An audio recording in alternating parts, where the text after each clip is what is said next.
last week was really busy, so didn't really have time to do one of these long streams.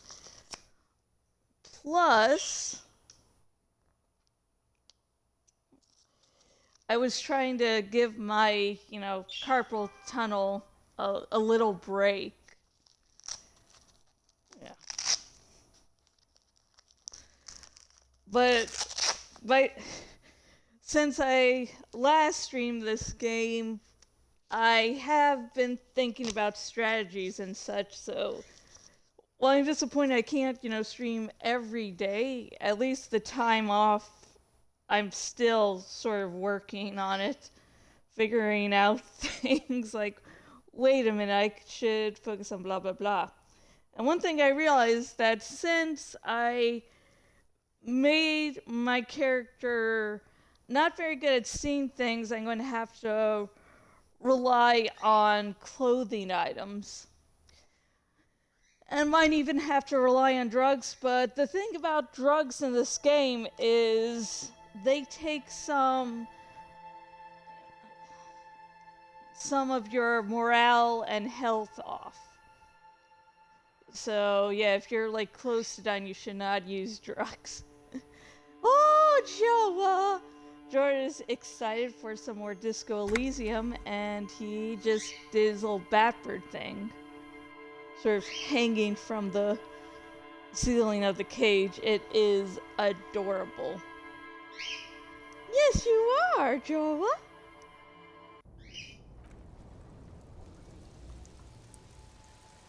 Okay.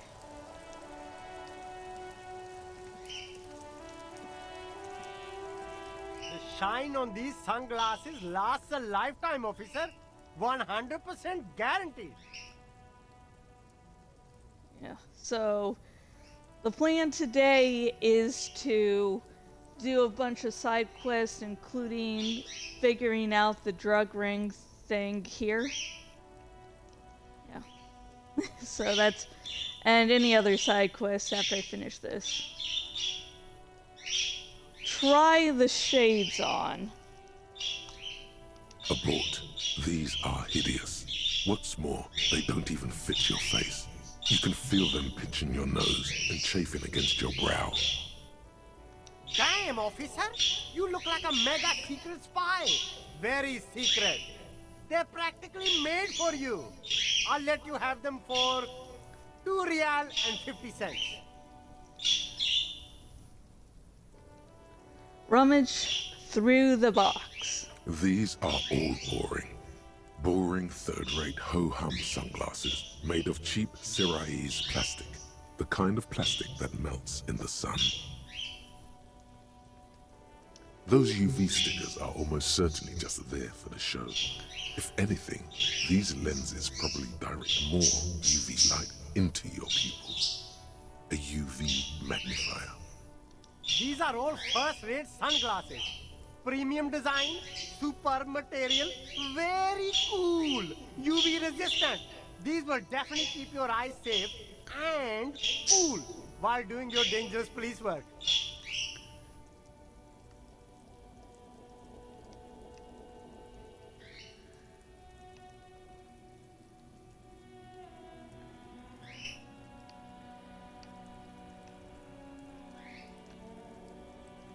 Okay. Try again. Maybe you can find some interesting sunglasses in the box. Maybe.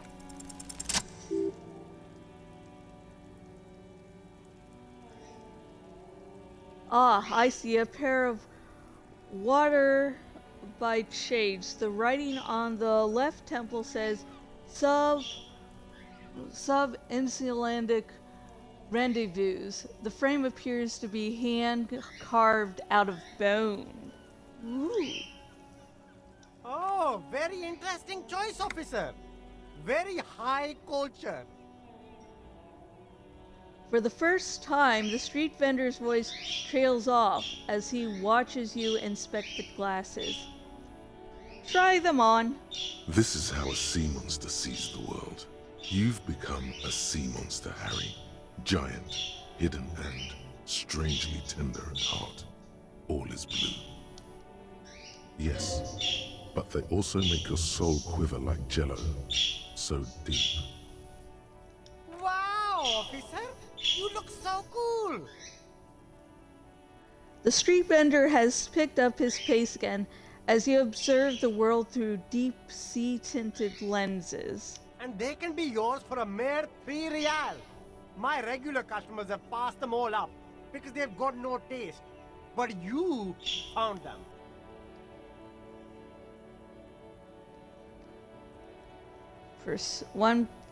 No perception and lend empire.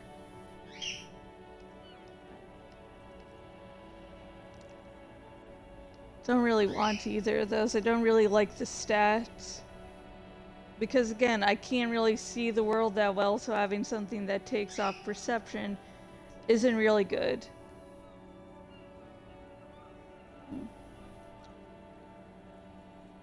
Use logic.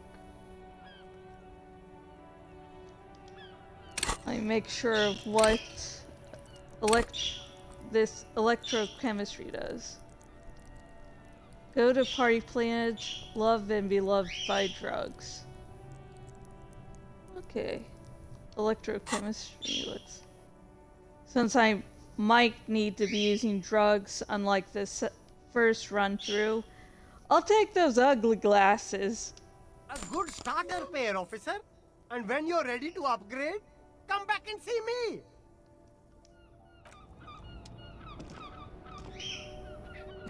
There's a trash can. Oh, wait, there's something else here. Hot air stirs from the sewer, acidic and strangely comforting.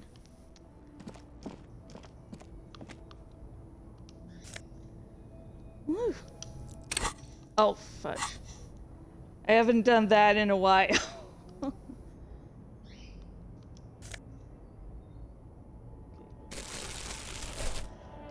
That must have taken a good long time. Ghost! Ghost made a point! We say one of our birds made a point when they knock one of the balls down. Because it's not just a cat thing. Birds also like knocking things down and being confused. Okay, endurance, conceptualization, savoir-faire, keys, composure, interfacing and land empire, visual calculus.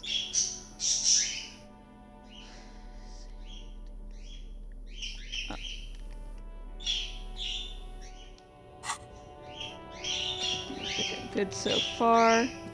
Let's go back to this totally innocent vendor. There are clothes inside. Cheap second-hand clothes, smelling of strangers' body odors. Don't be shy. These are premium class clothes. Good quality fabric, best retro design. Save the economy with your style, officer. Save the economy? That sounds off. Save the economy? What are you talking about? Haven't you heard, officer? We've got to be economically conscious. Recycle your cash, keep it in circulation. Don't buy new things. Buy eco.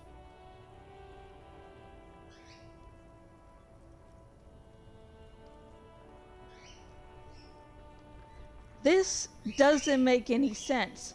Why exactly does the economy need saving? Look around, officer. You see all these premium goods just sitting there, not getting bought? We've got to keep the flow of goods moving. Is this really the economy we want to leave to our children?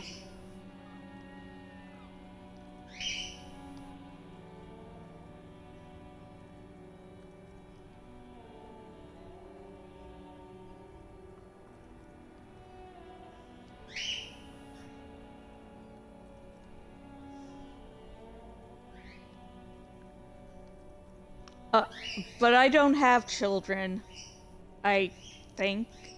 Too bad, officer. Kids make it all worthwhile. Without kids, who's going to be around to enjoy the economy? Don't let me stop you. Open the box and browse a little.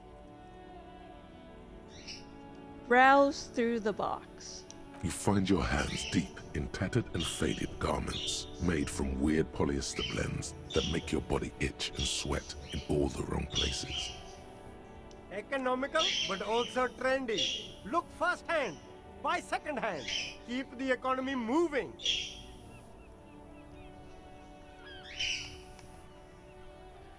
Find something with fudge.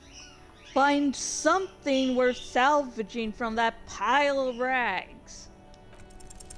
Something cold grazes your hand. Synthetic and sleek, a windbreaker. Surf, it says, but also wind, summer, 100% waterproof, and sport. All in different typefaces. Good choice, officer. Mega sporty. And it's only $4.50 for you, sir.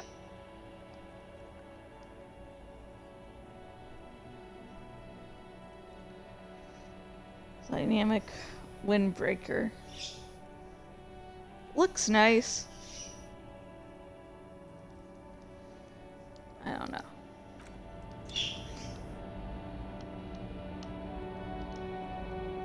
You see two lowly, defeated speakers, thralls, slaves basically, perched atop them like conquerors surveying the land.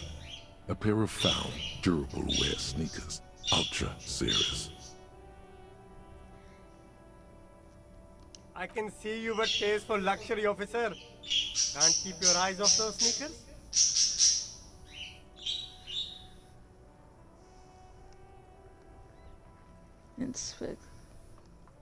Inspect the sneakers. A pair of found ultras. The design is impossibly sleek and simple.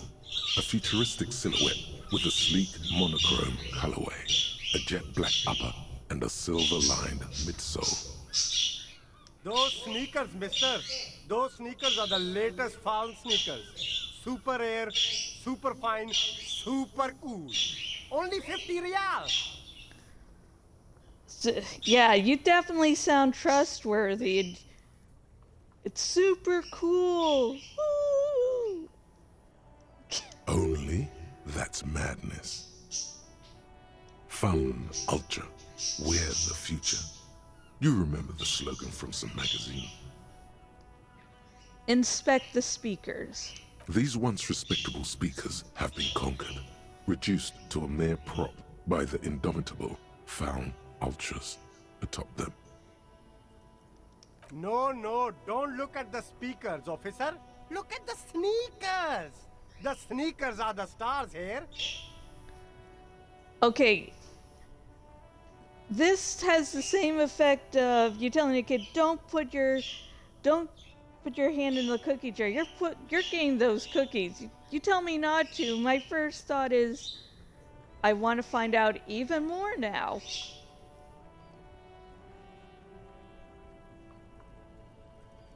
Poor little speakers. No, don't pity them, officer.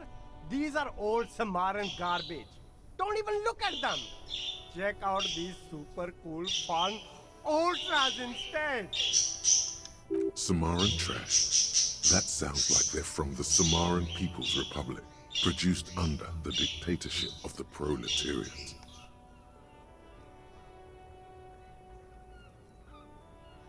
Can't I just buy the sad, conquered Sumerian speakers? No way, officer. These aren't for sale. They're bad speakers. Low-fi socialist junk.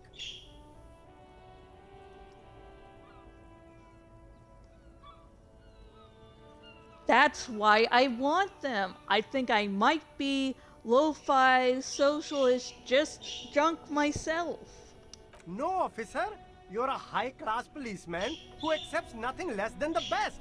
Lucky for you, I've got the best on sale.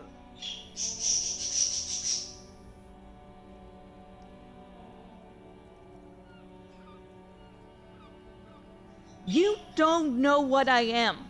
I don't even know myself. I want the speakers. Well, if you want them, He pauses for a moment, calculating. but see, they are the pedestal for my sneakers.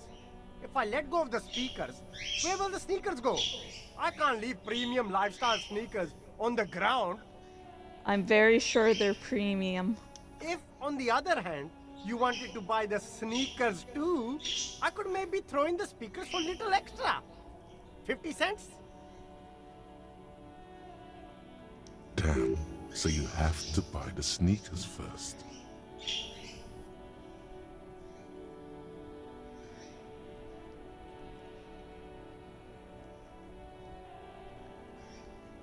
Okay, I can't buy these now even if I wanted to, so that'll be left till later. The speakers below. Not the one I meant to choose. Come on, come on. You see a Samaran street vendor surrounded by a motley assemblage of goods. When he realizes you're looking at him, his face breaks into a wide, welcoming grin. The name Sileng is embroidered over his breast pocket. Happy shopping, officer! Everything's cool here. He gives you a thumbs up. What's cool? Everything's cool. The goods are cool, the customers are cool, the place is cool. And one more thing, officer, you're very cool. Bang, bang, bang, bang!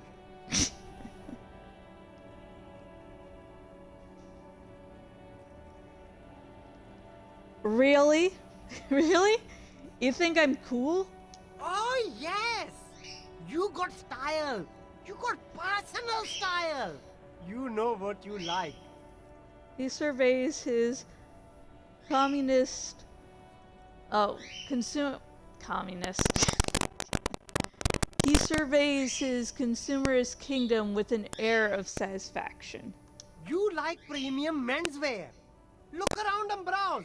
Everything looks cool on a guy like you. Take your time. He settles back into the pile of boxes he's sitting on. I don't think I have my character Harry dressed up like, a man of business.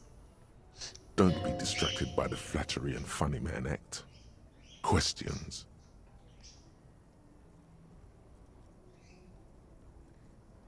What kind of stuff are you selling here? Only the coolest goods in Revachol. I've got sneakers, speakers, extremely comfy pants too. Try them on right here. No shame, only freedom.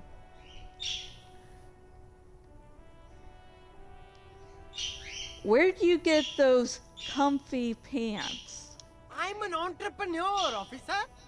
I've got sources, buyers, suppliers, distributors, manufacturers, wholesalers, all extremely cool and above board. Do you have a permit to sell all that? Good joke, officer. Here we don't have permits, just economic freedom. Take a look around. He takes a deep breath. You glance around the decrepit buildings. It's visible in the dust-choked air. It's beautiful. Beautiful freedom.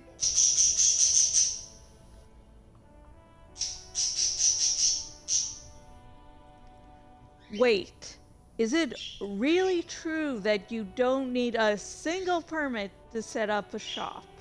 That's right. No permits, no bureaucracy. That's why this city and its law officials are so cool. Wait, well, what am I doing here if there are no permits? Stare at the police insignia on your sleeve. My man, officer, you make all this possible. Without you, this climate would be extremely bad for business. You're part of the Gossamer state.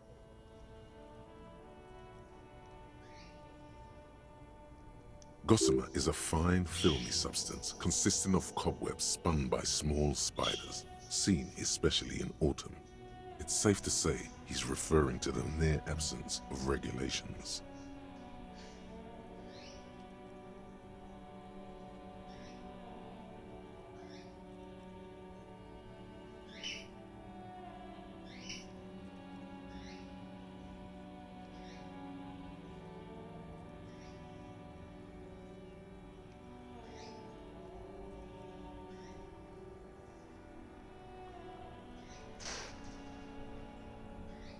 So, cool guys protect businessmen while everyone else lives in the ruins? I can think of cooler things. Yeah, cool ruins. I get to sell quality goods like these by cutting out the middlemen. You don't have to rebuild your house, live in a crater, or in a tree. Where can you do that? Only here. Oh yeah, that's great. You're pretty sure you can live in a tree elsewhere too, but he wouldn't believe it anyway.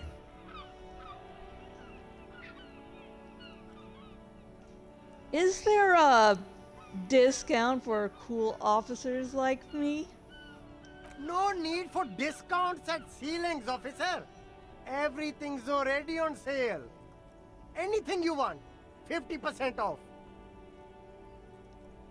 But did he first mark them up 100%, just so that he could put them on sale? Are those things really on sale, or did you just jack up the price first? And here's a pro tip while doing your Christmas shopping. Watch the prices go up before the Christmas sales, and you'll notice that they're not really giving you a sale. They're just marking things up first so that, around the holiday season, they can just say, oh, look, it's 50% off. Woo woo, what a big deal. And here's my 2-hour rant about Black Friday. My man, you know how the game is played. You and me, we should work together. What do you think? Shake things up? That's all then. Let me ask you something else. Anything for you. Where are you from, Seling? Me? It's a boring story, officer. Who cares about the past? I'm all business now. All Revachol. This man probably comes from Seaguy, sometimes known as the Apricot Suzerainty, an archipelago in the Samaran Isola.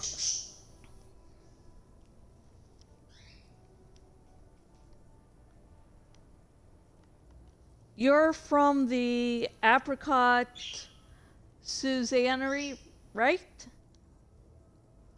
Apricot Suzerainty calls to mind an era when the Seaguy archipelago was colonized by Revachol.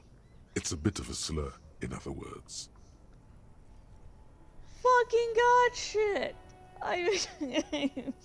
I'm so white being accidentally racist.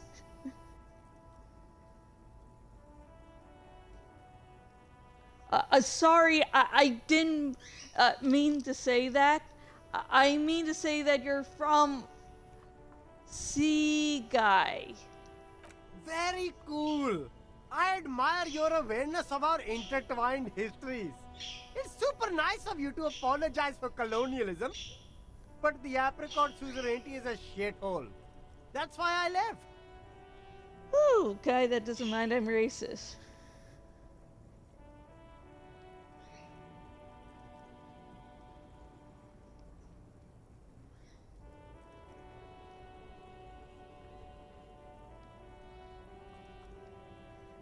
Right, but isn't it only a shithole because of Revachol? If you say so, officer. I don't worry too much about politics. I'm an entrepreneur, you know. Whatever's good for business is good for me. Okay. He hates his own people. Great.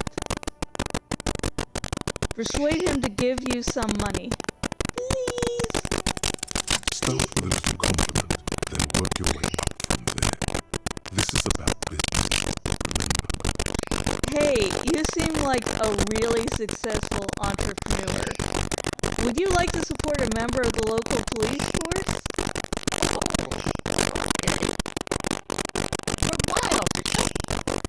Think of it as an investment.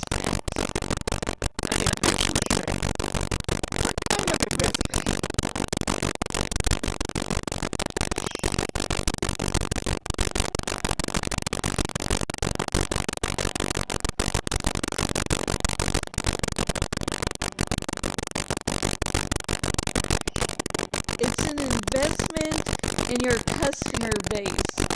Gotta prime the pump, man.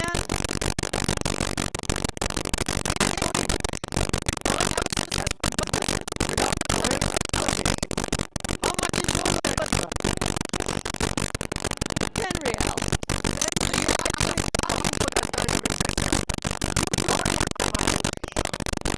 He takes a 10 note from a leather pouch. I'll look around. Thanks.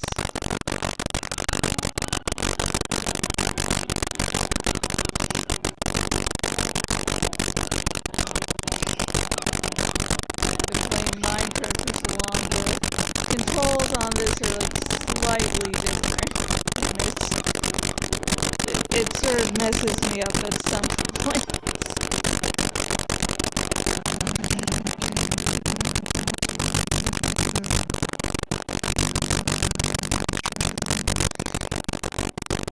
The man mutters to himself, accenting the beats as he goes. Simple little cadence. He seems to be thinking back, I suppose. He floats the name. From another planet. Hey there.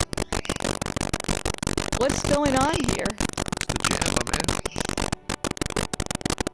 He motions toward the sprawl of lorries with a sweeping gesture. What's the jam? Traffic jam for the idiots. Gates for the street. No explanation. Workers on strike. Scattering, agitating. All around clusterfuck. Meanwhile, we're all stuck here all day. For days upon days upon days. Limbo, huh? So that's where I am. Yeah, exactly. It's official. He too agrees. This is the antechamber of the master. So how long have you been here? Feels like forever. Like I was born on this here roundabout and this was all I ever knew. Just me and the Beatles, hives, the oil and the clean Mizzou.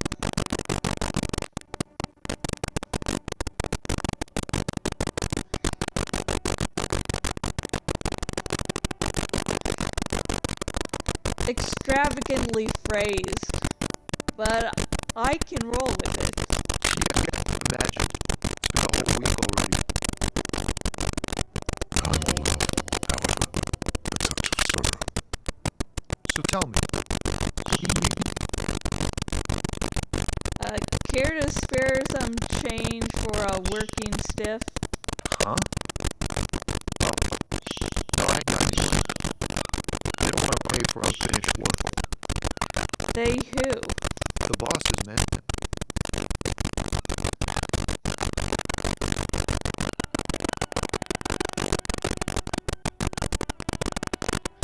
I don't know who these bosses think they are. That sounds like a good arrangement for them. Yeah, it sure ain't good for me. Or you. I'd spare a coin or two for a city cop down his luck. I'd stay poor myself. You know what? I was trying to be kind with him, but I do agree this works on a business level, but I want to be friendly with him. And you know, with your friends, you're not always 100% honest all the time. Tell me more about this strike. It's like, whatever goes on over the workers have like a picnic and then well way in or out. What's the union demanding?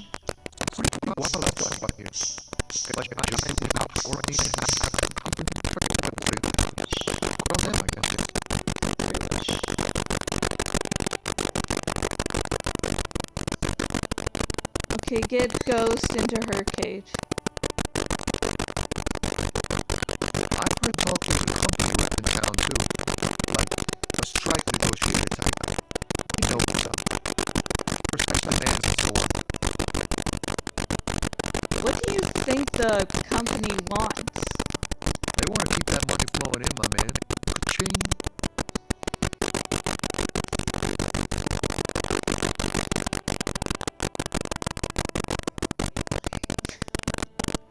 He doesn't blame them, but he's not on their side, that's for sure. Anything else I should know? Anything else? Yeah, this ain't really my area of expertise. I just do my job and get paid. I have things to do too at 60. All of us just do.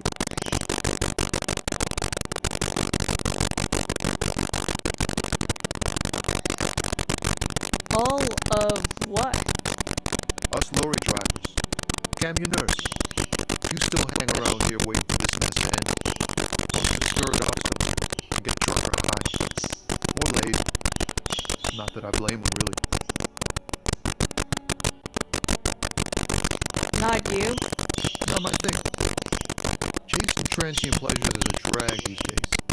I prefer the examined life now. Thinking, reflecting, observing.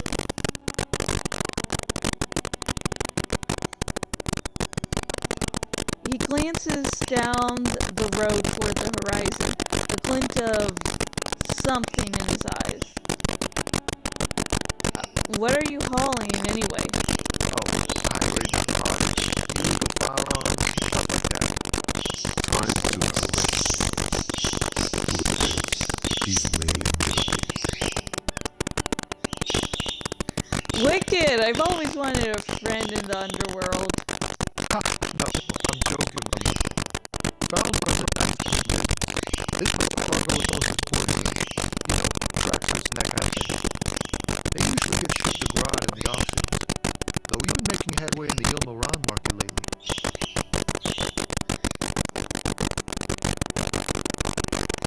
So, nothing illegal then?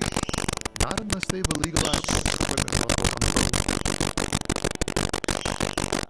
That's your machine behind you?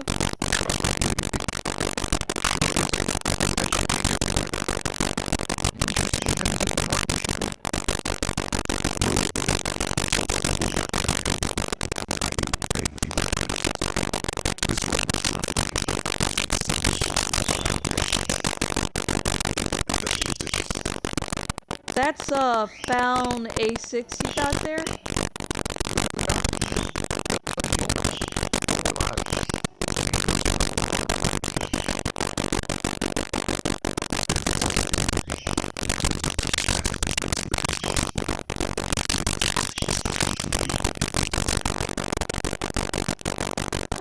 Could I get one of those found tracksuits you're hauling?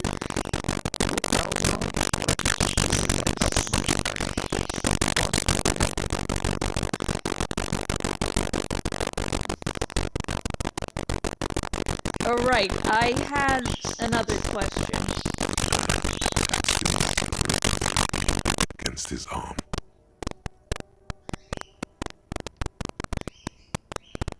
You seem like a man who knows about drugs.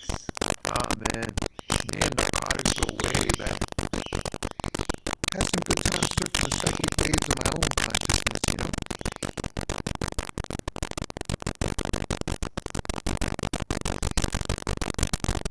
What?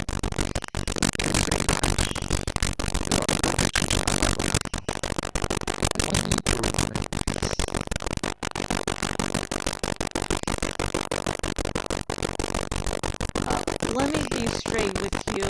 I'm trying to figure out who's smuggling drugs out of Terminal B.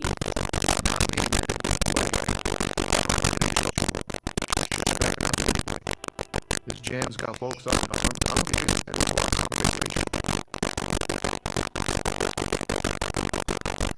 Wait, then why are you still hanging around.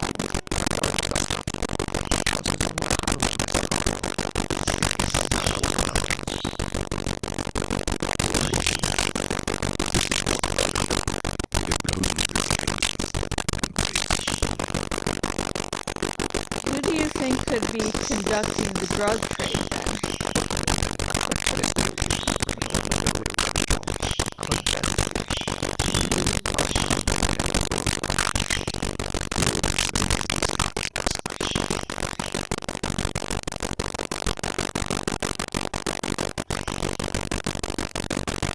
Okay, I want to try this out. He's a poet. Hit him with your... He's a poet. Hit him with your best verse.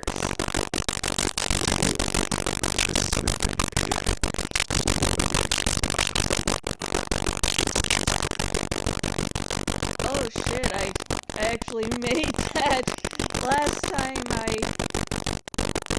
my first playthrough, I never succeeded, so this is new for me. This is new ground. I'm happy. A mirror's temperature is always 0. It is ice in the veins. Its camera is an X-ray.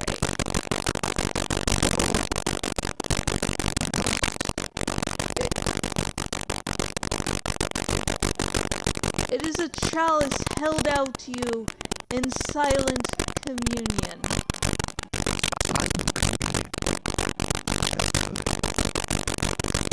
Where gaspingly you partake of a shifting identity, never your own. Dang, that's some great shit. You came up with that yourself. Did you?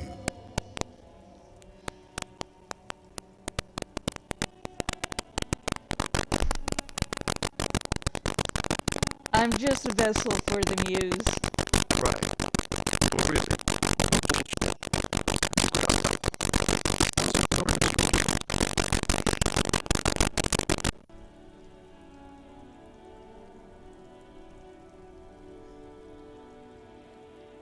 I don't really know.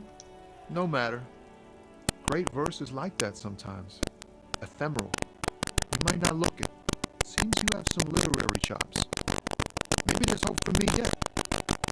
That's a strange compliment. For a cop, For a cop? they're more often into fists than rhymes, see? Let alone honesty in verse. In a small office behind the old military hospital, hunched under the green glow of his desk light, Officer Hans Blau browses through a test print of his Futurist magazine. It's called The Futurist. The typeface on the header is too small.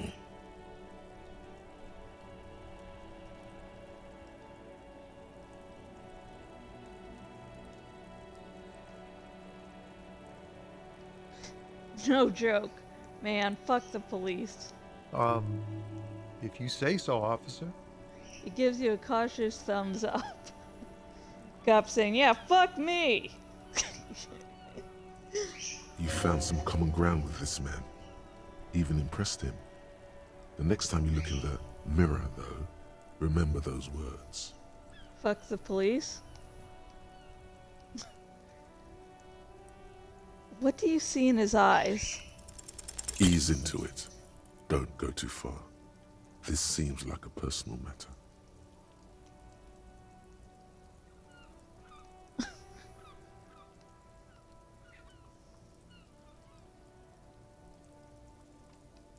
I just have to. I know this probably isn't good, but I just wanna. My man, I wanna know about your soul! Cool. We all want to know each other's woes and all. But people, man, they have slippery souls. Just like that, he slips out of your reach. It is possible the yelling didn't help. No shit. I'm good for now. Good talk. Don't be a stranger. Why does art inspire you so much?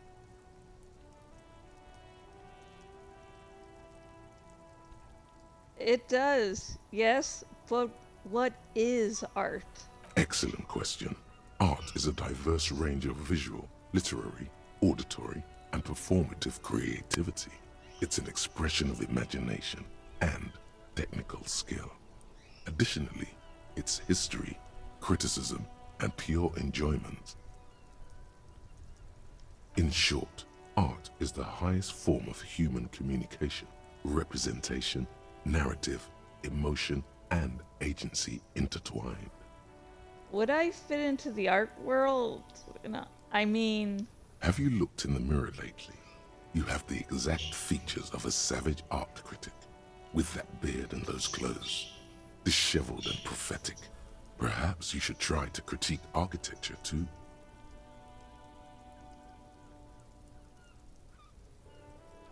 I guess I have been feeling critical lately. Yes, you seek substance. No vapid representations and reproductions of social mores as made manifest in stuffy biennials. We're talking real living art here. Become the art cop. Half art critic, half cop.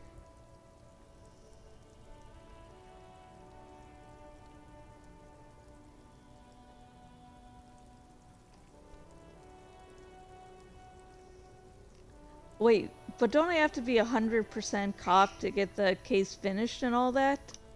Quit being so indecisive. What are you going for here? Some kind of indecisive and camp aesthetic now? Strike a bold shape here. Go art or go home.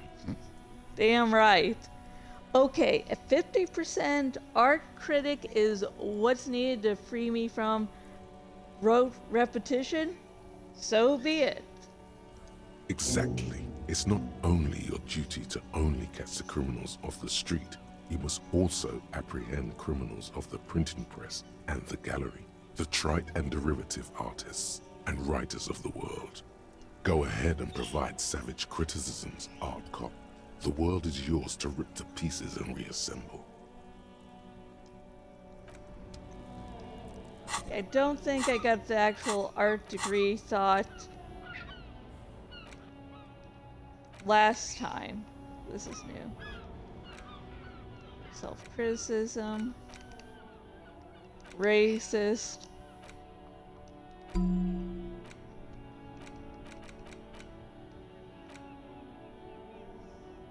Temporary research bonus.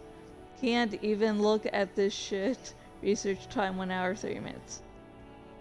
Yeah, it's another Kappa type. The worst one, the most savage and brutal, the art cop. Nothing is good enough for him. Everything is shit. You have to employ an armada of adjectives to depict and demean the mediocrity of the words and visual institutions around you. Really flex that critical muscle until the vocabulary for punishing mediocrity becomes second nature. Here we go!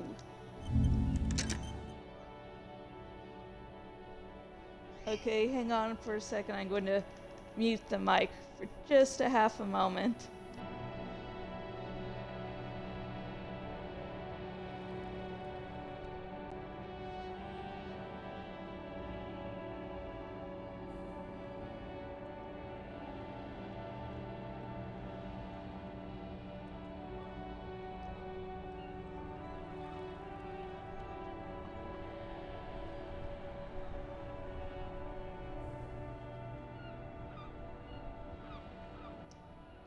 Okay, I'm back. Sorry for that brief thing. I had to deal with something real life.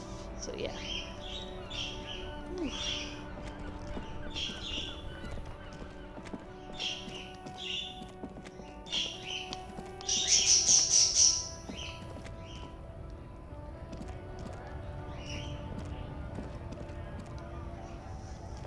Looking for something odd? Come to tell me to fuck off again? Yeah, actually, that's exactly why I'm here.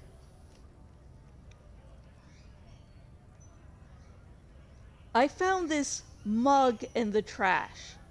Show it to the man. Yours? Oh man, oh man, that's great. Look at that guy go. Haven't seen anything that funny in a while. Is it yours? God damn. Thanks for that, but no, it's not mine. He doesn't live in Martinez.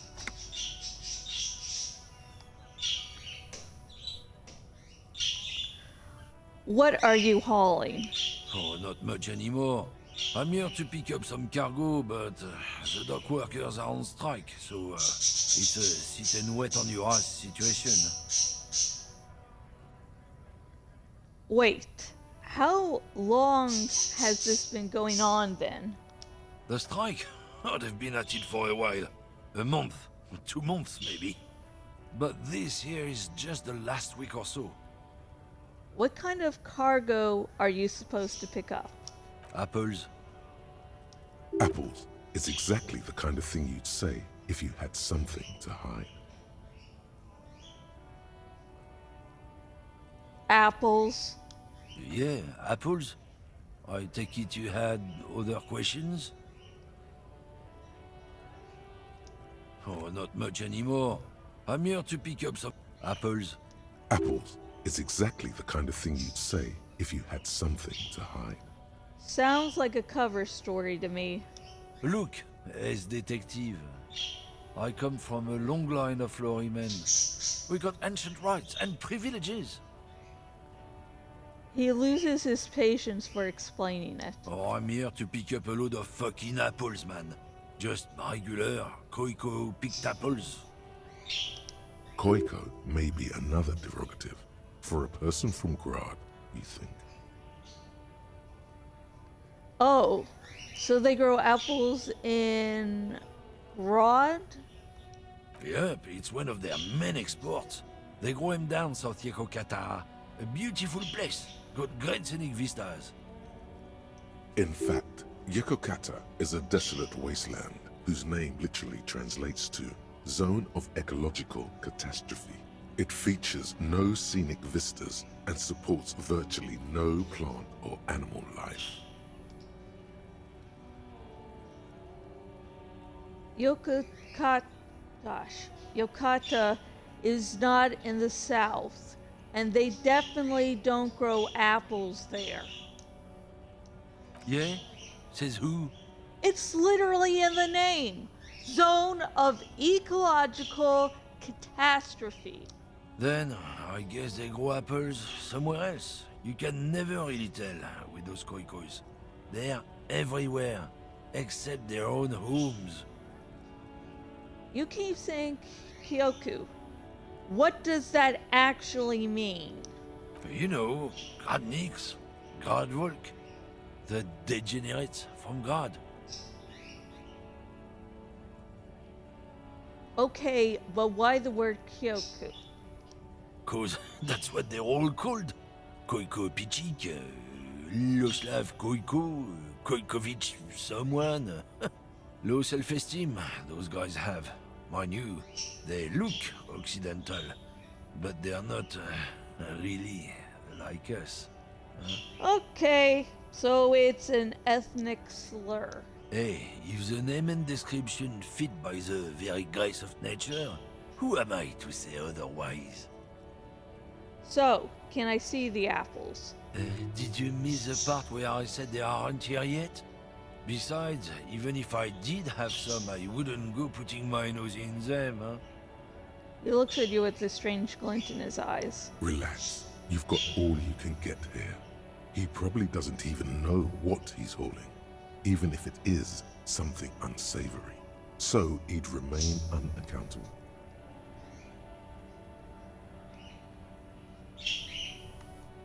You said something about the rights and privileges of lorrymen? Oh yeah, they're a big deal. My great-grandfather was a carter, had a royal license and everything. We've tried to hold on to our privileges. Hold on, what's a carter? Someone with a cart. What did you think it was? That's how deep into history our thing reaches, before machines. So, he was a garbage man? Not at all. We are part of a guild and everything, huh? It's very ancient, very prestigious. A very ancient and prestigious garbage man. So, you're in a Carter's Guild? Goddamn right. They've been trying to fuck us out of our heritage in the name of profit. But when they try to replace us, they'll regret it. Trusting street thugs with their goods is going to fuck them right up the ass. Mark my words. Generations of practice ain't no laughing matter. So he thinks he's super great because I'm a garbage man. I mean, garbage men do perform important duties, and they get paid well. But the thing is, if you're trying to say my race is better than yours, and you're a garbage man, yeah. You're a lorry man, right? What's your stance on drugs? Drugs? They're shit, man. I don't let anything pollute my body.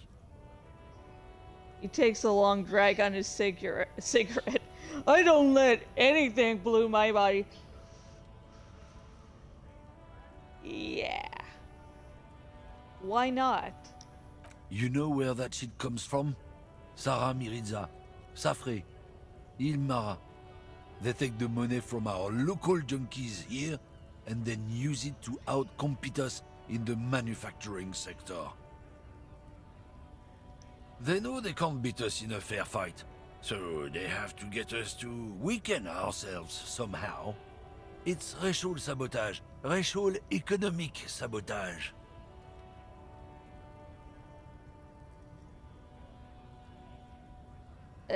Hold on, but they make alcohol, and Almara too. I was told they do. I don't go for that foreign piss. Proper booze is made in Mundi. Or sometimes, I like a dram of that Yugograd vodka. Koikos and worse much, but they do no booze.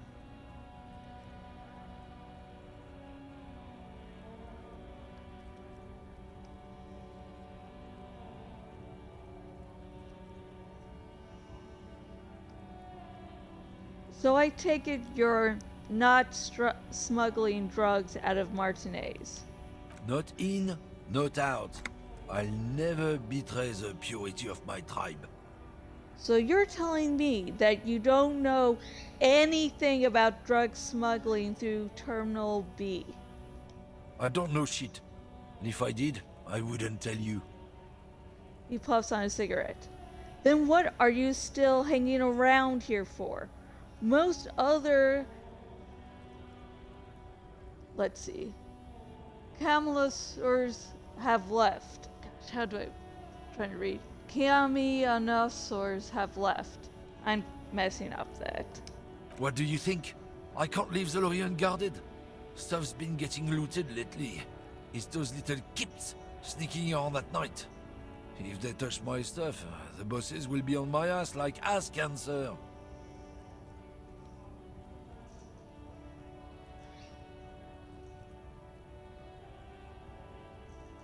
I did see one lorry with the trailer doors open on my way here. Do you know what happened? Yeah, I knew that guy. He was an honest driver who loved this country. We were having a good debate about genetics at the Wheeling in Rags when some kip boys smashed his luck and took damn near everything. Lost his fucking job over it. Since he left, I haven't had anyone to talk to. If they were getting drunk inside the whirling in rags, how could they know who broke into the lorry? If you all were at the whirling, how do you know it was Kips who broke into the lorry? What? Aren't we allowed to say that he's a kips who do all the stealing around here? That's not road science, man. If it's not you, then who's running drugs through Terminal B? Isn't it obvious? Fucking Sealang. That beady-eyed South Samaran. His little side business is a scam. I wouldn't be surprised if he was peddling drugs as well. Wait, the street vendor south of here? That guy's a lorry driver? Of course he's a lorry driver. What? He tell you he's just some simple businessman or some shit? He's selling his employer stuff after he broke the seals on his Humanox lorry. His tribe are natural liars. It's in their blood. He's your man, alright? 100%. Guess I need to pay him a visit then. Guess so. He grins, contented with himself. We're done for now.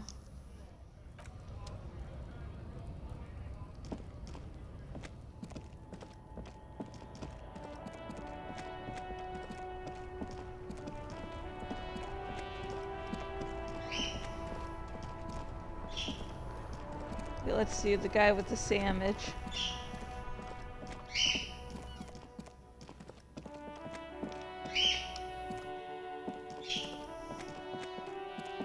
A couple of indicator lights are missing from this control panel. Loose wires dangle from the now vacant holes. In the middle is a lever. Beneath it, a small metal plaque. This panel usually closes the waterlock, turning it into a bridge that lets you cross the canal. But there's a crashed Samaran butter sign in the way. Pulling the lever probably won't do anything. Oh. I like useless things. Pull the lever up! You pull the lever all the way up until the metal clicks against the contact pins. You hear a soft clunk. Then, nothing happens. Push it harder. Nothing happens. A cold gust of wind blowing in from the sea interrupts the silence of the situation. The man watches you in silence, very slowly cutting off another slice of his salami and putting it in his mouth. Oh god, salami's a pork item, and due to my pork allergy, I can no longer eat salami. Salami was so awesome! Release the lever. A spring brings the lever back to its original position. You still need to close the waterlock to get across the canal, some other way. Wasn't there a sign over there saying functionality will be restored on Wednesday morning? Pull the lever again. You pull the lever all the way up until the metal clicks against the contact pins. You hear a soft clunk. Then, nothing happens. Release the lever. A spring brings the lever back to its original position. You still need to close the waterlock to get across the canal, some other way. Wasn't there a sign over there saying functionality will be restored on Wednesday morning? Leave.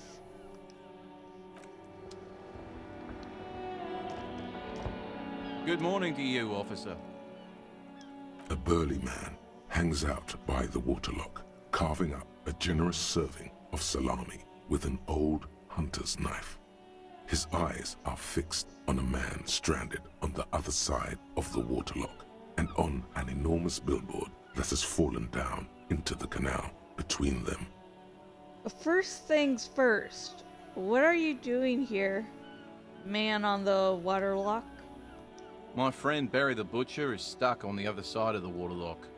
I'm keeping him company and eating his salami.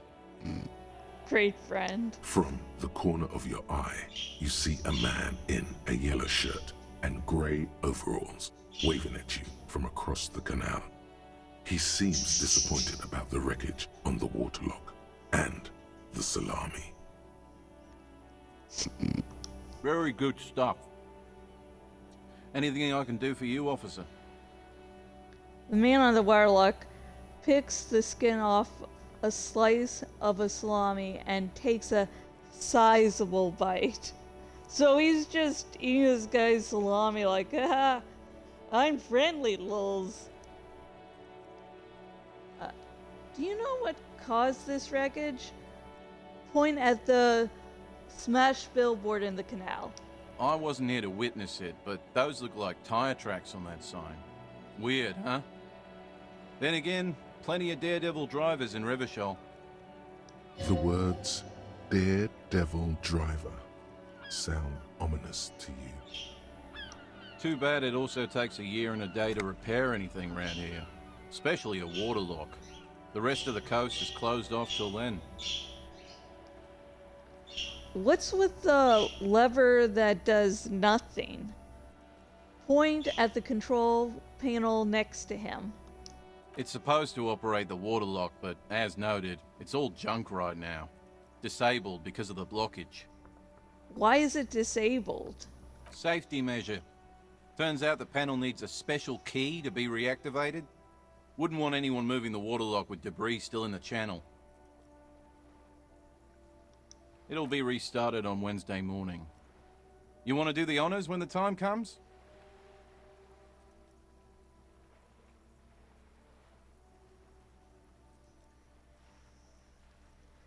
Do I ever? Not enthusiastically. Great!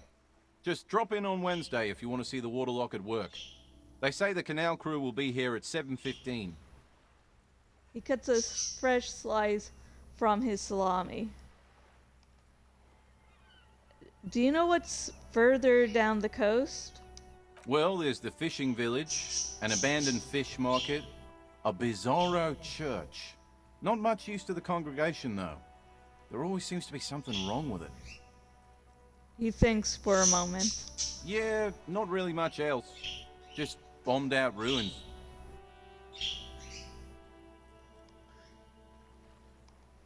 Can I have some of that salami? Point at his food. Sure thing.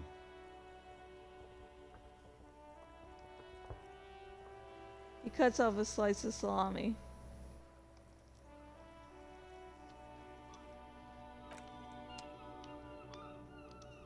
Good morning to you, officer. Sure thing.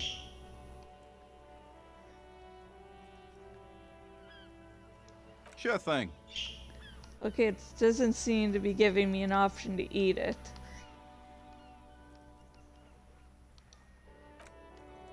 And what happened my first run through, I was able to eat the salami, but it also damaged my health a little bit. I'm going to speak to Manana to see if I've started that side quest about opening the one door.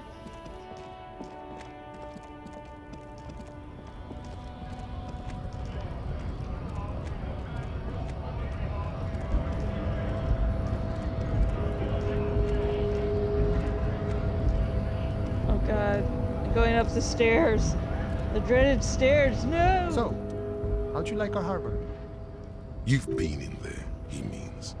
Talked to the boss man too, probably.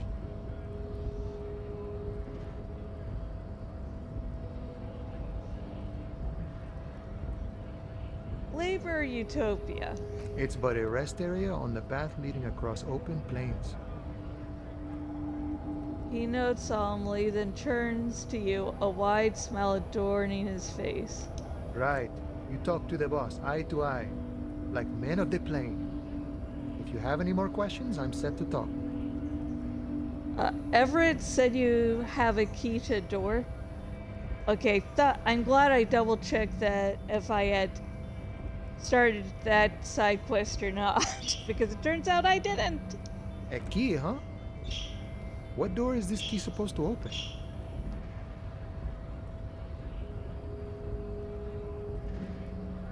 He said it belonged to a weasel. Oh, say no more. I got you. He taps the side of his nose with a little wink. I got that key right here. And let me tell you, it's mighty good of you to help us out during the strike. Working class solidarity, as they say. Hang on, I'm changing my drink to an empty glass of water. Oh well. Yes, very funny, guys.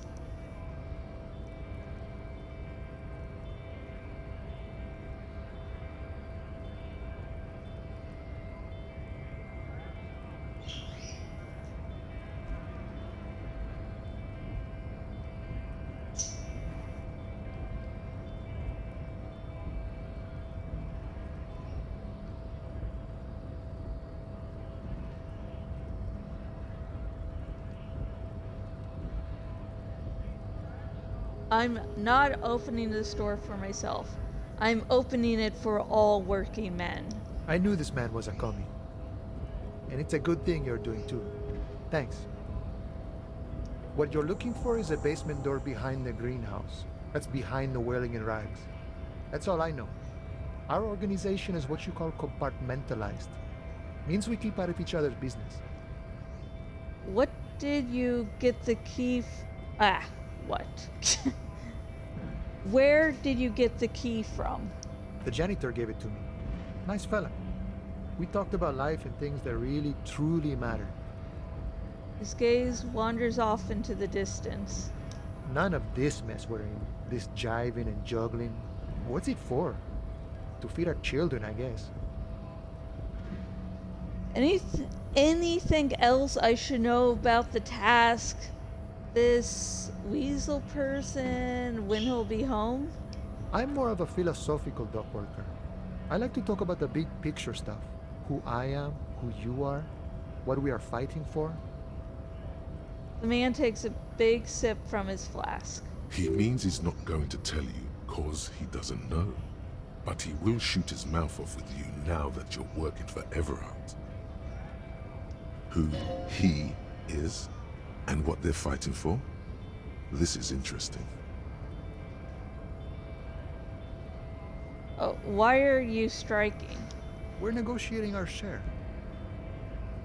Your share? Aye. Seems pleased with himself.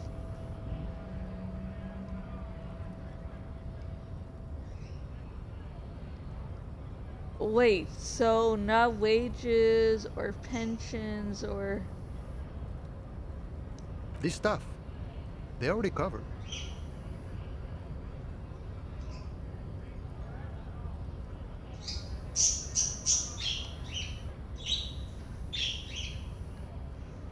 However much you feed the wolf. The wolf always wants more. I like wolves. How large the share would you like? All of it.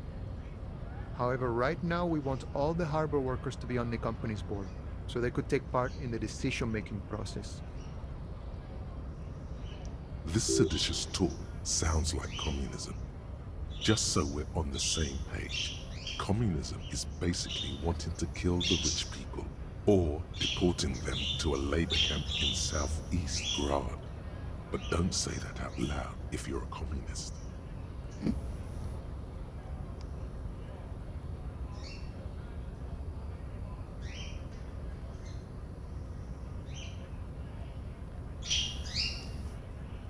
Are you a communist? No. I don't think I'm a communist. Seeing something of value and saying I want it all to myself is a much older and simpler notion. No science to it at all. Even a weak child can think it. The only things holding someone back are I can't and I shouldn't. It's funny, in real life, people sometimes have these misconceptions about political beliefs, so they're really more of something that they hate than they realize.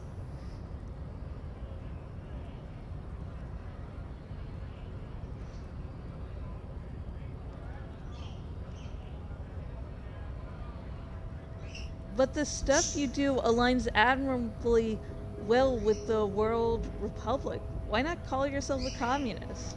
I have nothing against communists. They are honorable boyaderos. And they have good analysis. But my own code serves me well. If my code starts failing, a code can fail a man as well as a man can fail a code, then I will have to submit to a new one, which may well be communism.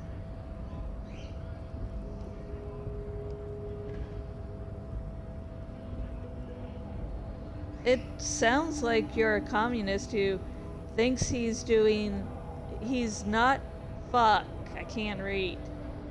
It sounds like you're a communist who thinks he isn't doing enough to call himself one. See, I'm primarily a lazy person. He looks very amused, as if thinking about some private joke or mystery. The boss man, Everett, what can you tell me about him? I think it's best you make up your own mind now that you've met him. In my eyes, he is a capable organizer and a decent businessman. He's a horrible human being, though. That fucking chair! What does bossing the union entail, anyway? I guess you kind of get to be the village chief. He oversees the harbor, makes deals with the owners or other relevant parties, watches out for his own. You mean corruption? By heavens, why would he not be corrupt? We live in a harsh and disordered world, see? And in this world, the old man is corrupt for our benefit, and we know it. Appreciate it even. He is, personally, not too lavish. That's a great worldview. You know, it's such a dark and bleak world, so if you have some corrupt person that benefits you, you back that horse. Yeah, there's no good or evil. There's survival. Great.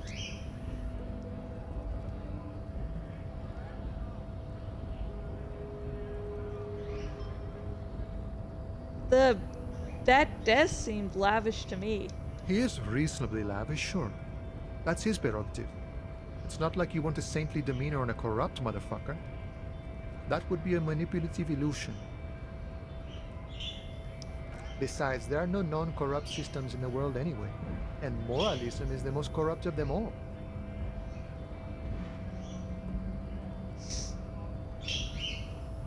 It's not like saintly demeanor on a corrupt motherfucker. Like, that would be foolish. It's still foolish. You can still tell how corrupt he is. Not you, you would like to say. But then there's that weasel door.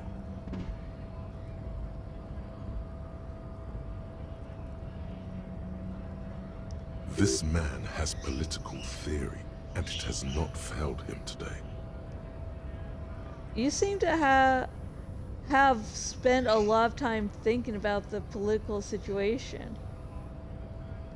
Sure, I've had the necessary free time. Fortunately, there's always time. The look in his brown eyes conjures up an understanding. For him, having command of his time is the most important thing. It all comes together now. The way he speaks about scabs, his general attitude. He's a follower of a 500-year-old Franco-Nigerian Boyadero code, itself an appropriation of Vespertine cool. That of a noble peasant or a traveling herdsman. True to yourself, independent in your actions, loyal to your friends.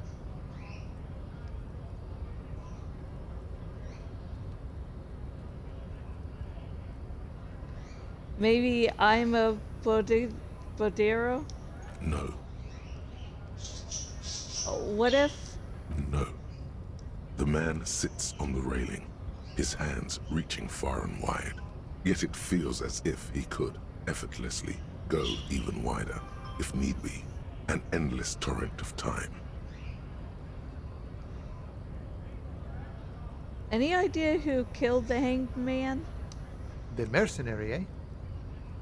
Who could have killed him? That's indeed the question. Why even do such a thing? He shakes his head solemnly.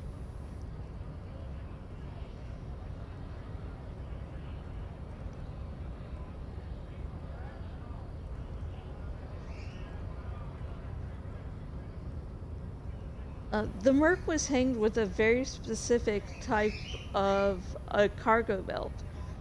One often used in heavy transport areas. For example, harbors. What a thought! Why would noble workers resort to such a thing? Unless they were pushed, of course. Pushed how? Your dead guy was an enemy combatant. Hold up. What does that mean? He was an agent of the opposition, attempting to undermine our honorable efforts. Did you kill him? I ain't the murdering type, but that's just me. Large organizations like our union have all sorts of men. with all sorts of skills. He's not lying about not doing it himself. Thank you. This has been kind of limited use. No problem. I wish the best to you in your search. Sure, I'm glad it's not my search. He takes a sip from his flask. Good talking to you. Gotta run. Okay, let's figure out these stairs.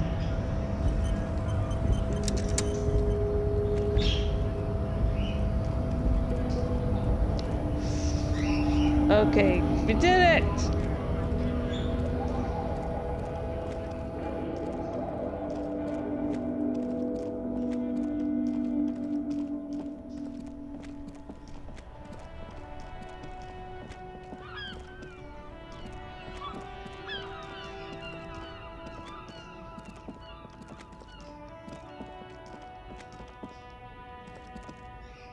Okay, and I'm going to pause for the moment to stretch, get some things to drink, and then I will be back, and you can do the same.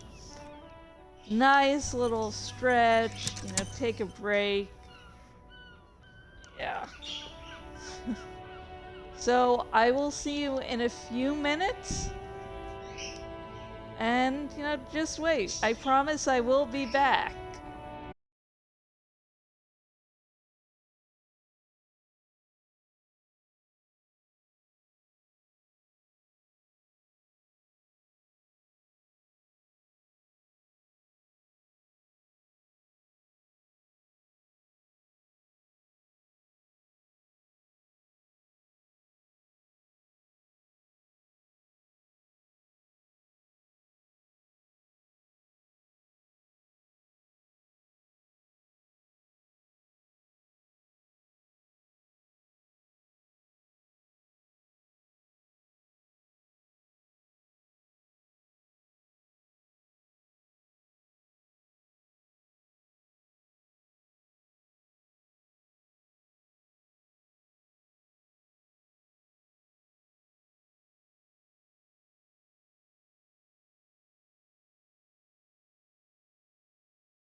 Hello, I'm Jash, and I am back playing more Disco Elysium. Everything's still cool here, officer.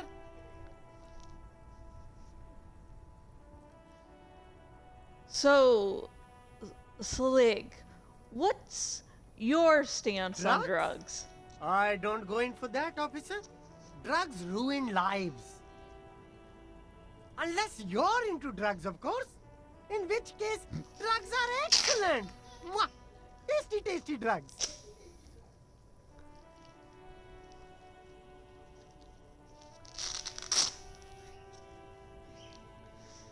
Okay, so you're still putting on the arm brace. Not into drugs. I'm super into drugs! That's very cool. A lot of the coolest detectives do drugs. Sadly, I don't have any drugs on sale. Or at my home, or on my person.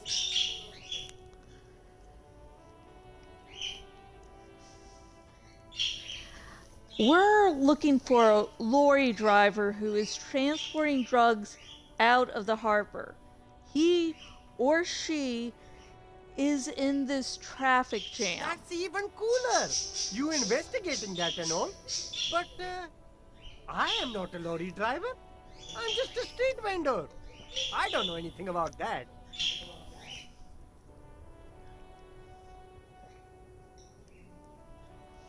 A blatant lie, sire. Yet he tells it with such conviction. We'd believe him if we didn't know better. But you are a lorry man. Another driver has identified you and your lorry. Who said that? It's the fat racist, right? I bet it's him. He has an agenda against me because I'm an immigrant who works harder than he does. He's a hater. He's a hater. So, you admit you're a lorry driver? No, I just said I work harder and he's an asshole. He stops to think.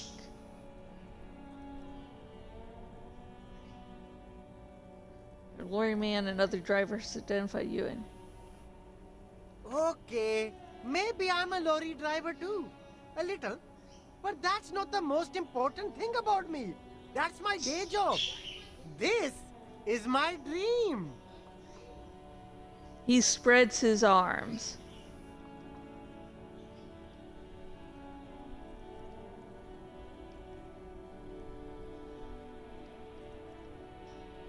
So you forgot to tell us? Okay, no, forgot to tell me. I am just seeing things all over the place today. So you forgot to tell me? Exactly. It's such a small part of my life. It's in the rear view mirror now. I'm climbing out of that hole with ingenuity.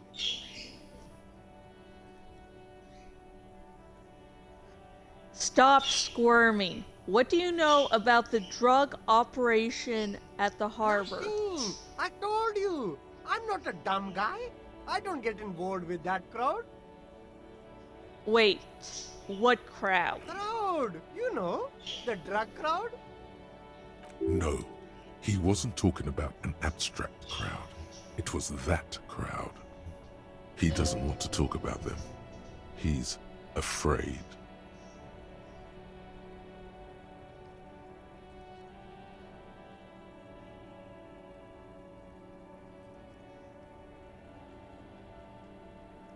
Who are you afraid of, Seling? Look, there's bad people doing bad things here. That's all I know. Please don't get me into this mess. I've spent 15 years working my way up. Here we go. There's a tiny bit of truth on the table. Zoom in on it. Please don't get me into this mess I spent.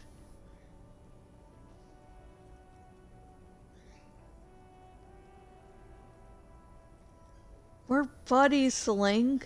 Help us out. No one will know it was you. It's a she, okay? The other drivers call her the lady driver.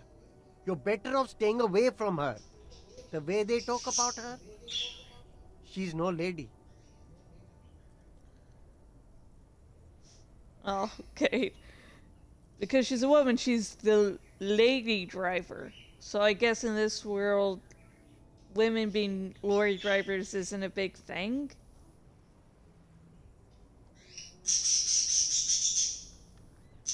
Who are these other drivers who talk? All of them. I don't know. I told you all I know. Are we cool now? I really want us to be cool now. He's aching to get back to his usual shtick. All this whispering is bad for business. She? Where is she? I haven't yet met a woman on the roundabout. There's one by the statue of that king. I haven't gone near her. And I won't either. Okay, we're cool now. All right. Very cool. Let's cap this off with a purchase. A pair of funky sunglasses, detective? You deserve it. And I deserve it too. Don't you think? I'll leave you to it for now.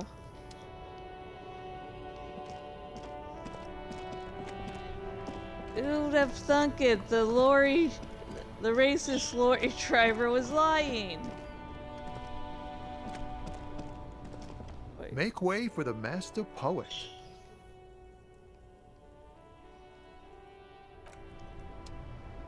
Okay.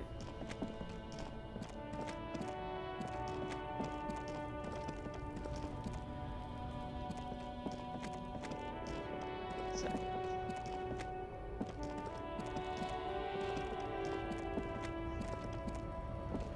Yeah, that shadow is just freaky. It's like it snaps into place. Hang on, I'm gonna do it one more time.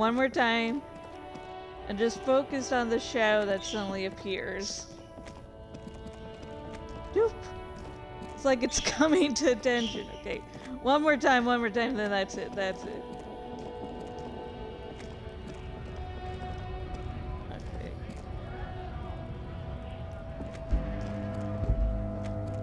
Looking for something, Hunt?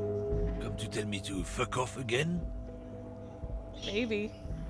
I know you've been giving me the runaround. Fess up. Where's the lady I driver? don't know what you're talking about. First, you knew Sling didn't do He it. did something. He stole his employer's goods and another honest lorryman's job. Talk to him. I don't know anything. He's been expecting this. He's really puffed himself up. Then why are you Listen up, smirking? fuckwit. You don't scare me. You cops don't run Rivachol West.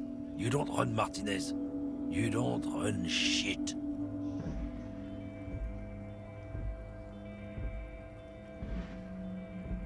So who does? The lady I driver? ain't saying nothing. Isn't saying nothing saying something? Or did I just blow your mind? Listen, Rhetoric, if I was high, you would have blown my mind.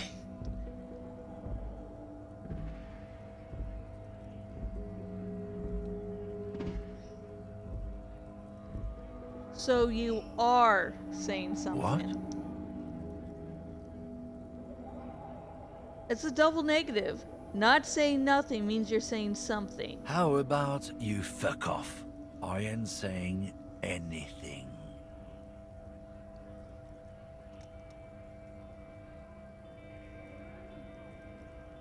I...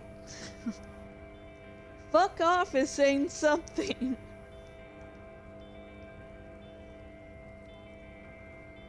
Make him tell you what he knows.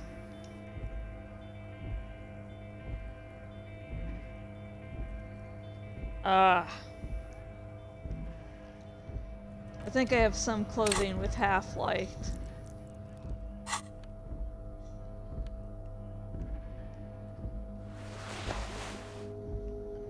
Anything with half-light. Half-light.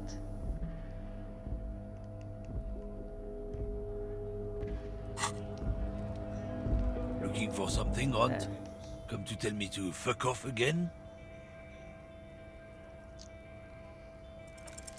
The main thing is to not overdo it, even when you're trying to scare someone. The most important thing is, how does it look on your resume?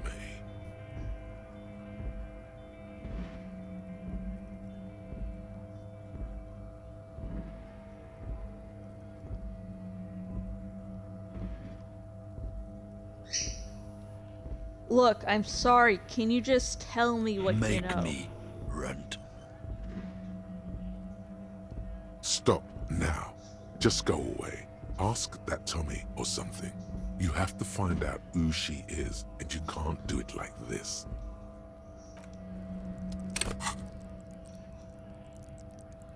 What's half-light? Oh, I have... God darn it.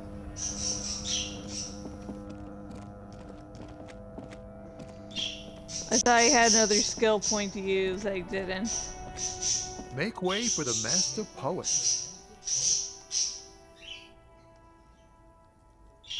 I heard that one of the drivers is a woman, but I haven't seen her around. Do you know this lady driver? I don't want to talk about that. He shifts around, suddenly uncomfortable, then looks away.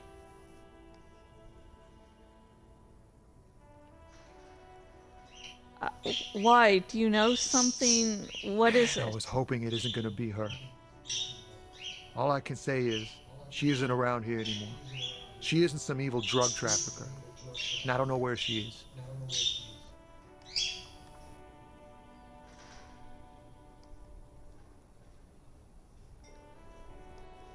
Who is she to A you? friend? An acquaintance. I don't know. She was the only person in this damn jam I could talk to. She's someone I don't want to rat out to the law, okay?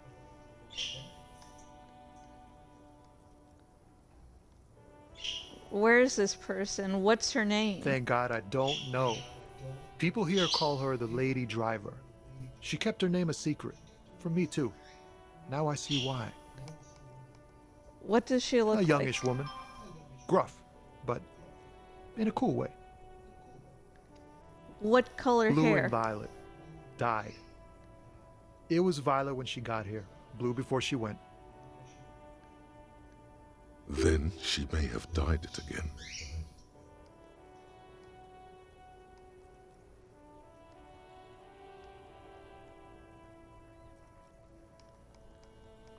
When did she leave? Damn, I don't want to... Please just let it go. Whatever she did, it can't be that bad. She's not a bad person. I know that much. I can't just let it go. It's part of a police investigation. That's how it always is with you, isn't it? All part of the investigation. The girl's troubled. If you hunt her down, she may not survive it. I can't have that on my conscience. You said she's troubled? How? She's got the darkness in her. That young person's darkness when you think it's all over. And you're looking for a way out. She shared this with you? Yes. Which is why I don't want to snitch on her.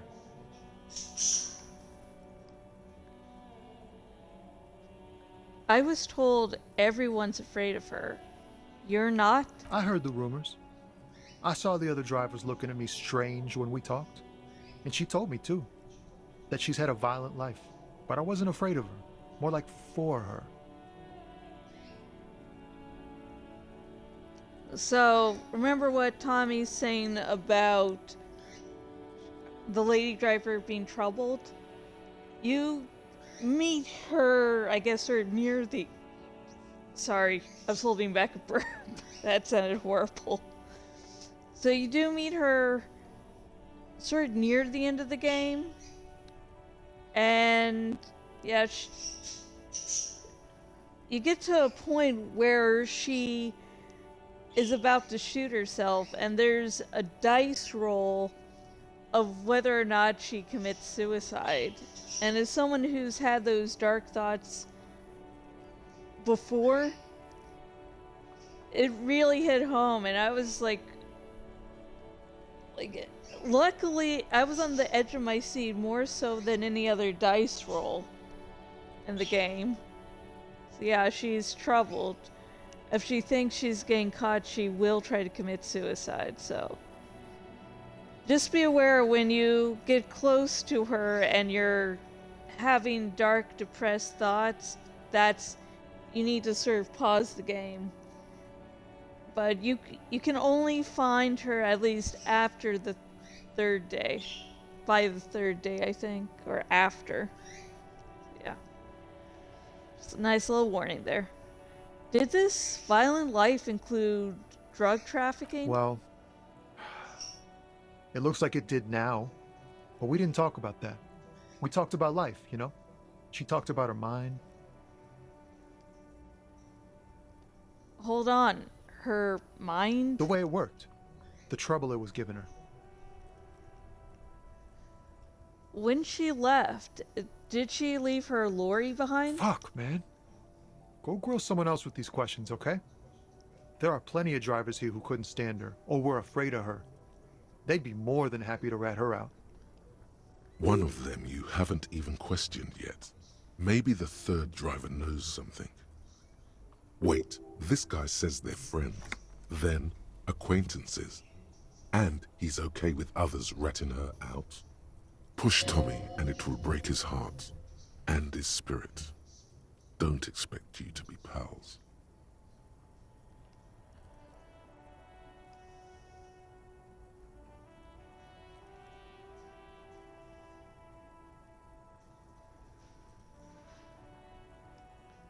Fine, I will drop the matter for now. Thank you, friend. Wow, this makes me feel like I should pick up smoking again. Would help with my rhymes, too. That's all for now. Bye. The last time I was doing this quest, I had been, I was just so tired at the point of forcing him. But I am going to find another way. Try to. Get rid of all my other options. Because it really does break my heart. What happens with Tommy. Like, it's not permanent, but it just... It's a horrible feeling. An old monument stands in the middle.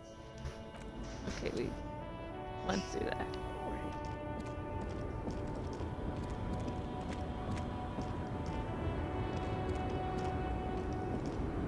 The small, wrinkled woman does not greet you.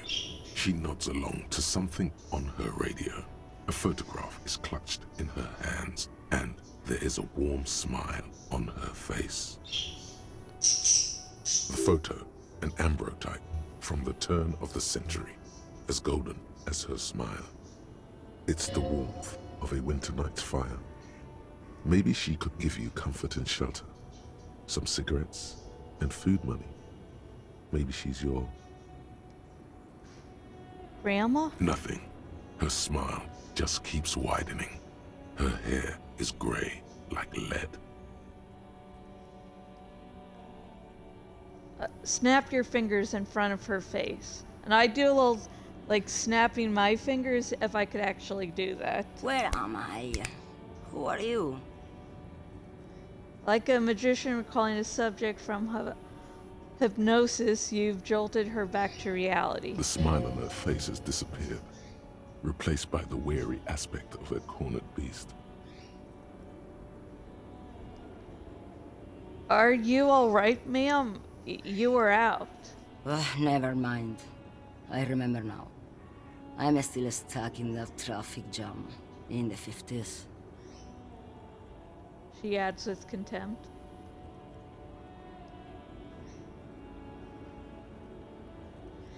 Wait, what's so bad about the 50s? The men have small jaws and everything is made out of plastic. Why do you need plastic when you can make the world out of amber?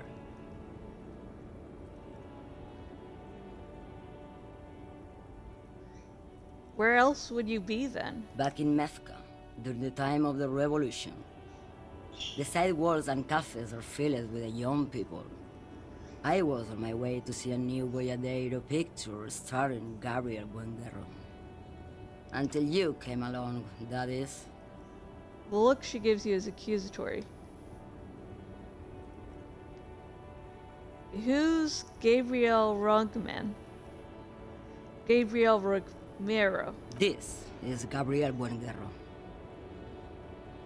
She shows you the photograph in the lavish amber frame. Take a look. A strikingly handsome man looks straight at you, his head crowned with a wide brim hat. His hair is dark as an oil slick, and his jaw the most perfectly chiseled thing you've ever seen. This man's got a hold over her, even 50 years later. You can feel it. He was the biggest star of his day. Girls used to faint in the aisles of cinema whenever he came on the screen. And schoolboys used to memorize all his lines. She leans back, savoring the world she's conjured up. In all likelihood, it's a world that's only ever existed in her mind. So I take it you wore a mask when you were young? Someone was.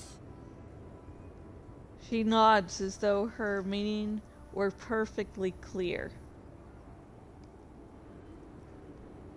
Someone? Are those not your memories? They are someone's memories, boy. What difference does it make if it's me or not? They're beautiful. That is all that matters. Beautiful and true. And they will win. They're coming for this, you know? All of this. She seems to derive some bitter pleasure from this strange thought, as if the past will one day wipe the present away, like a tidal wave approaching. Sorry to interrupt your dreaming, ma'am. I wasn't dreaming.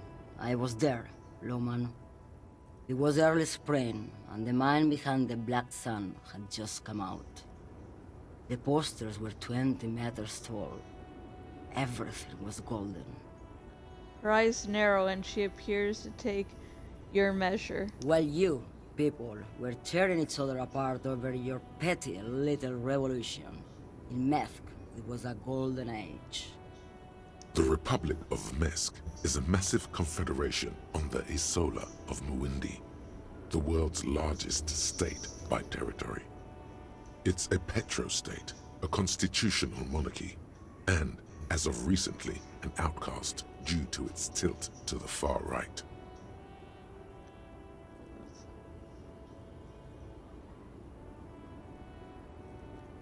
As of recently an outcast, far right. Right, I have some other questions for you. Police questions. Why not, Harife? It's not like I have anything better to do in this hellhole. She sails back against the railing of her motor lorry. Behind her, mountains of memorabilia, photos, and knickknacks line the dashboard. I love her reply of, "Okay, I got nothing better to do. Go ahead, ask your questions."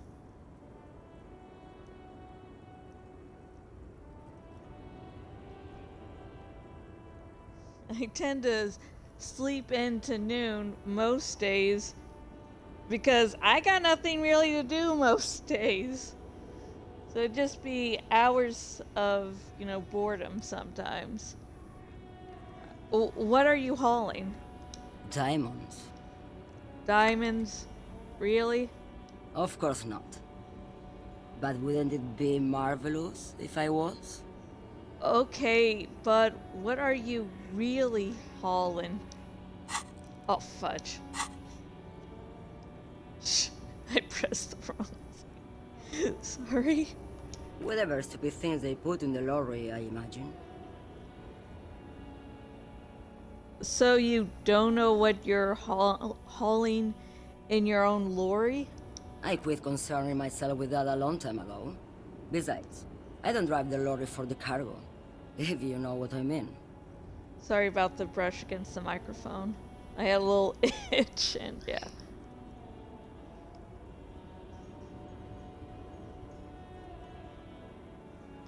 I don't think I do know what you mean. Of course you don't.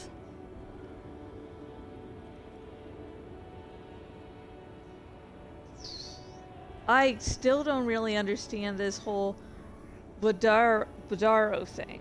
Of course not.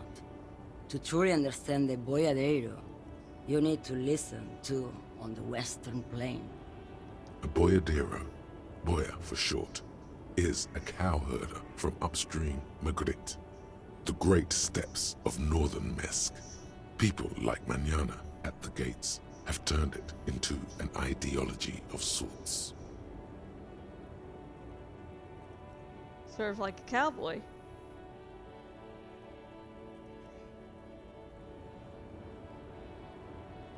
Okay, what's that? It's an old ballad about a young girl who falls in love with a daring boyadero. He promises to marry her as soon as he returns from the Western Plain. I'm guessing that doesn't happen. Of course not. The boyadero returns from the Western Plain a changed man. One night, as he and his beloved are out walking along the river Maigret, she pleads with him to give up his riding and settle down. In the background, you can hear the orchestra swell as the screen fills with the maiden's imploring eyes. I think I see where this is going. So the boyadero strangles his beloved and throws her body in the Magritte. Then he rides off, because the Western Plain is calling to him. Not solemnly. A beautiful song. The most beautiful. A true boyadero needs a whole horizon to himself. He can be tied down by man or woman. His beloved was selfish. She didn't know what it meant to love a boyadero. She wasn't being selfish, she was, just trying to love and be loved in return. But at the same time, she shouldn't think that, the Bayodero would actually settle down with her. Maybe a hit and a quit it thing. Or an open relationship would have been better. If she could handle that, I guess, yeah. But it's still really fucking cruel of him just to go. Pew, pew. What if to truly love a boyadero is to float lifeless downstream? Alright, are you the lady driver? Did you just call me a lady, Jerife? She clearly doesn't think she's a lady. Don't repeat it. I was told of a woman driver. You're the only woman here. I'm not that either, Jerife. I've gone too far from it all to remember what was between my legs. It doesn't work like that on the long haul. So, you're not the driver everyone is terrified of? I'm only terrifying to small children, and to those who used to know me.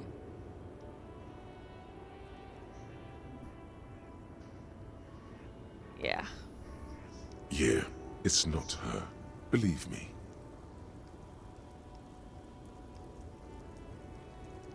Why are you scary to the people who used to know you?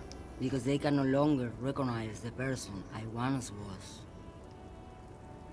You said long haul, that's... The big ones, the trucks. There's no women and men there, it's all just... She hums along as if to track on repeat. In the middle of this town, there's a ghostly motorway. It takes all the people where they want to stay.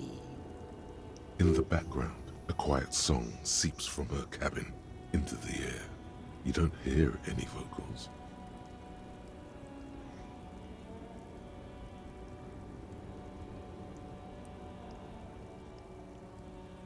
Then who's the female driver I was told of? How should I know? Do I look like I spend a lot of time with the other communers sniffing around when I have my movies to go to? That's all I need to know, thanks. Oh, Sim. The woman stares at you, her mind elsewhere now, on other matters. Something in her is pulling towards some unknown rest state. She twitches, like a sleep kick. Before I came, you seemed away. What do you mean?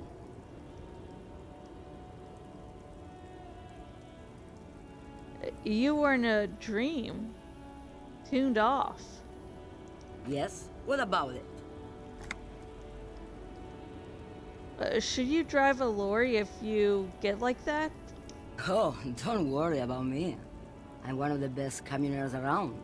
I drive routes no one else will. What routes? Lomonosov's Land, Udashnaia Zemlya, the Western Plain. She nods and closes her eyes again, letting her mind submerge. The Transcatolia Magistral. You for 1A. Adestradas do Mirador. All the good ones. The deep trenches. Where the bluebirds fly. She opens her eyes again and shudders.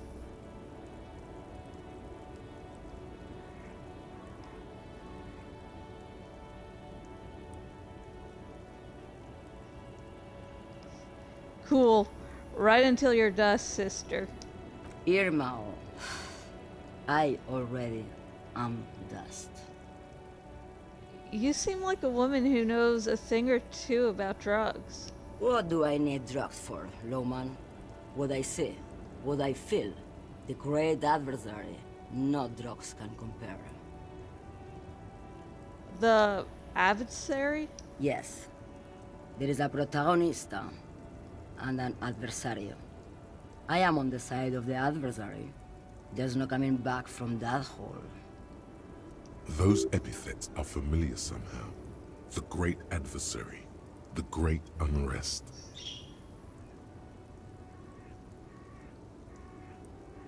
That's not really. Where could I get my hands on an experience like that? If you don't know, She flicks her wrist in a gesture of casual dismissal. Maybe if she thought you're corrupt.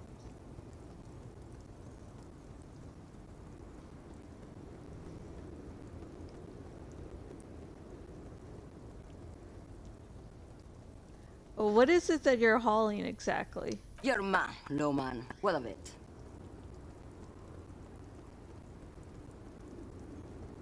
Okay, let me put this another way. Are you smuggling drugs through Terminal B? Maybe. Probably not. Makes no difference for me.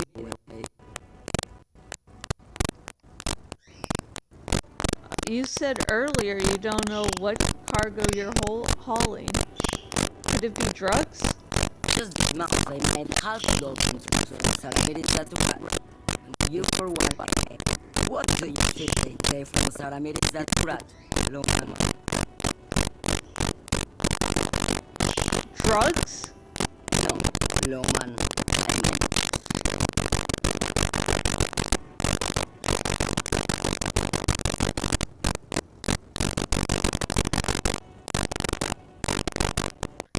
If you had to guess, who do you think is smuggling drugs around here? Irte. Ese man who thinks a boy never also, he's the only one I can see from here. That's correct. There is no visibility of any of the others. I didn't ask you about diamonds, did I? I don't care about that. Diamonds are good for you, Lowman. You should try them sometime. Make yourself pretty like Eva de Zoras.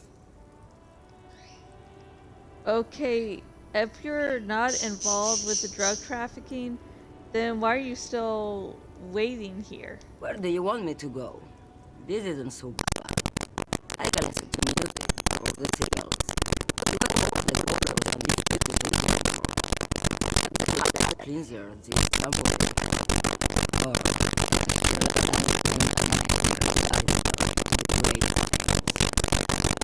Thank you for now.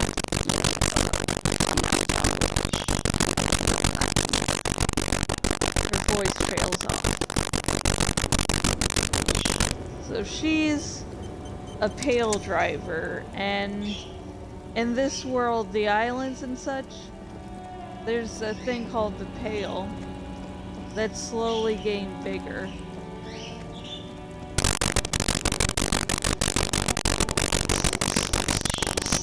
And going through the pale messes you up like that, basically.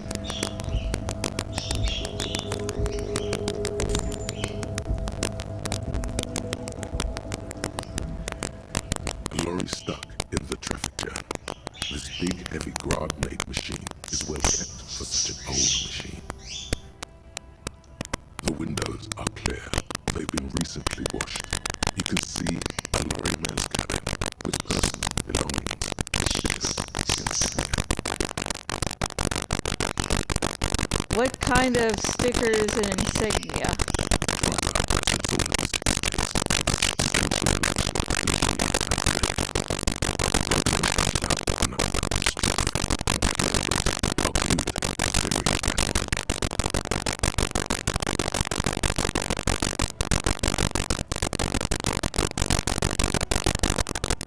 What about the back seat?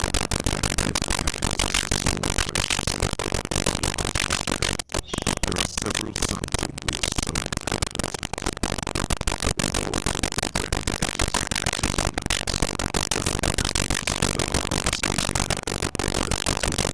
Okay, racist.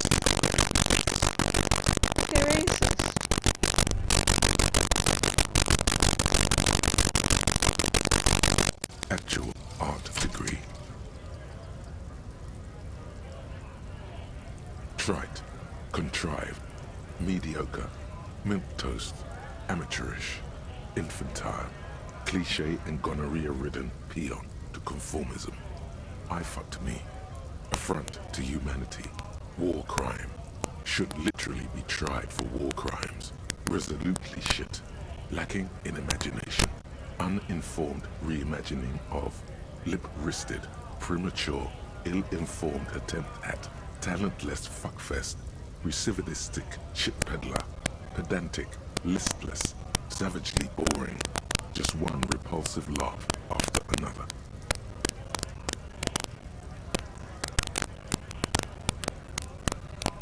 Handshake from anger, how shit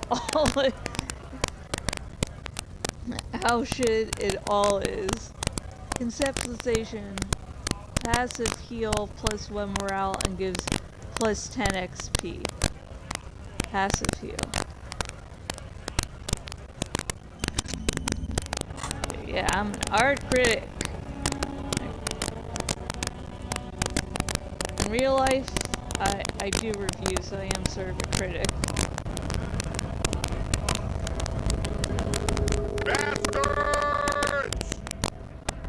Actually, I'm going to take a little break because I do need to stretch and take care of some things. But I will be back. Whew. So, just hang on, folks. Stretch yourself. Now maybe go to the restroom, get something to drink or eat, and I will be back. So, bye for now.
Hello, I'm Josh, and I am back.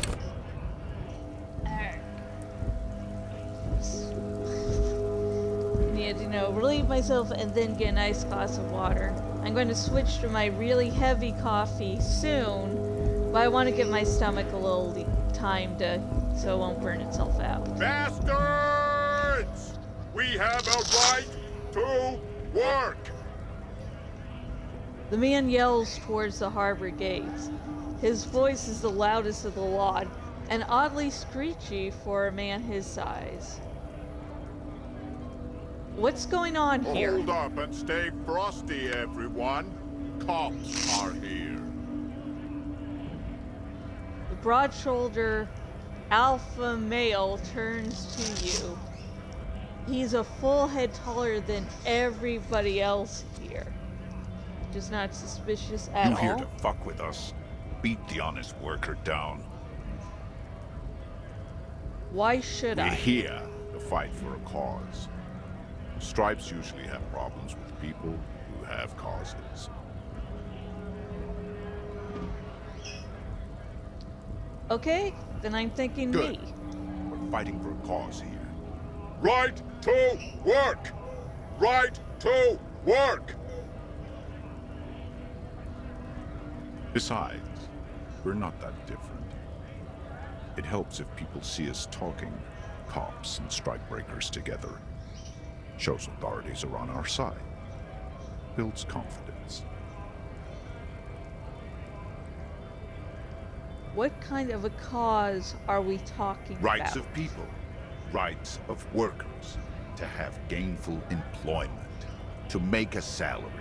And feed their families. His manner of speaking is wooden, the tone of voice bland and uninspired, almost as if compiling replies from a set of learned phrases. I don't think I've chosen any side yet. Might be time. Don't let the fat bastards tread on you. Cops tend to side with the higher-ups, but you're essentially still workers. I don't trust cops, but I can see you understand the right to work! Right to work! Regardless, I have some questions for you. Maybe you should ask them the questions, like why we're not allowed to make a living here. Shame on you! We have families to feed, you piece of shit. He points his finger at the man sitting on the railing. So do we, Scott. The loitering man hollers in return.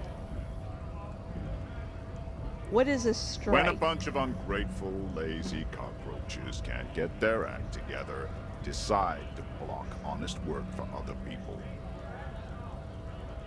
He shifts uncomfortably in his workers' overalls. What do the strikers want? Beats me.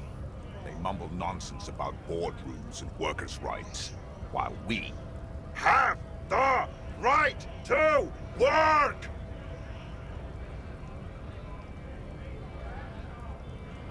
Who are all these strike breakers? Honest men and women with rights to work, to be useful, not toys for corporate interests. The man runs a hand through his steadily graying military haircut. We came here to help the harbor run smoothly in time of crisis. If union fucks don't want work, they ought to let in those who do want work. What exactly is your goal here? We were promised work. We'd be in there, working, if the bastards hadn't shut the gates.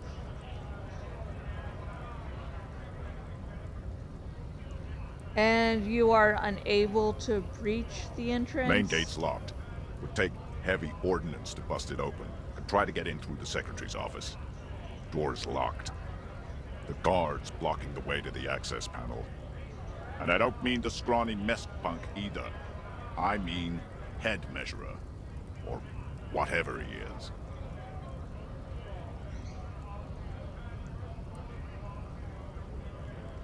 Why don't you just talk to them? Like civilized folk, you mean? These native fucks don't understand civilized. So what are you going to do now? Wait! They might go home eventually, or get drunk. Leave the access panel unguarded, or the company sends someone to reason with them.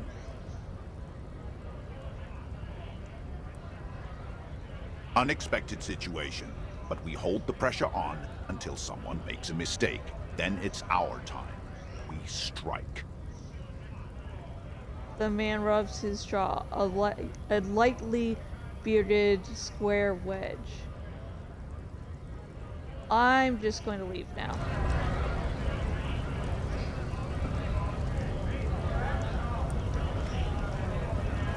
Right to work! Right to work! We were promised work. The physically impressive man tower has turned his attention back. Honest men, we came here to help the harbor run smoothly in time of crisis. If Union fucks...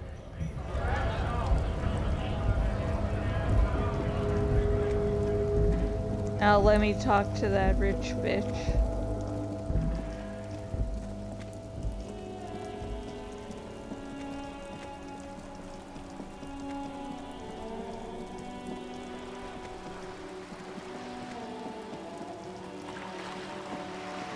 Before I do, this lady will become important.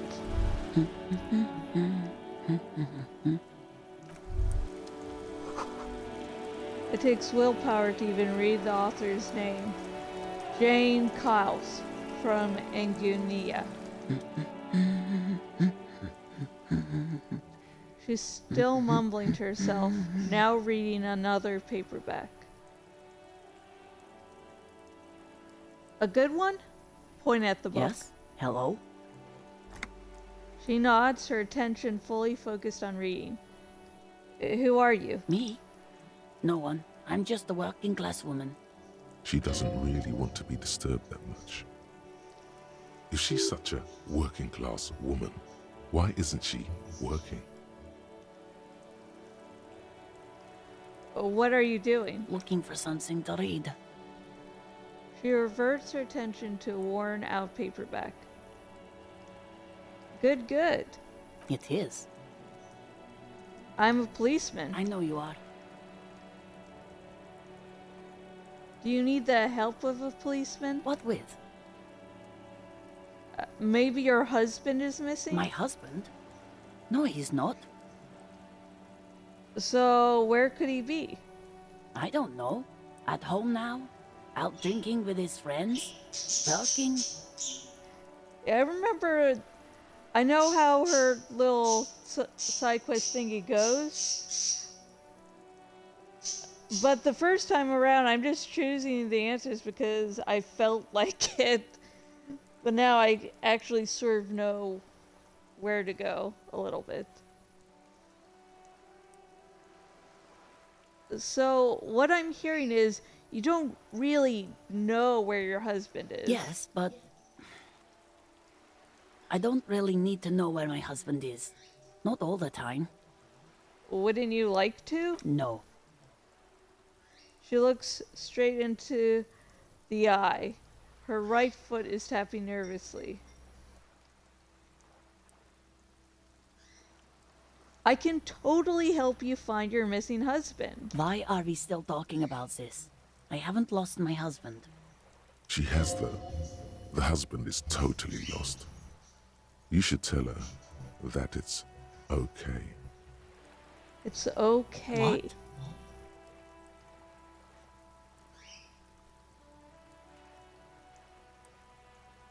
It's all right to not know where your husband is. Nothing shameful in that. Who said anything about shame? Stop talking down to me. My husband is not missing. But he is. You can feel it. Or maybe it's something else then. Maybe your children are missing. No, absolutely not. Words come out quick as gunshots. Okay, so where are they? Are you a policeman or a nanny? She's definitely disturbed by now. Nanny, where are they? They are not missing, sir. You know where they are. They're at home, smoking. Giving the ladder of vices a chance. What if something horrible has happened? What if they're dead? That's the bad vibe you got before.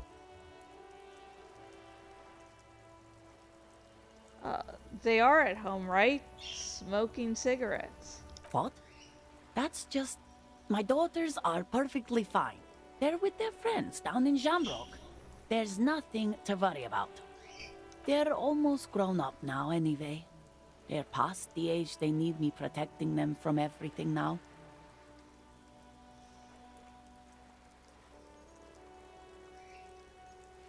I'm afraid the danger is now greater than ever. Tell me, how old are they? My youngest girl, Jolie, is just shy of 16.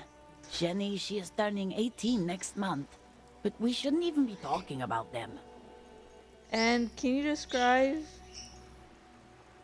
to me their appearances? Any features that stand off? Something to make identifying a little easier? Why do you need to know this? Haven't I repeatedly told you that they're not missing? That they're in Shamrock, safe and well, at some stupid party?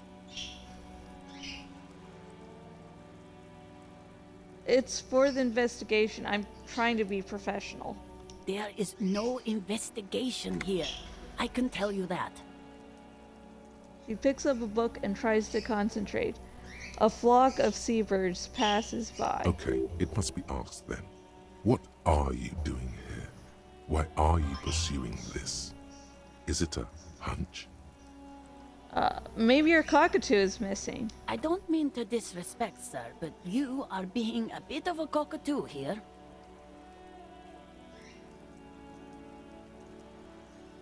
What do you mean I'm being a cockatoo? Nothing. Go read up on them if you're so interested. There's a great book in the bookstore. Maybe you should. What if the cockatoo is your astral captain? Or your heraldic bird? Actually, that's exactly what I'm going to do. Thanks for the tip. Get task. Wonderful. The store is open. Watch her browse books. Her hands move over the book covers. The tips of her fingers look rough, stained with yellow. It seems like she has spent a lot of time at work, smoking. Another comrade. Years of labor are pressing down on her shoulders. She deserves a hug for all the work she's done for mankind. Give her a hug. Come on You here. step in and close your arms around this foreign body, wandering astray in touch. There's a small movement beneath your hands as you shut your eyes. Then a tiny voice breaks out and asks, What is happening?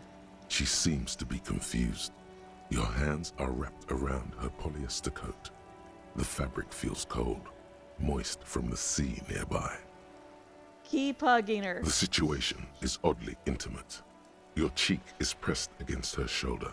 Her hand is trapped between your chest. 5 seconds pass, and their passing seems so unimaginably long. Then she coughs and says again, What are you doing, officer? Less talk, more feeling. Keep your eyes closed. Soak in the closeness. See what the feeling entails. Hey, I hug whomever I please. I'm a hug monster. A hug monster? How do these two go hand in hand? She hasn't let go of your embrace yet.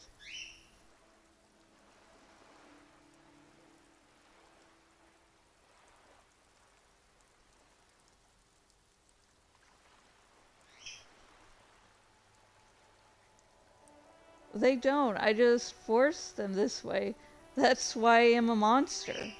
Right. She pats you on your back before gently letting go.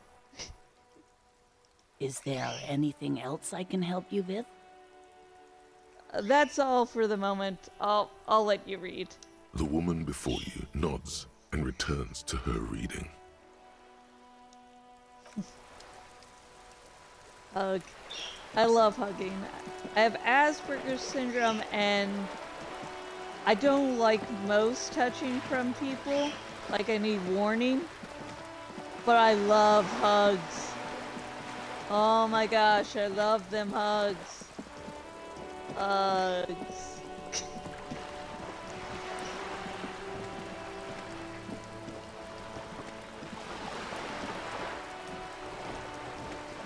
You're back. Good. What can I help you with? I spoke with the lorryman at the roundabout. Word has traveled, yes, but nothing of real substance has surfaced yet, I gather. Wild Pines has eyes on the intersection, but not ears. One of the tall buildings overlooking the roundabout. It would give them a read on the entire quarter.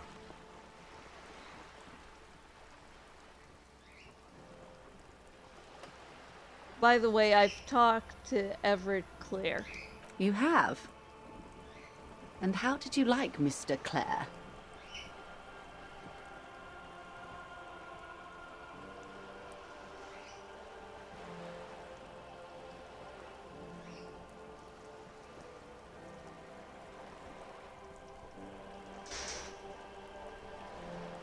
It's not important if I liked him. I was doing my job. Of course, Detective. Excuse me for implying otherwise. I don't expect you to share anything he told you with me. I'm not a corrupt verm myself. However, if you felt like passing some information, how could I stop you? Are we not human? Are we not curious to hear another person's take? It's only natural. We would only be gossiping. You and Everett are masters of, oh hey, we're buddies, while, you know, getting ready to stab you in the back. Fuck off. Intellectually speaking, it would be quite interesting to hear what she has to say about these things. Yes, your disgusting necktie agrees completely. Let's gossip. Oh god, the necktie thinks something is a good idea. Abort! Abort! I'd rather talk about something else for now, if you don't mind. Of course, Detective. Should something come up later down the road, don't be afraid to drop by for a chat. Until then, is there anything I can help you with?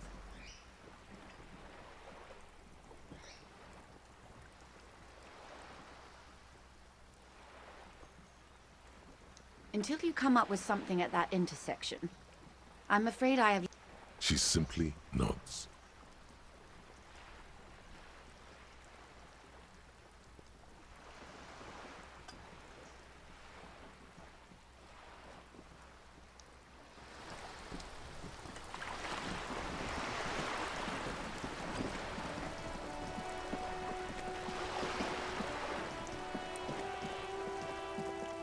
Hey, I thought... I guess I might have to try to figure out that the scabs protesting are the basically companions of the guy that was killed. There. Working class drunk. You know what this means, right? Case solved! Cracked it. All in a good day's work.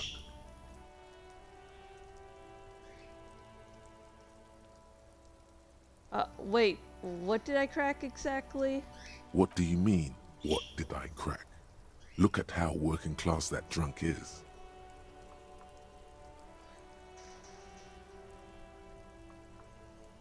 It's, some third option? No. Stop goofing around, recruit. It's the future leader of a proletarian uprising. No, it's not. It's her husband, the missing husband! Yes, and you found him. Now go and tell the working class woman. Protect and serve, recruit. Didn't she repeatedly tell you her husband isn't missing though? But he is missing. You heard her, the worry in her voice.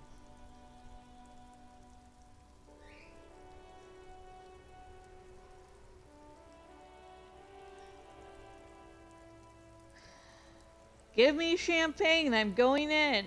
There's no need for champagne when there's honor, recruit. Go and tell the working class woman what you found, right now.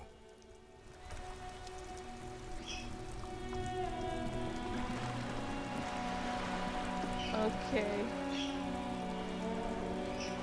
But I thought that the husband is dead on the boardwalk. I'll just see where this goes. She's still searching for a book, her eyes wandering over the colorful grid of soft covers. Protect and serve, madame! I found your husband! God damn it, I already told you. My husband isn't missing. But you said you didn't know where he was. And I specifically added that I didn't need to know where he was. Well, I found him nonetheless. I'm that good. Very well then. Where is he? She's getting impatient, her hands now picking on a random book cover. There! Point to the working class trunk down near the sea. Excuse me? I don't follow. There's something else hiding in her voice, though. A trace of worry. I found a working class drunk and I thought he might be yours! Right, 'cause working class women come with alcoholic husbands. You know what? Remember, about that what. Never ever say what.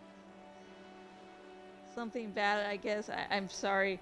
I say stupid things sometimes. I didn't mean to annoy. You were right. I do have an alcoholic husband. Although not that one.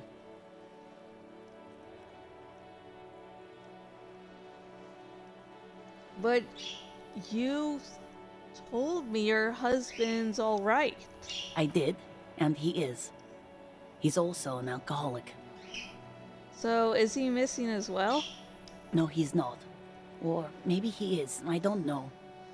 He's probably in the park or in Shamrock somewhere, drinking with his friends. She looks away. I haven't seen him for... Well, to hell with him. She has completely forgotten about her books, staring blank into the distance instead. There. She's worried now.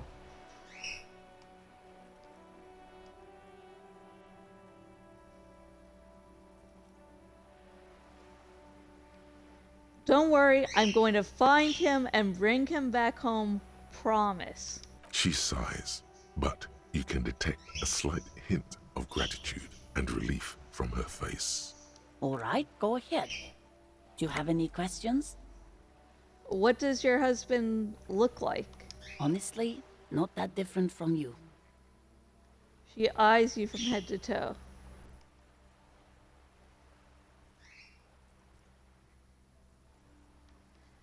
So let me guess. He's disco?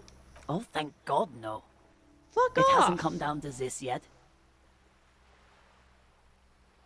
Why did you say that your husband resembles me then? Well, he's slightly chubby. I see. What else? What else? He was wearing a dark brown leather jacket with a bright blue inner lining. The lining is hand-sewn. I made it myself. She sighs, her voice slightly quivering when she adds, It's his cool jacket. God knows it's too cold to run around in this, but he refuses to change. I even tried throwing it away once, but he just dug it out of the bin. Can you believe it? She looks back at you, shaking her head.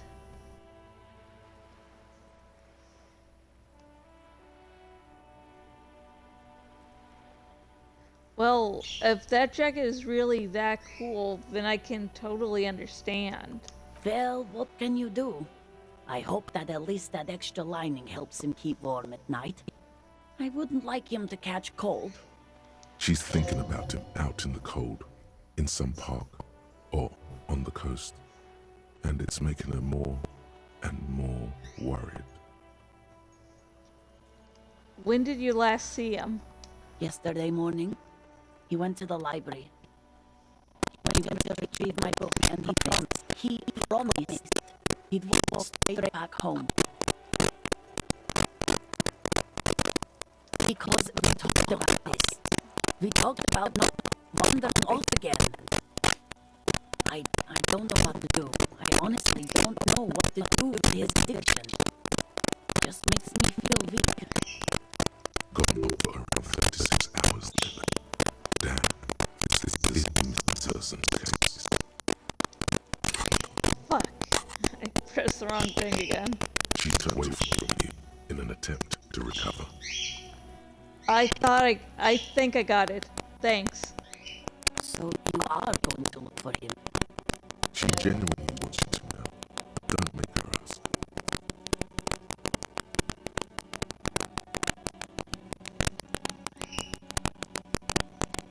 Yes, I will bring him back home to you. Thank you. Please do. Even though I'm sure he will return home by himself. I'm still sure of that.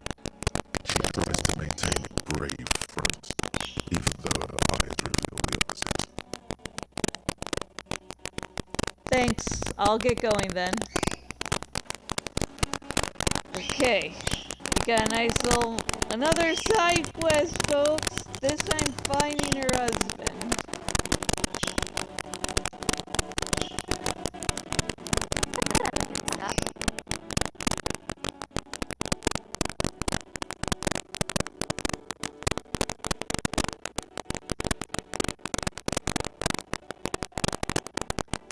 Who is that?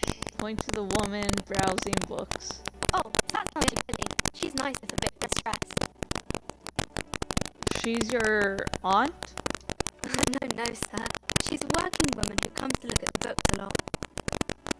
Why is she distressed? I think she is a bad husband. Not very nice or helpful.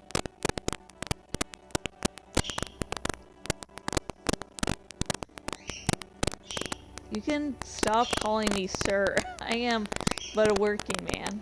No, sir, I can't. It would be too tiring to refrain from it.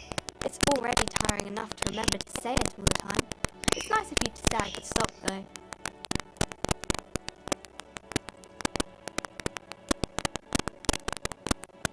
I get you. I, for example, can't stop making this face. Point at your face. I will say that one problem I do have in real life when I'm, not talking or acting for a camera, my face does whatever it wants. I honestly have some really bad resting bitch face. That, coupled with the fact that when I first meet someone, I'm not really talkative, makes some people think I really hate them. Because my face is just doing its thing. That's a friendly enough face, most of the time. No, sir, I can't. It would be too tiring to refrain from it. It's already tiring enough to remember to... That's a friendly enough face, most of the time. Most of the time. Afraid of the curse. Composure.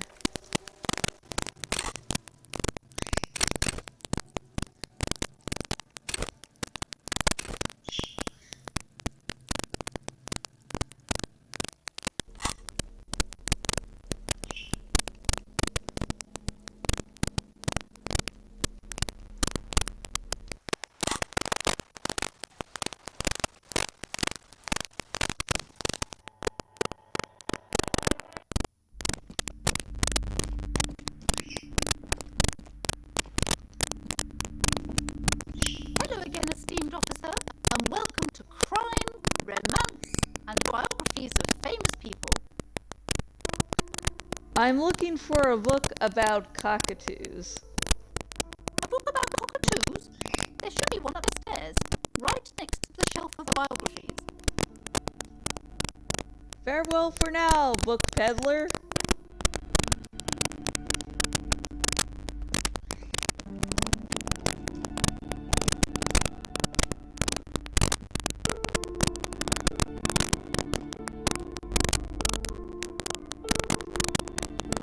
The plaque on the shelf reads, Biographies of...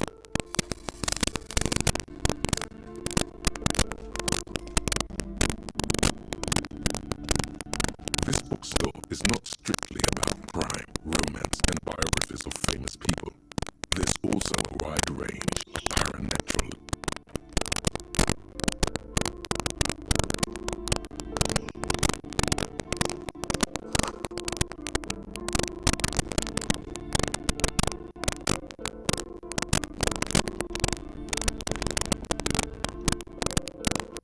A sulfur-crested cockatoo sits on the cover, its beak slightly open.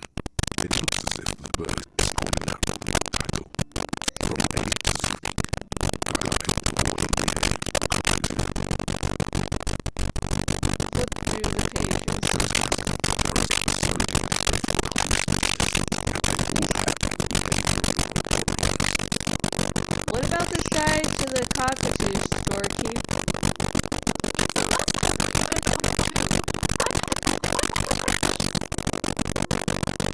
Hey Google, define capricious.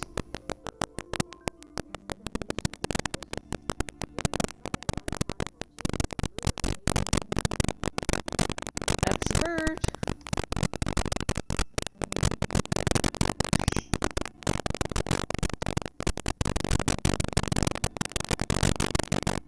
Okay. Actually, I'm going to leave for a moment. Put on clothing that will help with interfacing. Use interfacing one of these skills. Okay, edit.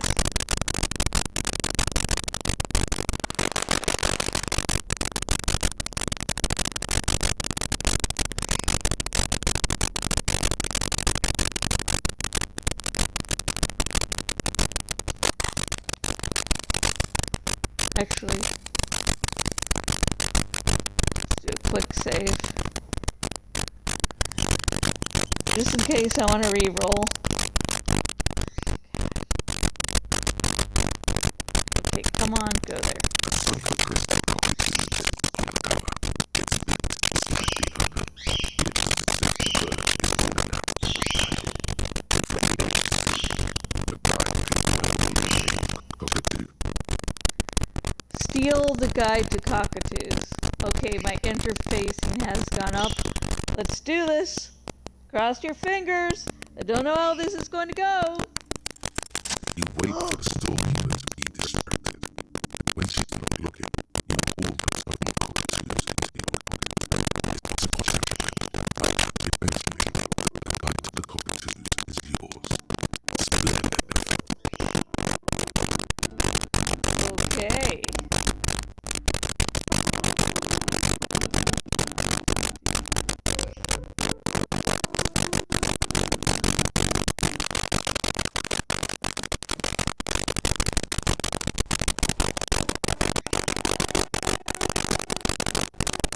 Going to do the door, get in from the rain, and read this book about cockatoos. And after we're done about cockatoos, we're going to read we're going to do another little side quest of getting to the freezer. What's this?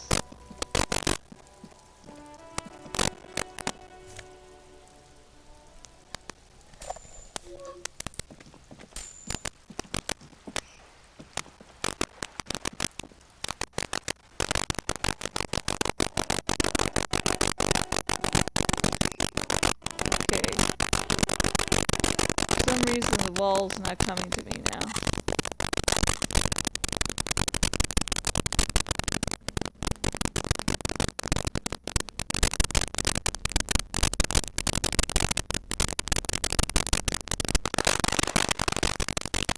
Why isn't it coming to me?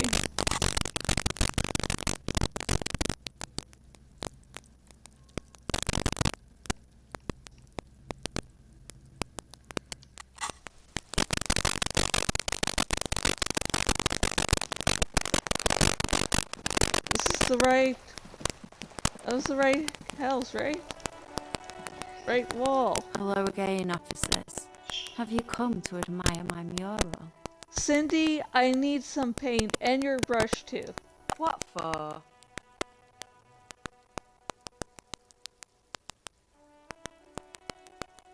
for art. It's for art, okay? Well, if it's for art. But what kind of art are we talking about?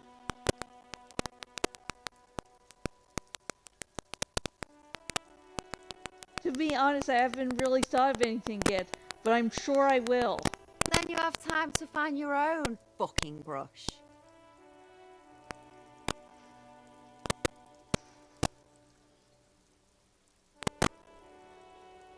To crush a man's dreams like that, I hope you're happy. There, Piggy. I guess art just isn't really you. 'Cause you suck in life and in everything.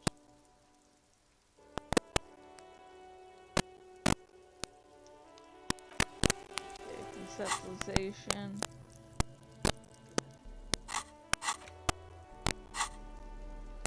Concept.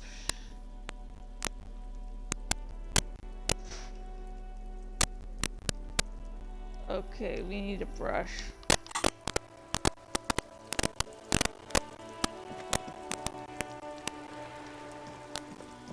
Hello again, officers.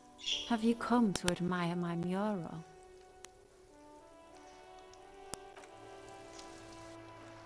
Okay, quick save here. If I don't make this, I'm going to go to the quick save and then level up. Hello again, officers. Have you come to admire my mural? Attempt to explain your artistic intentions. You don't have the skills to execute something like this in practice. But, oh boy, the idea's going to blow her fucking mind. I'm going to create a highly detailed skeleton of an ancient bird that went extinct 100 million years ago. She squints her eyes. And then I'm going to paint it red using heavy fuel oil. And then I'm going to fucking light it on fire. On fire? She whispers to herself. It's the Phoenix, get it? What do you say? I say, sod off. You don't have the technical skills to do that. What's your problem? I like your idea. Should have thought of it myself. I don't need this kind of competition in my neighborhood. Damn, it was too strong.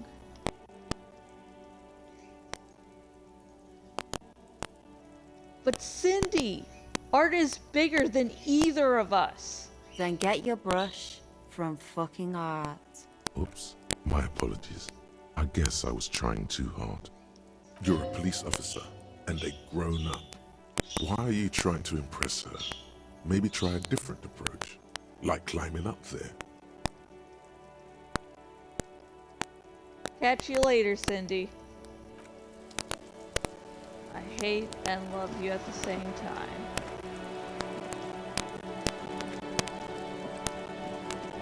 A sturdy metal door.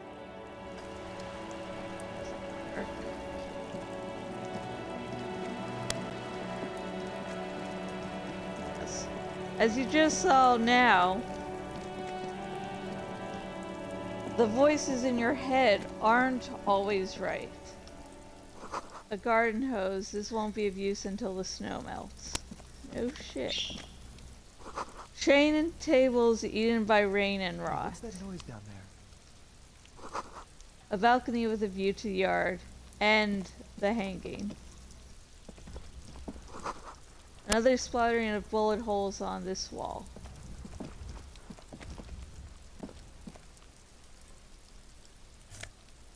Take you. Orange bum hat. What powers do you give us? Reaction speed. This must be it. The basement door is weather-worn. The copper nails holding the upholstery in place have turned green from sea air, and there's a knocker shaped like a lion's head.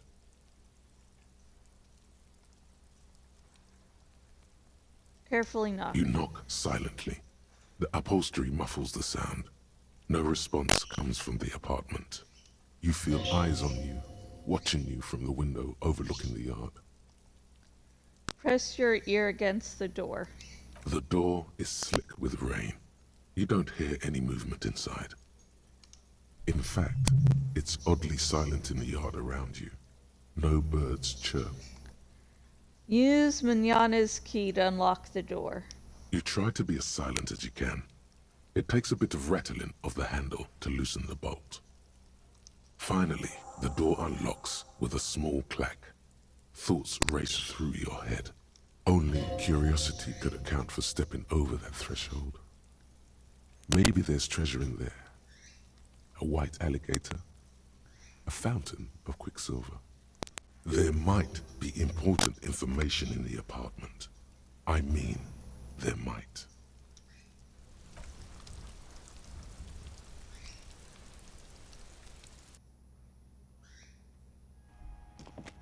Okay, let's read about that cockatoo now.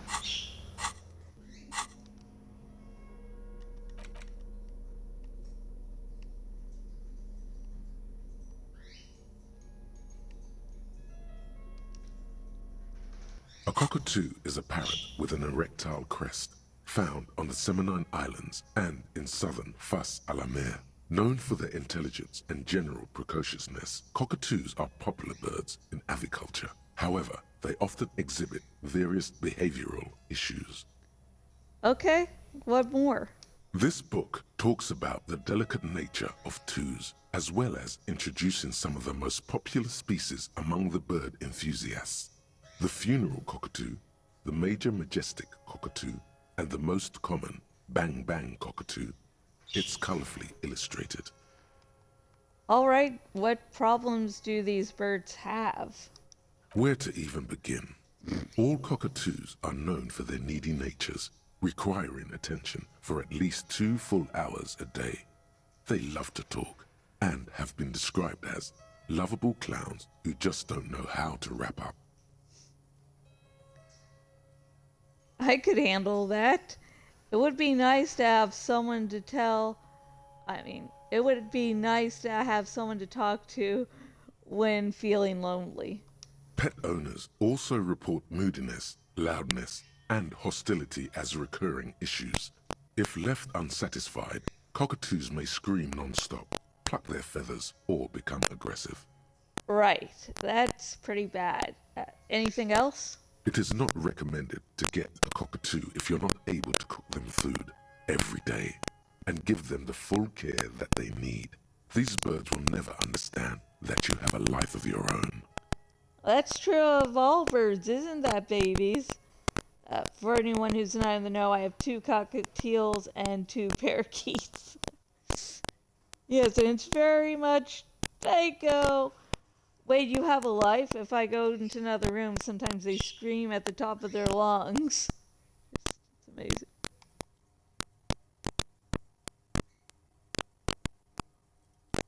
Oh, yes, but there has to be something great about cockatoos as well. You're right. Cockatoos are magnificent creatures. They love to perform, cuddle, and show off, and will even scream for fun, often as loud as up to 135 decibels. Yeah, dude. Like, when I had first uncovered the birds for the day and let them out, they are screaming at the top of their lungs. It's like, and if I have a migraine that day, oh my gosh, that's a nightmare. Not great for the neighbors. Fuck the neighbors. Performing? Yes, birdie. Read about the funeral cockatoo. This is a yellow-tailed black cockatoo. Its specific name, Psittacus venereus, relates to its dark and somber plumage. This bird looks as if dressed for a funeral, 24/7. There is something indisputably ominous about it. Cool, yeah. Read about the major majestic cockatoo. Perhaps the most impressive of all the species, the endangered major majestic cockatoo, is often described as the most flamboyant bird in the jungle. Its pink-colored wings and flowing crest embellishing its proud and bumptious nature. In the words of poet-explorer Sir James Fournier, few birds more enliven the monotonous hues of the verdant forest than this big, bold, and beautiful species. Read about the most common bang bang cockatoos. Despite its banging name, the bang-bang cockatoo is actually the shyest of the species, common in almost all Seminoles forests, as well as zoos and homes all over the world. Its plumage is mainly grey and white. The Seminoles name bang-bang is thought to be of onomatopoeic origins. Honestly, this bird does sound a little like me. Yes, but all those cockatoo species are so different. Which one are you?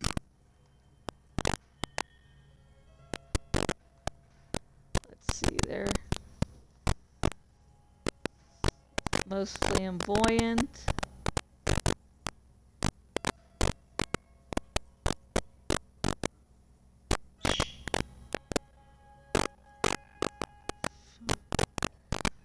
Guy relates to the dark plumage. This bird looks as if dressed for a funeral.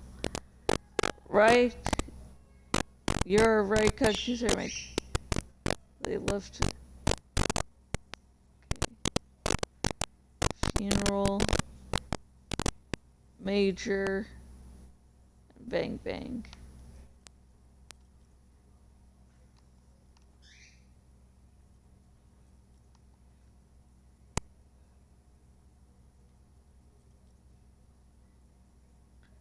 Fuck a patoo. Only the funeral cockatoo in its darkness can truly grasp the depths of my doom-laden soul. You're right. You're Psittacus venereus embodied. This ominous bird belongs on your heraldry. Put the book away. And oh, in case you couldn't tell about the time that's going on, reading books is also a good way to pass the time if you need to wait a little bit. And talking about waiting a little bit, I'm going to make some super strong coffee because I am starting to get tired and I don't want to start falling asleep and yawning on this stream. So give me a few minutes. I have a madness to my methods of my coffee. See you soon.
I'm Josh, and I am back with some nice coffee. Ooh, yeah. Whoever lives here admires fair-haired fantasy heroes with big muscles.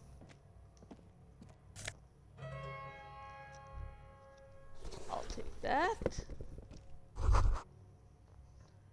You can almost feel the warmth of the red sun on this flag. Hang on. I'm trying to do this. Oh, fudge! I've just found a big effing hangnail. This is gonna drive me nuts. This is the flag of Revachol, the suzerainty. What's with the sun? This isn't just one sun, but there are little suns dancing around the big sun. This is the sevenfold sun miracle. What's the sevenfold sun miracle? It's an optical atmospheric anomaly the first settlers saw. Happens in cold weather. 6 small suns around the big one. This complex halo phenomena is how old Revachol got its flag.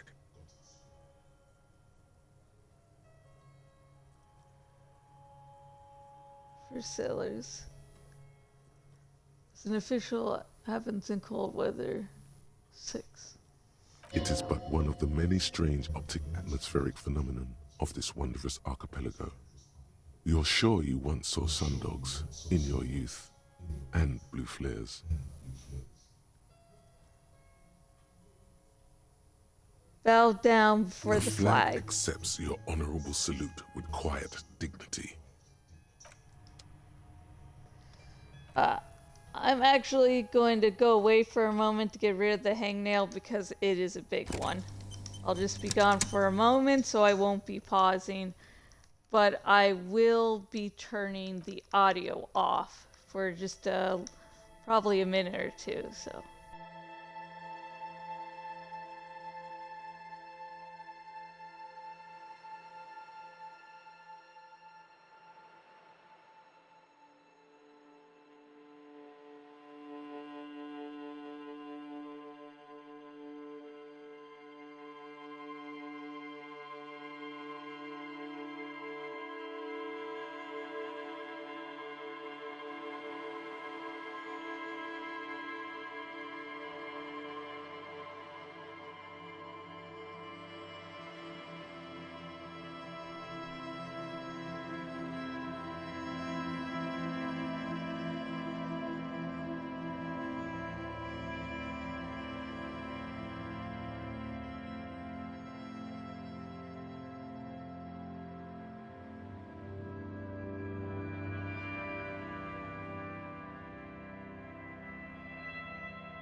Hello, I'm back, and again, I am sorry for that, but it was huge. I know that if it slightly tugged on things, it just became worse and worse.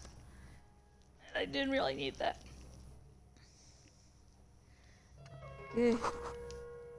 A book titled The Hidden World of Walking Sticks lies open. A row of mugs sits on the shelf. Each one depicts a human figure. A dark-skinned woman grinning amidst mysterious symbols. A broad-shouldered man shoveling potatoes, and others. Tap on the A mugs. little ring. Though cheerful, the images on the ceramic make you vaguely uncomfortable. There's something disdainful in the way the curves and lines of the bodies were drawn. The images betray a lack of interest in human beings. They are merely unflattering caricatures. What do I mean uncomfortable? The owner of these mugs doesn't like people of other ethnicities very much.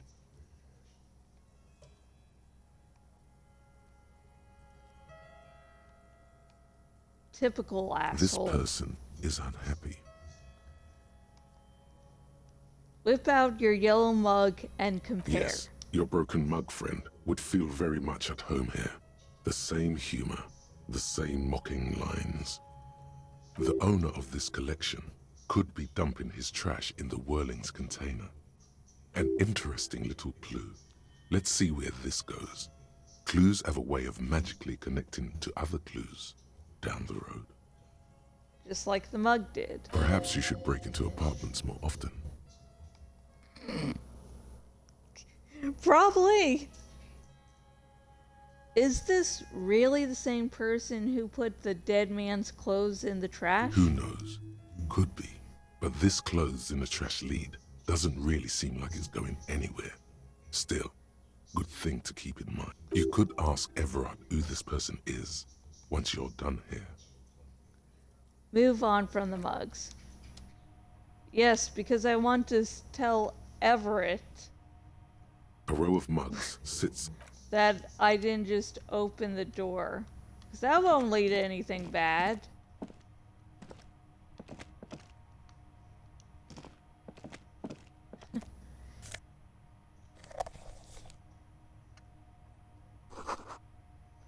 A small suitcase full of clothes. Guests are staying over. Good.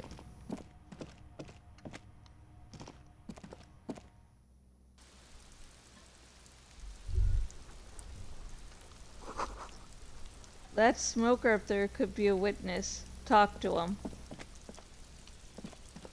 Okay. Remember, I wanted composure for something. Oh, yeah.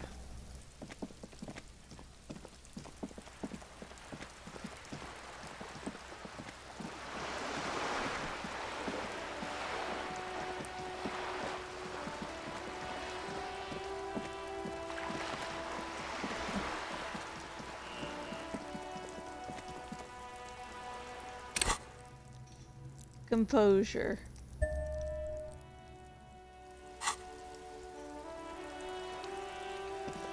Okay, now I'm going to quick save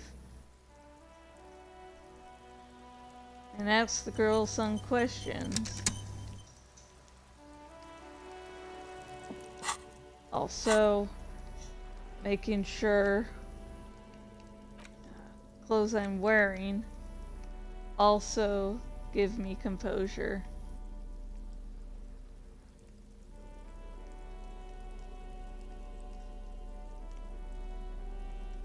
Wait, does some of the clothing I'm wearing already do that? Conceptualization, savoir-faire, composure, empire, drama. I was pretty sure one of these things did. Shivers, spirit.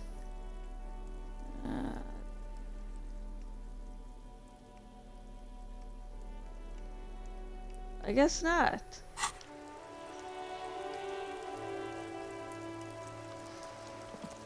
Hello again, sir. Okay, I'm going to deduce.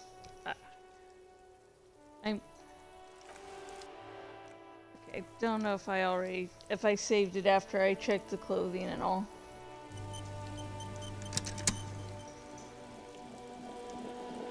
Okay, let's do this.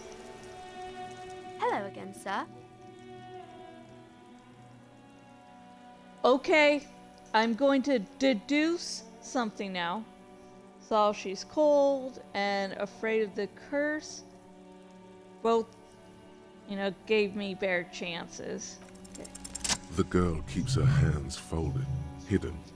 Why is that? Hey, why do you keep your hands folded? What do you mean, sir?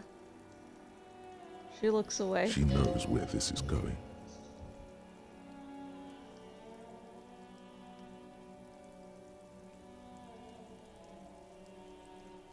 You don't need to be worried.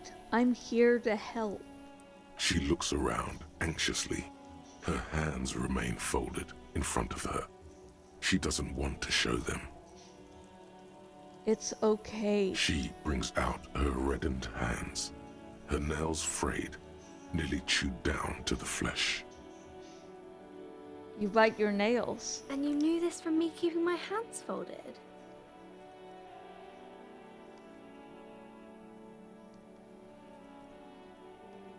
Yes. Well, that proves nothing. Anyone could do an easy deduction like that. Her eyes flash with defiance. She's not impressed. She actually is impressed. This is more like a defensive reflex.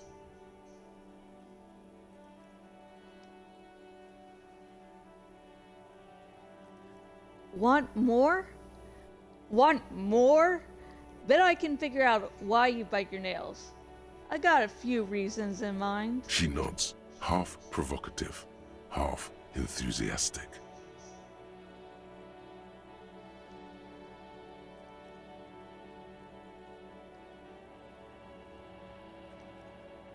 It means you're recycling your bottle material.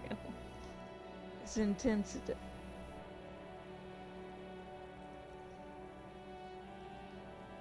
You're uptight because of your mother and the pressure she's putting on you. Maybe so, sir.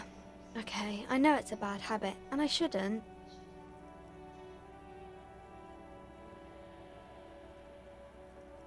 Either way, another ace deduction by the #1 detective in town. It was okay, sir. She's still got rebellious. There's more that can be achieved here. Ask her to do the same.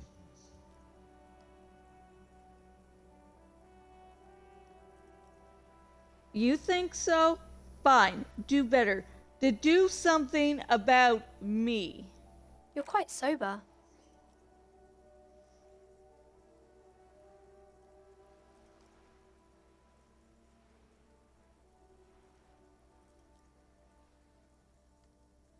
Wait, how do you know I'm usually not? Because you usually aren't. I am also sad and my head hurts. I'm sorry, sir. I hope things get better soon. She looks you in the eye, a gleam of sympathy on her face. Yeah, me too, kid. Me too. There she stands, swaying on her feet, assaulted by the early spring breeze. She smiles at you. The whole situation suddenly feels familiar, somehow. There's something you're missing.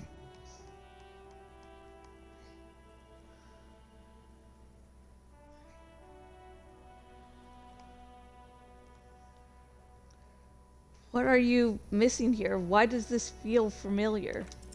Because you know each other. She's been talking to you so openly because you've talked before.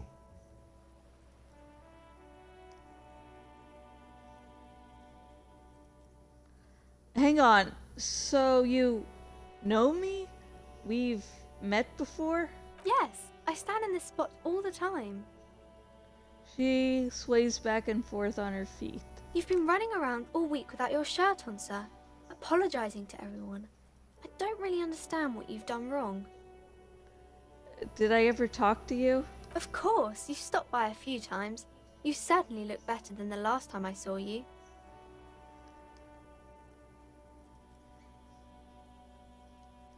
Thanks. I'm trying. Yeah, I can see. You don't have party eyes anymore. Party eyes? You know, like a cat in the dark, all big and wide-eyed. It certainly looks odd on a man. The swiveling eyes of a loony drug addict. That is what she meant. You were probably gurning too. Fuck yeah. You should get some party eyes right now. Snap those sequins on you, boy.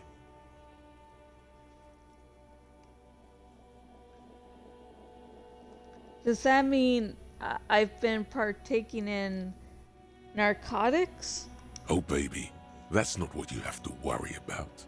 Worry about the important thing.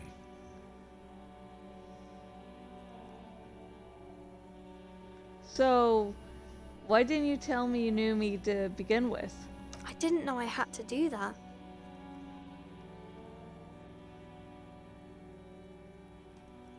Thanks. I've learned something about myself today. I'm glad I could help you, sir. Okay, bye. See you around, Anit.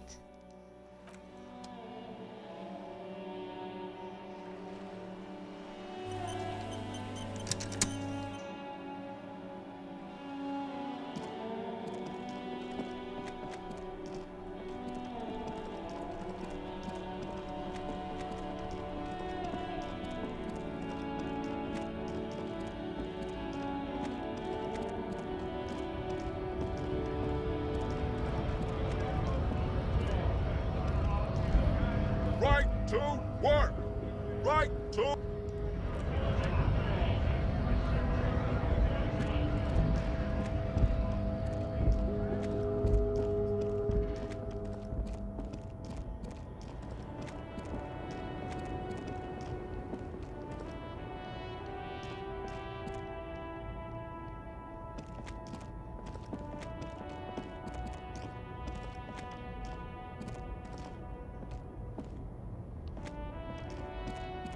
Okay, I'm getting confused about where I can and can't walk.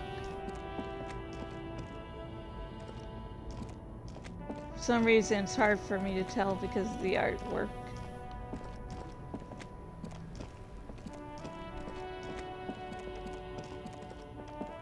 Okay.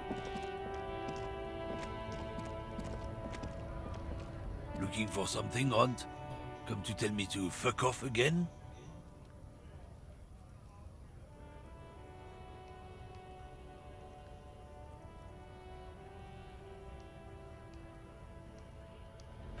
Okay, I'm going to quick save again.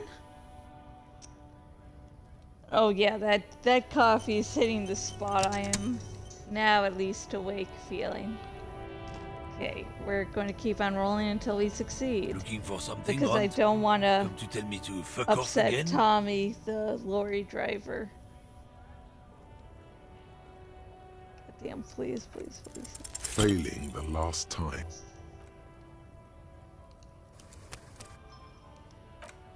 Okay, here we go again.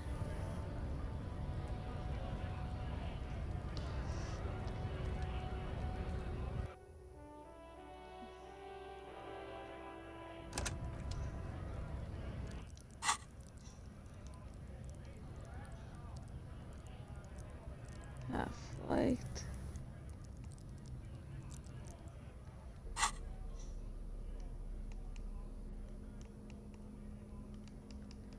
Okay, we have something with half-light here. Half-light, no half-light. Let's decrease half-light.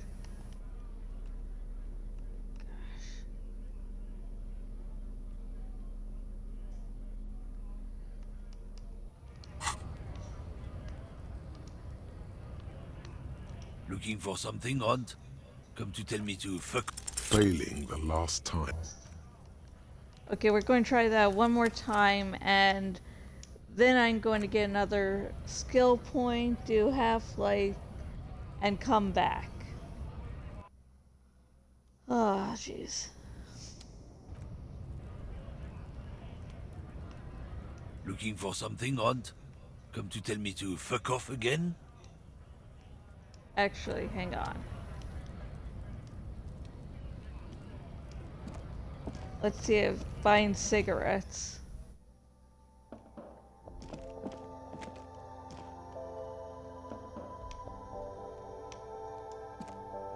A colorful display of cigarettes and alcohol bottles line the shop wall, inviting you closer. The beauty, the truth, the poetry of it all. I'm obliged to inform you that both alcohol and cigarettes damage your health, but I guess you already know that. Don't ask, don't look, don't do anything here. Just go away. Get back to work. The Pale Age vodka is special, I guess. It's stored in pale for a couple of years, which makes it super expensive and super strong. Okay, what will consuming this stuff do to my body? I mean, I already said it'd hurt you. I don't know what else they do. Do you sell any under-the-counter vices? No, Frick only sells legal drugs, like the law says. The pale aged vodka is special, I guess. It's stored in pale for a couple of years, which makes it super expensive and super strong. What is pale? You know. Yeah. Yeah, I don't. Thanks for your answer. Sure. So, are you gonna buy anything, or...?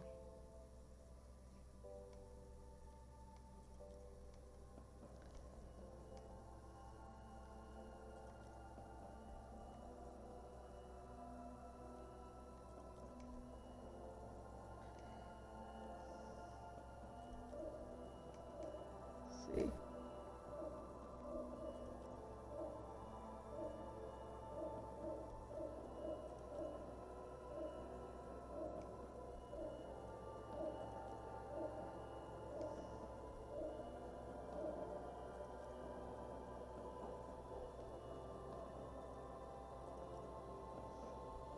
Here you go, mister.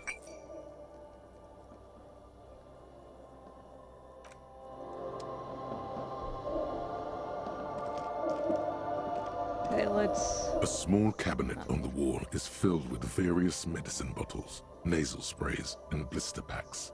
They all... Okay, here. I hope Saint Baptiste makes you... Okay. Okay, let's drink some wine. Red, red wine goes to my head, makes me forget. Do, do, do, do. Okay. First playthrough, I honestly only used drugs once, and then I ended up going to a previous save. So yeah. Guess this is the first official time I'm doing this. Okay.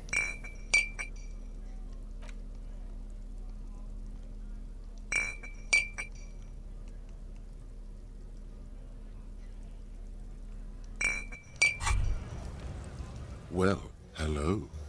Someone seems to have found himself a bottle of alcohol. Here's where the magic happens. Look at the bottle. Light reflects off the green glass of the Commodore Red. The gods have been generous. Better pop it open before they change their minds. Wow, the gods of mass production have made this alcohol container laughably easy to open. A child could have done it. Open the bottle. There's a satisfying pop as the cork jumps out, and the hair on your back rises like an army at attention. You've been here before. Welcome back, detective. You're home now. God, it makes me feel so guilty. You see a flash of teeth. A young woman smiling at you near some railway overpass in your ruined past. She is gorgeous, and she is yours.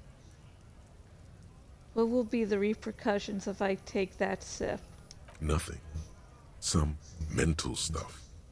Nothing to be worried about. Physically, you'll be strong as an ox. Take a sip. A golden sun melts down your throat. Its rays filling your nostrils with sunshine. Your stomach melts from it into a happy, gooey mess. So does your mind. All the bad things are melting. You're you again. A real cop. A real detective. Incredibly well done. From the void we came, and to the void we must return.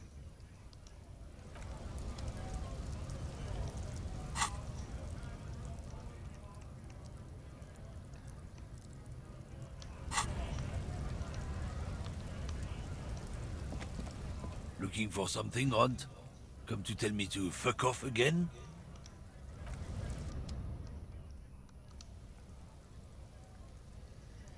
Okay, let's do this, folks, as I feel guilty.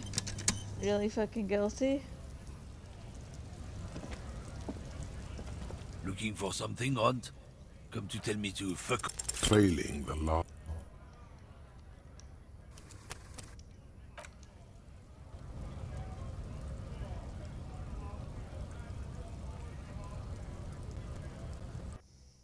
Okay. This might take a few tries. Again, I don't want to hurt Tommy's Looking for feelings. something, Aunt? Please. Failing the last.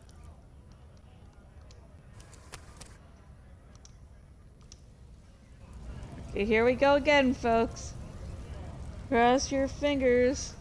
Cross your toes. Cross anything you have to cross. Just don't want to hurt Tommy again. Looking for something, Aunt? Come to tell me to. Failing last time was so demoralizing and puzzling that you just can't work up the.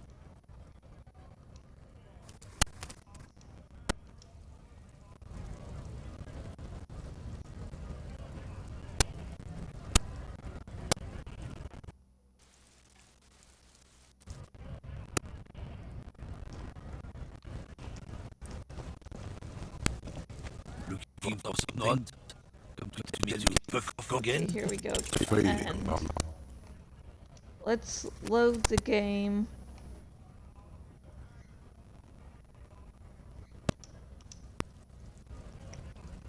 I don't think this is when we have the drugs, the wine yet. Fudge.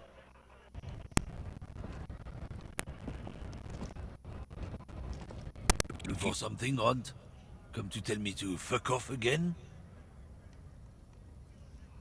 It's not the most popular topic nowadays, with a coalition in charge and all. You might want to change the topic. That is, bury your I head get under it, the someone sand has like to be the common unpopular I'm not guy. the only one. Look, I've read books. The science of racial theory has all been proved, even if some people don't want to accept it.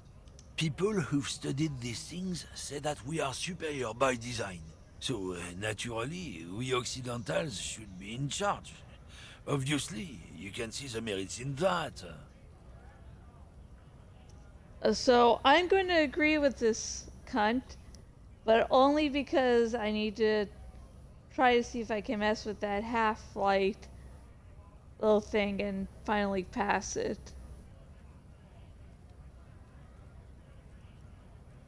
Okay, what else have you thought of? So, lately Occidentals have experienced an unfortunate downturn when the superior race sees civilians in inferiority.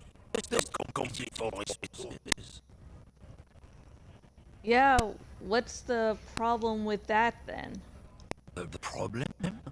The damn kids are showing you real good game lately. Same with the metals. And all the other introduced species out there, breeding like rabbits. They are on the precipice of cultural victory. Cultural victory? What is this then? Say nothing. It's true. Also, you need to realize the dangers of mixing races.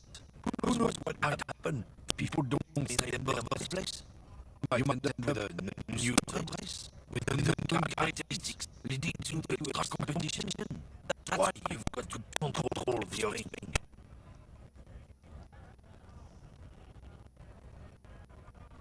Yeah, I think I can get down with racism.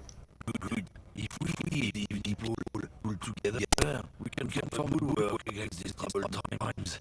Without the forces that you undermine the well-being of our people. Okay, I got to 17 without the booze. Hang on. It lay like the hard stuff.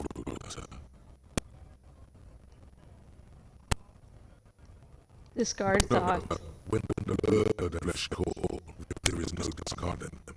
Speak true. We do like the hard stuff. What is this hard stuff? Fascism, Roberta. What is fascism, though? Many things, but it's mostly about trusting your gut. Who does your gut tell you is the source of revolution problems? I thought you were my circulatory system. Quit all weakest, worst, most insane thing. The weak link. Financers? Yes, them, but also women. Woman? Women. Men of wood. You don't know I like them. They're insane. Their idiocy needs to scrub this world by rubbing alcohol on. Women need to go back to the fucking kitchen. I like how I was trying to discard the thought, but the thought's like, nope! That's what fascism was down to. The rest is always important. The main thing is that women need to know their place. Am I having some kind of stomach seizure? Stomach truth. You're having a stomach truth. Why am I getting this? Because there are hard things that others won't say. Good things, you said them many times.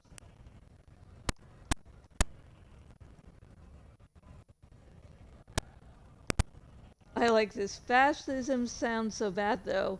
What if we called it something else, like a traditionalism?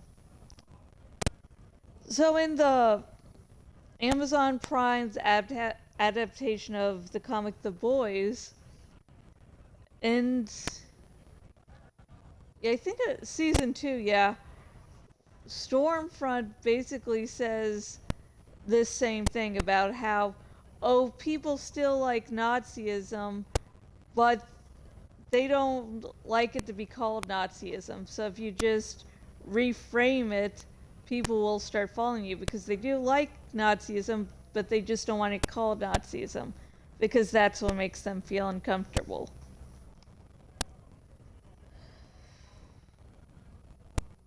Okay, stomach, I've made up my mind about fascism. Proceeds to the judgment. You're going to keep your food, right? Keep your food, Rota. Absolutely not. I'm not going to be played by an upset stomach. There's a slow, painful growl of something in your intestines, not knocking on alcohol inboard in liver. It is one of betrayal and disappointment. Well, fuck you.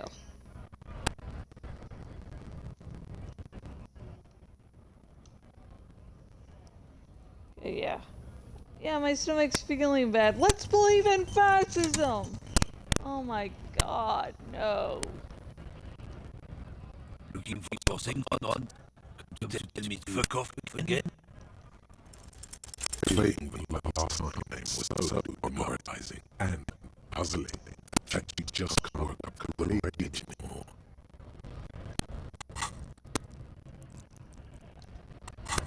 Okay, I'm going to have to get another skill point. Okay, let's solve the mystery of the curse.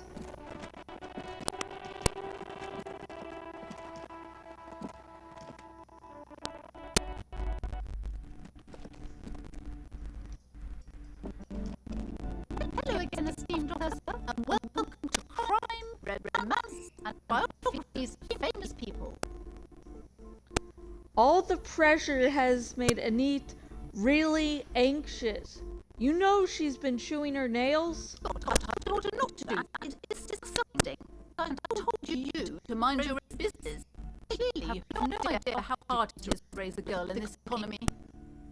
This economy is a mysterious force, like cosmic weather, mysterious and harsh.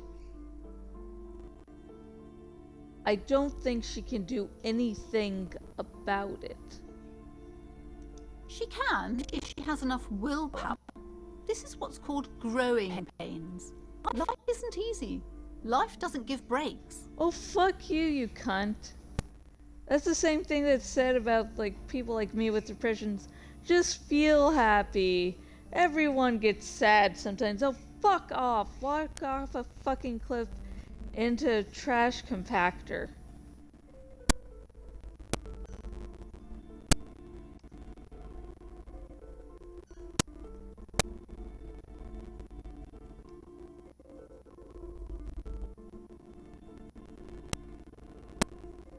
what you're doing is wrong. Even I know that, and I usually don't know anything. She stands stiff and severe, silently fuming.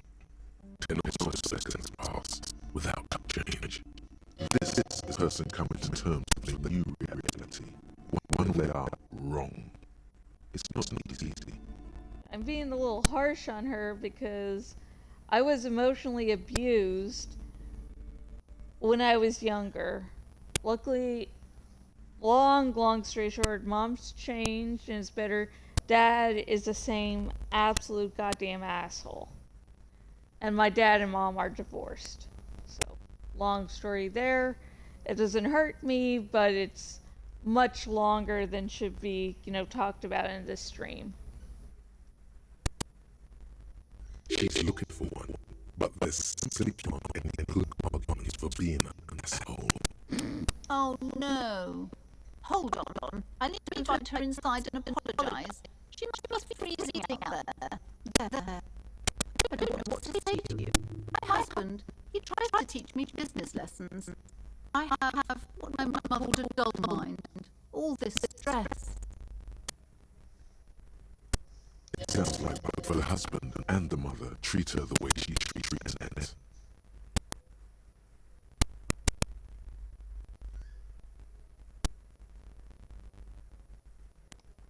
Just nod compassionately.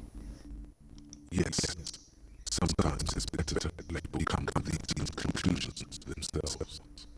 Is this husband Annette's father? Yes. My husband is a successful entrepreneur at East River. If only he were more involved in the business running up here. No matter. Soon we'll both be off the wrong caron.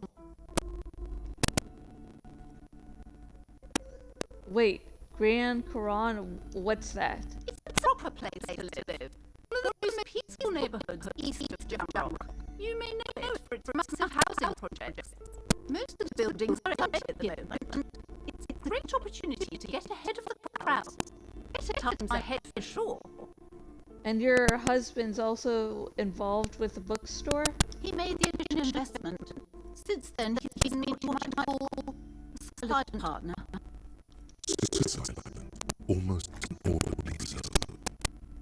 I can't believe it. I'm pitying this woman.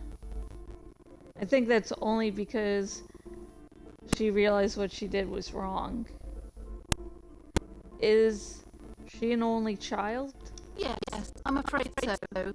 A real treat she is. It would be nice if she had. No, we couldn't have afforded more children, really. Not in this economy. Why not? We're quite busy people, you know, my husband and I. Quite busy. Children are a lot of work. You don't look like a father, so I don't expect you to understand. I'm sorry. I'm sure you do understand. She told me she doesn't go to school anymore. She's been too busy helping me here. So she studied at home this trimester. This is a temporary solution, of course. Plain sense nods. I assure you, I of all people understand the importance of education. She will be back in school the moment the store takes off. And hell freezes over? Never mind. It's not a good topic to get into. Yeah. So she'll never go back to school. Alright, I had something else in mind. The woman looks aloof. Her features much softer. Occasionally she glances at her daughter's silhouette. Why are you uptight about those curtains? I just want to know what's on the other side. I already told you, it's just a storage room for employees. I don't understand why it's so important to you. Just let it go, officer. Go buy some goddamn books. You're supposed to be drawn to the books.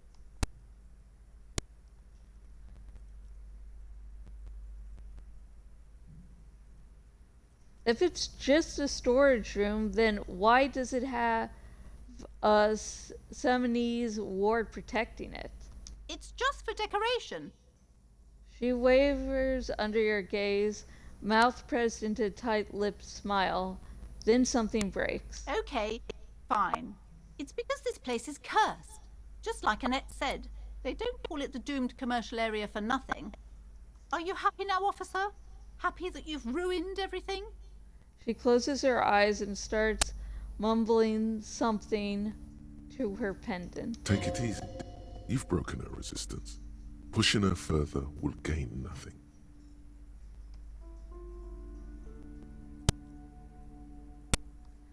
How does this curse manifest itself? The curse is so much worse than you could imagine. It's a disease, eating at the very foundation. A shiver runs through the woman as she looks around the dimly lit store. It's the curse of financial distress, of ruin and bankruptcy. She peers at the curtains again. Didn't that curtain just move?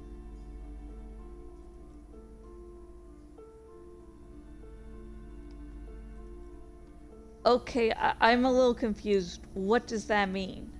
Everyone knows that all the previous companies in this building have sooner or later declared bankruptcy, and their malicious spirits are still here, feeding off bad business practices and disappointing income statements. There's something wrong with this building, I can tell you. Ever since I arrived, I've sensed an eerie lingering presence, as if I was unwanted here. Sounds familiar. Yeah, she's a bitch. But not as much of a bitch as I once thought. Strange, I feel unwanted too. What does it mean? Truly so? Perhaps the dark energies are leeching off you. You shouldn't stay in the store too long. It may be dangerous. Why didn't you just tell me right away it's the curse? It's not good to talk about the curse, not in detail. The negativism, it's dangerous. Talking about the void wraiths angers them. Wow. Void raves. You have new words.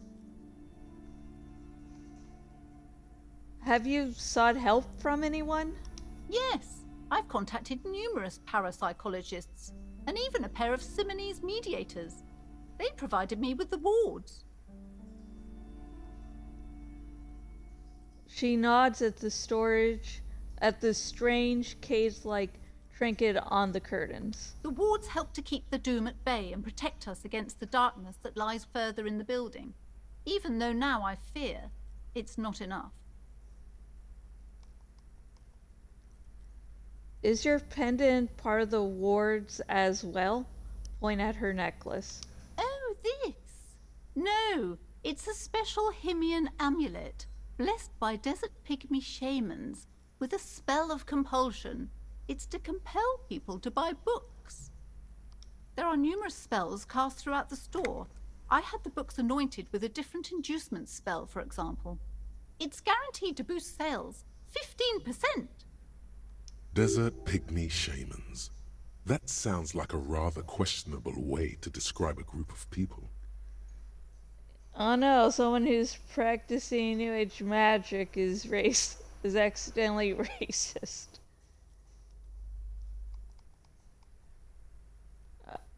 Would you...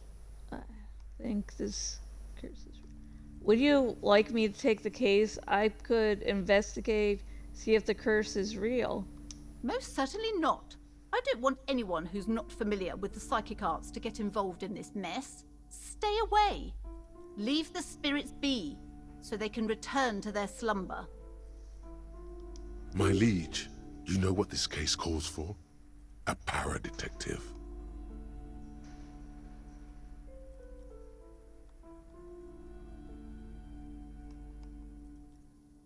Give smart-ass parenting advice. Help Danette. Give smart-ass parenting advice.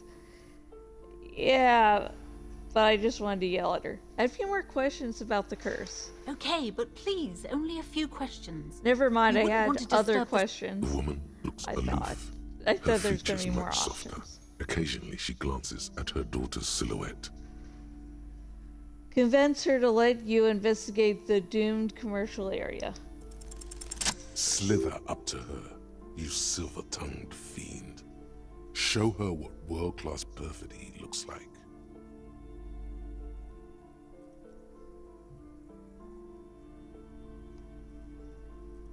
Wait, what if I don't want to lie? You're not lying. You're giving her peace of mind.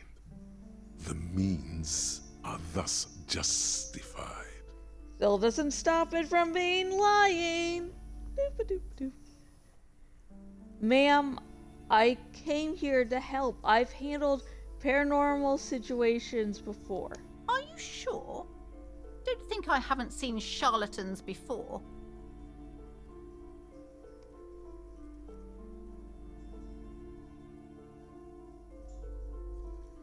I sense the psychic emanations from afar. The sleeper beyond calls out. I'm not sure I can trust your claims. Honestly, you look like a bit of a drinker.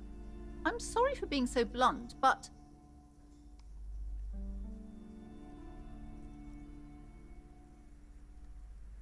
I admit I've had my share of drinks, but only because this spectral realm is parapsychologically tiring. Hey! Hey! Hey! Hey!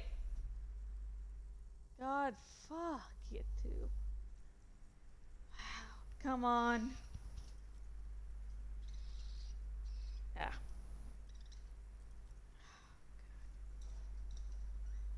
Sorry, folks. Ghost decided she really wanted to attack Jorah. Ghost is a parakeet, Jorah is a cockatiel. I don't mind if the two cockatiels, Jorah and Navi, fight, but I got a problem with tiny little Ghost decides to fight. I admit I've had my share of drinks, but only because the spectral realm is parapsychologically taxing. How do you know all this? Here we go.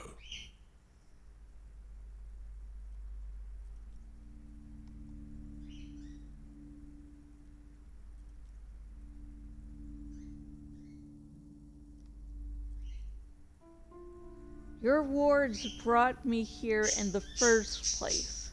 The Seminese blood also runs through me. You're part Simonese.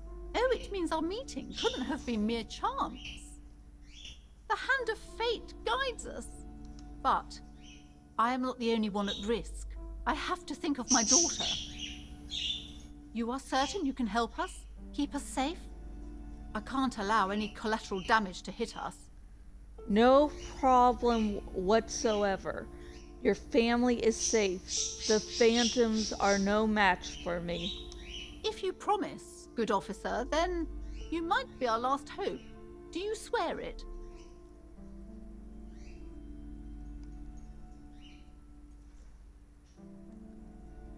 A hand on your heart. On my honor. Thank you, sir. There's one more thing I haven't told you about yet. The entity. Do not act surprised. You know of these things, sire. Of course, the entity. Close your eyes. For I have sensed its presence. You have? The entity takes the form of a woman. A witch, probably. I've suspected that she must be connected to the curse ever since I first saw her. Did you know that she lives inside the chimney? Chimney. Passage between heaven and hell. Of course. Yes, that chimney is part of the building's central furnace, and it's enormous. She has barricaded herself behind some metal security curtains. God knows what she's doing there. Some unnatural magic, I assume. You should go find the entity and ask what happened to all the companies in the building. What is the source of this curse? Here's the key to the warded door behind the curtains. Take it. Oh, and please do return to me after you've looked round. I'm quite anxious to know what she has to say about the curse. What you discover in there. Unbelievable darkness and ruin. What you discover? Probably just some office space. Don't be scared. Farewell for now, book peddler.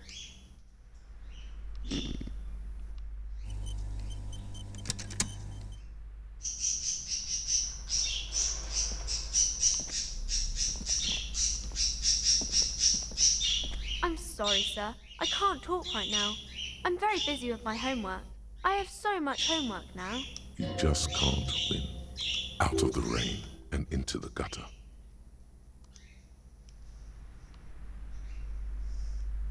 Oh shit. Hey, the real goat? Yeah, sorry, I was so caught up in the game, I didn't look over. Yeah, gay skull. Yeah. Someone posted it on Twitter and I added the unicorn to it. Yeah. It's cool. Yeah. Thanks. I like I like it. You see a set of tattered curtains blocking the way to another room. A strange cage-like trinket dangles from the curtains. Hello, the real Rangoette. Sorry, I'm probably mispronouncing that again. Pull the curtains open. You see a dimly lit room full of dusty furniture and trash. A doorway stands in the back, covered in dozens of scary little Sebenese wards, your shadow looming over it like an omen. Oh! Escapes from Planese as she tries her best to look away, but her round face buried in her hands.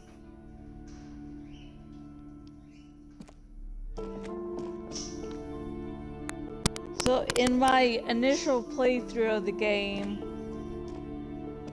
I first discovered this, I first took on this mission because I needed some place to store the dead body, and I talked to Kuna, and Kuna was like, oh hey, there's a place in the library, behind the bookstore. And so I broke in without the store owner wanting me to. And Kim was with me at the time. Ghostly silhouettes of hair dryers. A vaguely androgynous portrait of a man. Merely looking at the unmanly haircut threatens your masculinity. Oh my gosh, that's how some people are. Okay, I'm gonna quick save, and I'm feeling like a little snack, so I will be back. And like in previous streams, I am making sure I'm not going to actually eat while I'm streaming. So I will see you all very, very shortly.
Hello, I'm Jash, and I am back.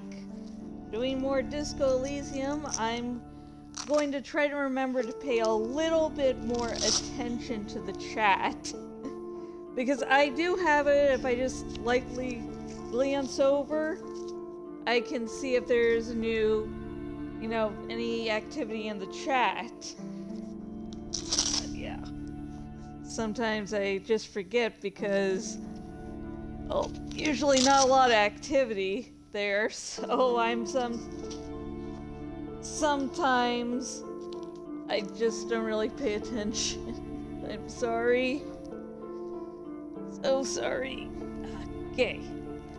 Let's see. Let's get through this door. A heavy door with a missing handle stands before you, covered in dozens, if not hundreds, of Seminese trinkets and charms.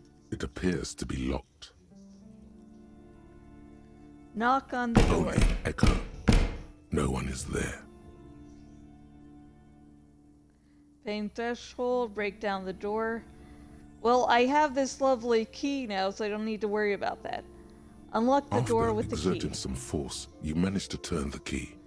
It's eerily silent. The door slides slightly open, letting a draft of cold air into the room. Open the door and enter. Woo! Woo! Most terrifying thing of all. Exercise stuff. Sand is dripping from a punch bag.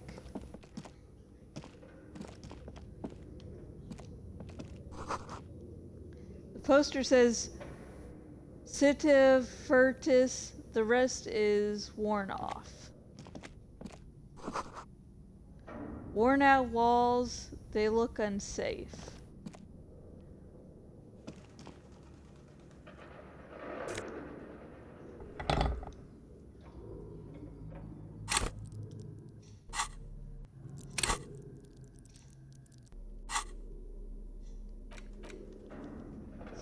This is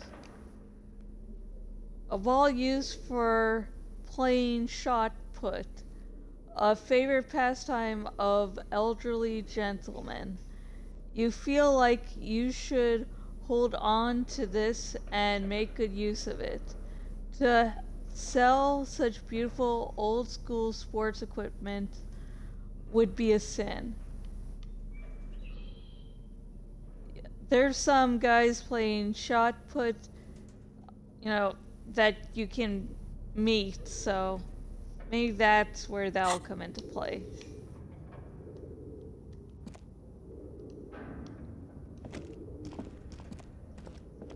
A barbell lies on the floor. The color has worn off its weight plates. It's 60 kilograms. Your triceps hum at the sight of these weights.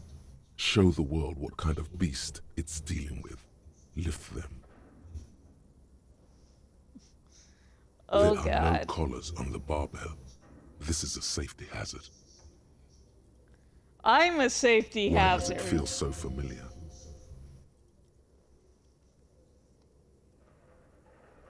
Is this familiar because I'm a weightlifter? No, it's not that.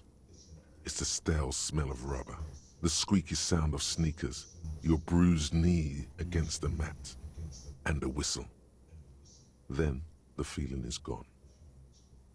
It's just a memory from another life, when you were young and fit. Notice collars, high performance, weightlifting gloves.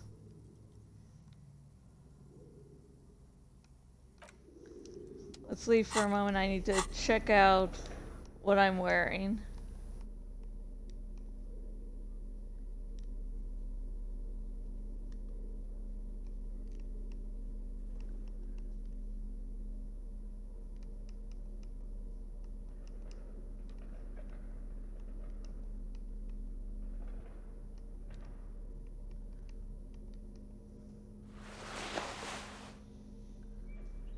You don't need logic.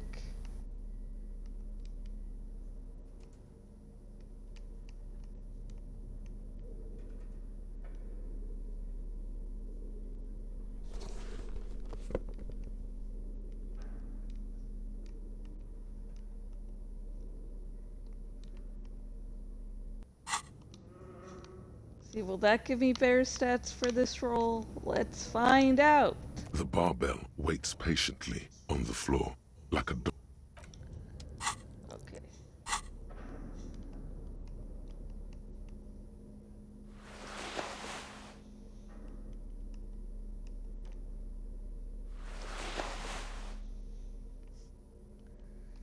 Okay, I think I'm good now. What's the glass do? Visual calculator.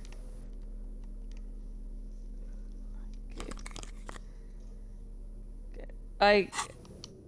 Now this is style. The barbell waits patiently on the floor like a dog for its master. Okay, folks, let's do this. Oh no. No. Harry, no! You manage to hoist it off the ground, but the barbell feels wobbly and dangerous. Your hands slick with sweat. Turns out you're no beast, just an old man with bad form. See? See? This place is cursed. No, I'm just a weak-ass bitch. There's a difference. The place isn't cursed. I'm just, an ulcer alcoholic.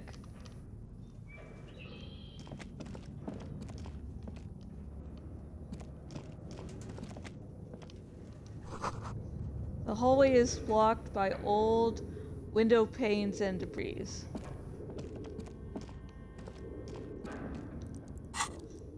Let's shed some light on this situation. Aha!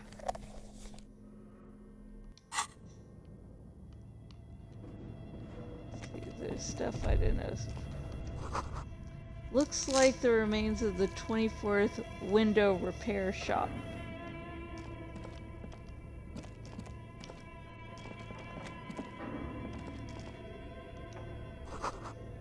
Wild animals stare at you in the dark, stuffed and mounted. A large demijohn full of strange liquid. What's that? Antlers down there? That is really creepier. Airship routers covered in spider webs. They remind you of blades.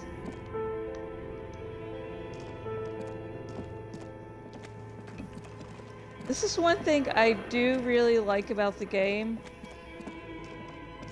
If you click on something, sometimes you'll just walk over to it.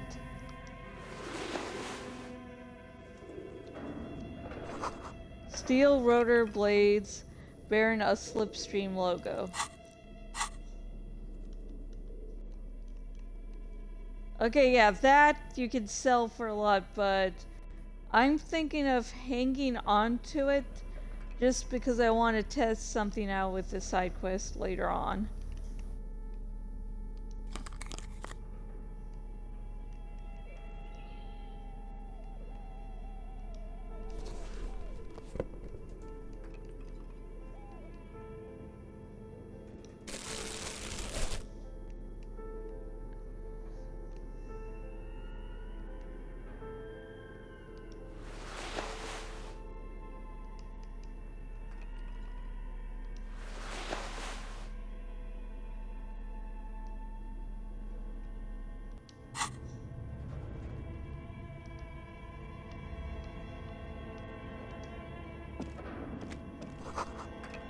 Skin with Slipstream painted on the laminated top layer.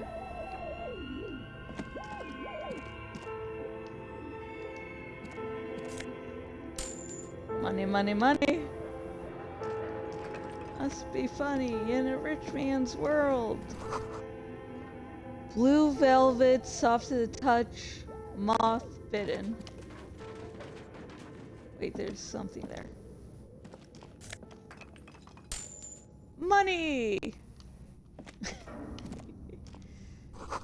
A naked mannequin torso, a strange yellow color.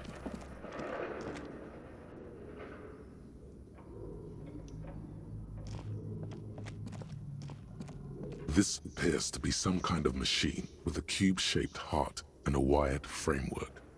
The keyboard has a rectangular on-off button. A piece of paper still hangs from the printer.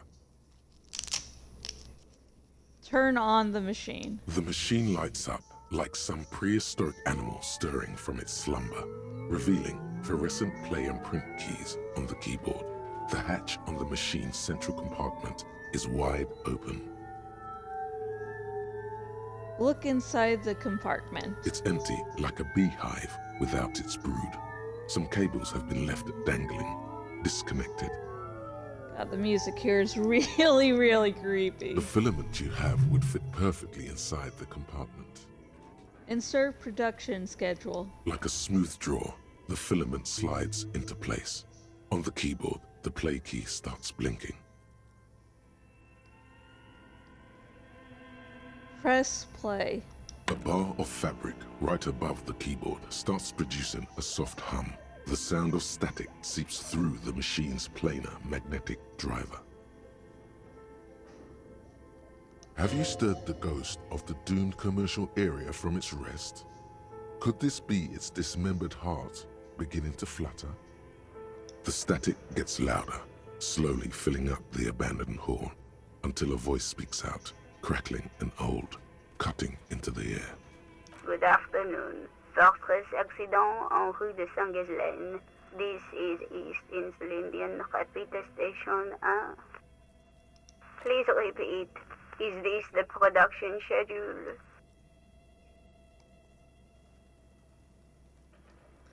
Oh, what's the production schedule? The filament you have inserted into the reader. You mean the glowing thing I put inside? Yes. Is that the production schedule? Yes. Good. Please repeat the password. Password? Of course it would have a password.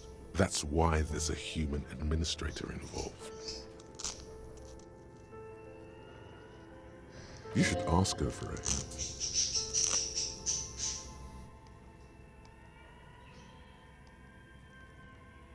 A password. I'm really bad at passwords. Can you give me a hint?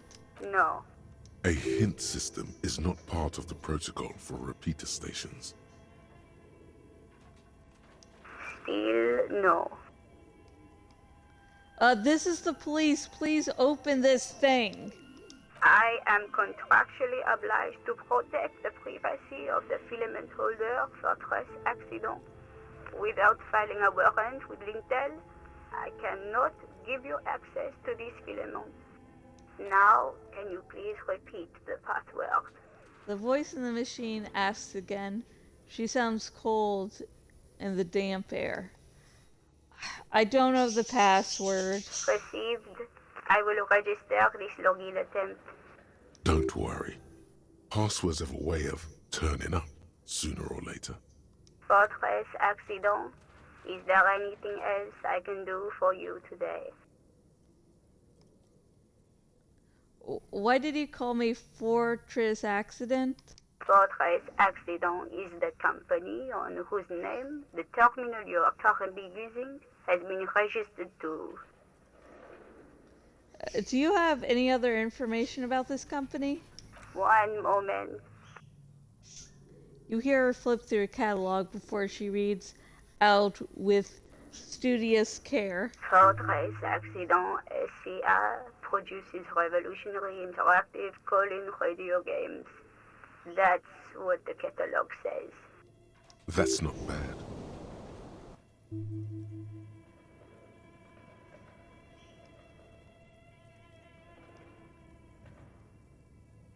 Wow, so conceptual. And what's this interactive call-in radio game? Any other questions? What are you, a machine, or are you alive? Yes, I am alive. I am 74 years old and my name is Yvonne. Okay, but where are you? How do you know where I am? I work as a repeater at the East Insulindian repeater station. It's my job to know where you are, Fortress Accident.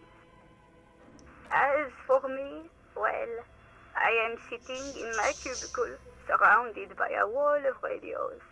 Doesn't it get lonely, sitting there all by herself? Doesn't it get lonely doing this job? Lonely? Why would it get lonely? I get to talk to people all day. That's why she does this. Now, please tell me if there's anything else I can do, Fortress Accident. Let's try this. Let's try the password for the production schedule. Good. Please received. No. I will. Don't worry. Fortress Accident. Is That's there all for anything now. else? Thank you and goodbye. The old lady's voice disappears along with the static. Tiles on the cube are still smoldering, casting the framework in a soft glow. Fluorescent play and print keys shine on the keyboard. Press print.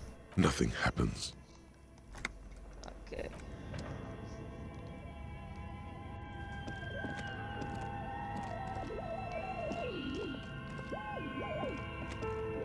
Okay.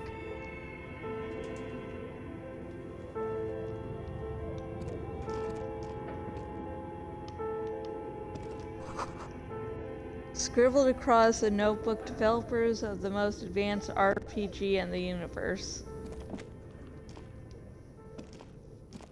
Your flashlight slides over an old green chalkboard covered in scribbles, sketches, and schemes like some ancient cave mural.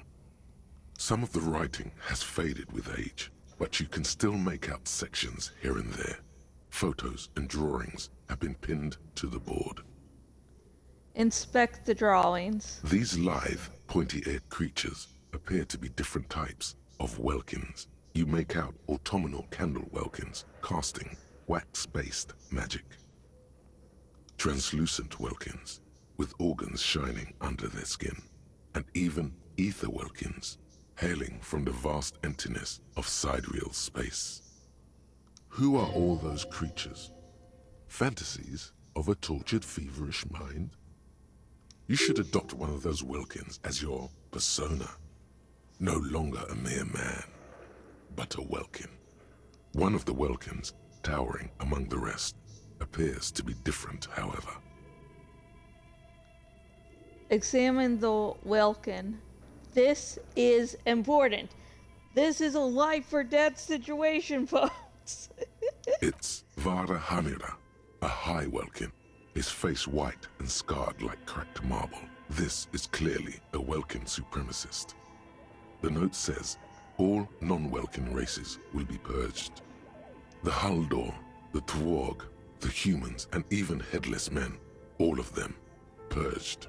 Imagine a world filled only with Welkin, Green Welkin, Dread Welkin, and the High Welkin to rule them all. I don't care. Step back. Your eyes glide over 4 sections of the imposing green chalkboard. Inspect the photos. The photo collage depicts barren, icy landscapes wrapped in perpetual night. You see permafrost and glacial landforms, dead trees grown in under the snow. Entire oceans have been frozen from shore to shore. There are pictures of settlements on dried up riverbeds, abandoned in a storm. Animal corpses in the dark, carcasses and bones.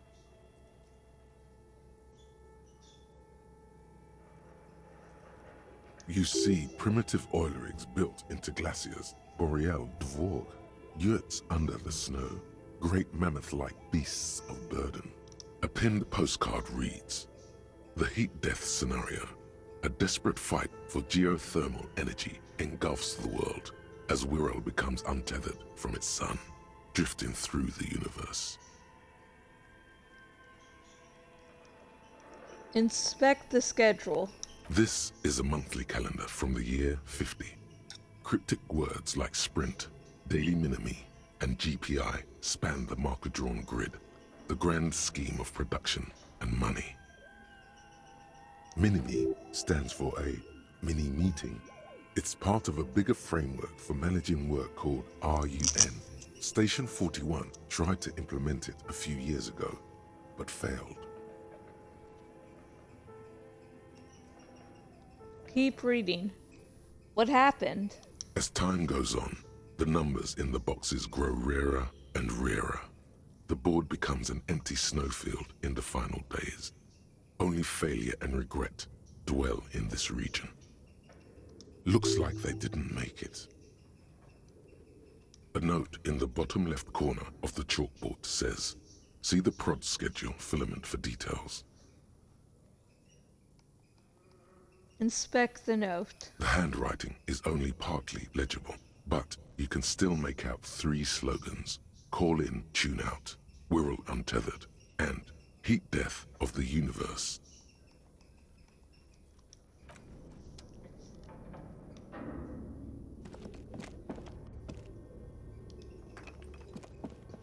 This old fireplace is covered in lines drawn in blue and red marker, the mesh spreading over the stone like blood vessels on alabaster skin.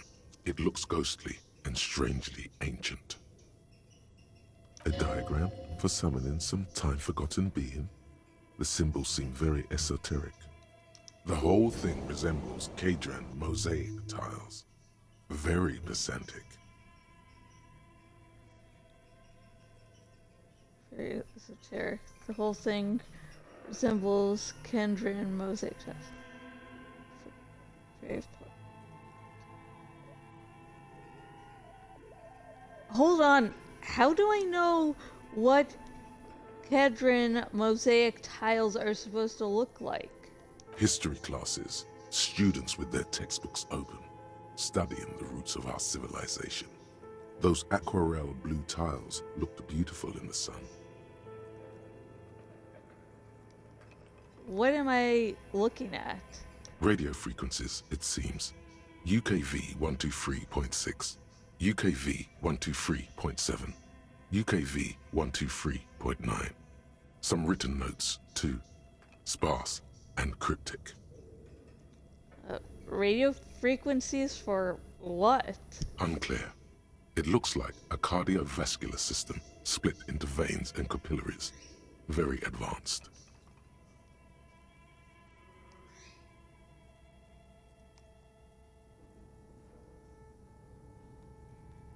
So we're dealing with something medical here? You think so? The web is comprised of radio stations, all lead back to one red heart, titled the Game Master Frequency. A note says, this one can listen in on any station it wants.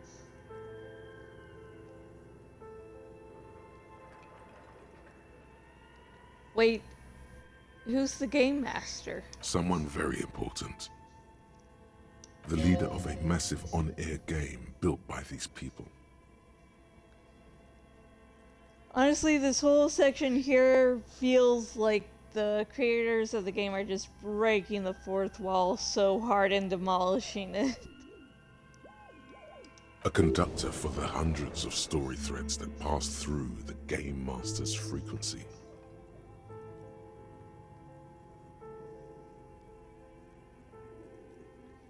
If it's a game, then who's playing? Whoever decides to call in to a call-in station, it looks like. All of this is gone, left unrealized. There's no way a little basement studio working here could pull anything like this off. What else? Squint at the lines? Nothing. It's just lines on marble. An echo from times long gone. No one has used the fireplace in ages.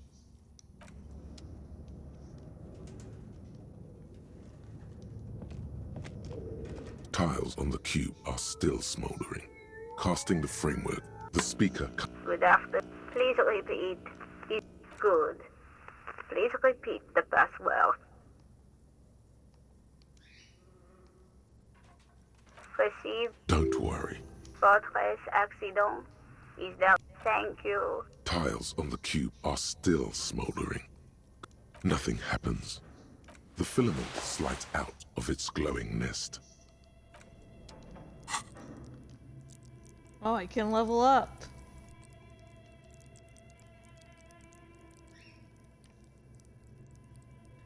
Half-life.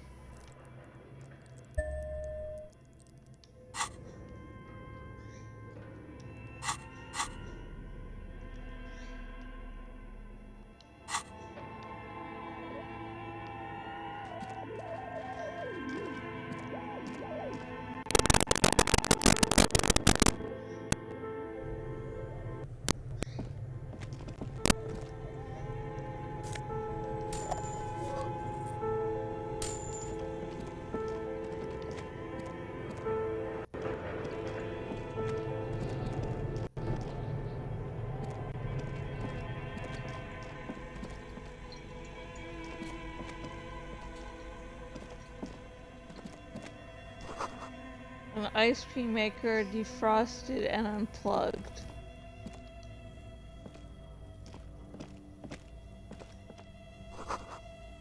Flashlight casts a strange shadow. There's a hidden doorway here.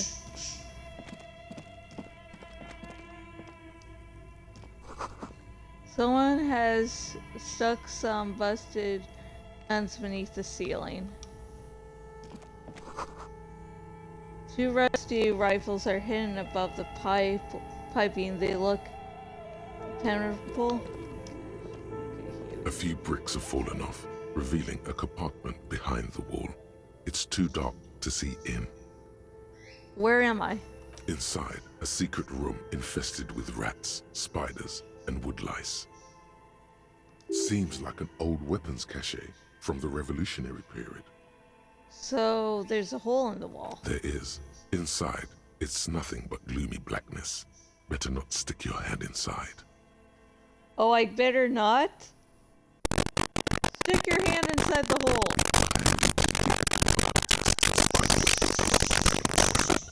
You find a number of rusty rifles hidden away.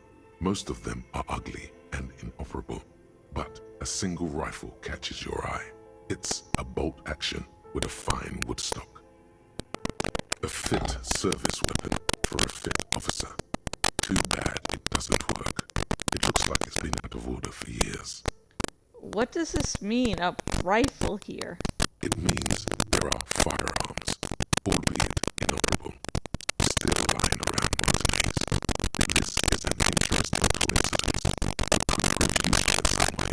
You don't know how yet. It might be useful down the road. It's a good find. Really justifies coming down here and looking around.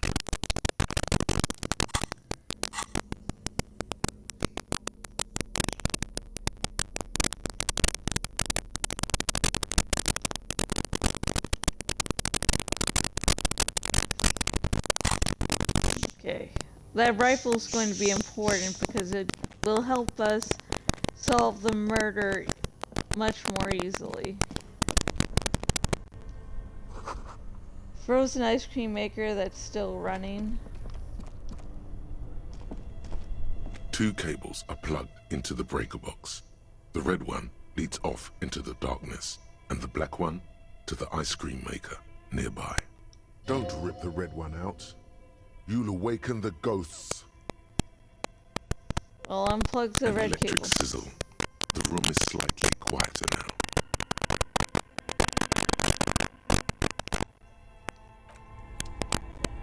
Okay. Come on. Come on.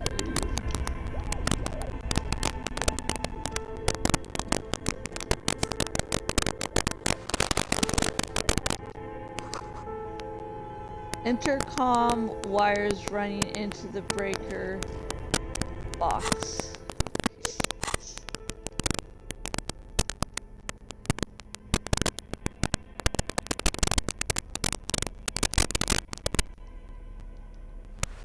Drama. Okay.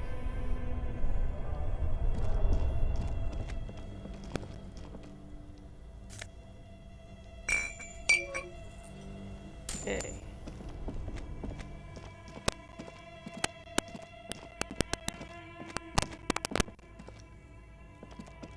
You see the looming shadow of an ice bear with a strange compartment in its belly. The door is slightly open. The bear looks oddly realistic.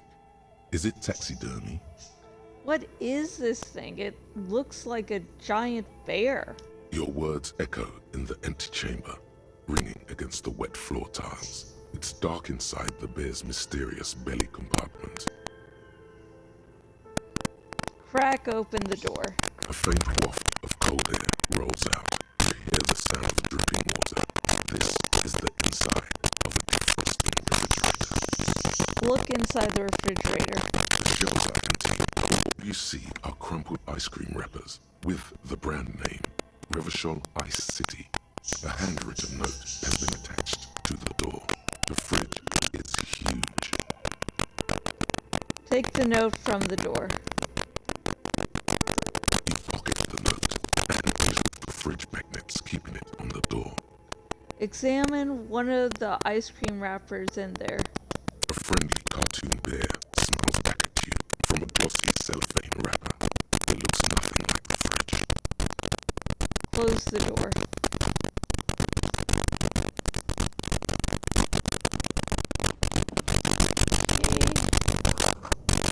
The wall collapsed. It's inaccessible now.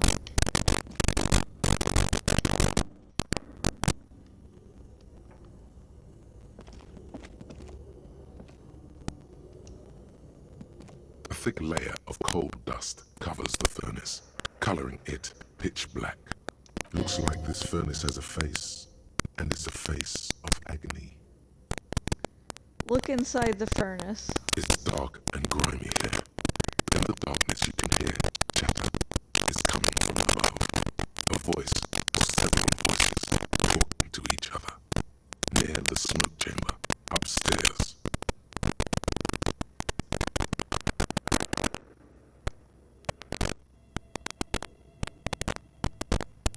I'm hallucinating.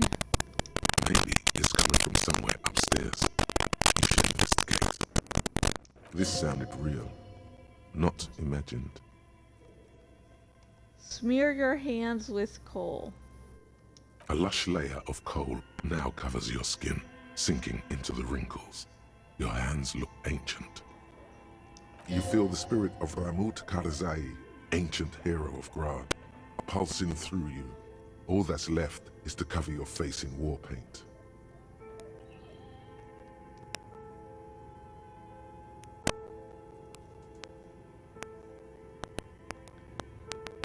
Hadramut Carousel, smear your cheeks black with coal. 3 dangerous stripes appear onto your cheeks, telling stories of your wild soul. What a proud warrior. This is how the hunted becomes the hunter in this dark, dangerous place.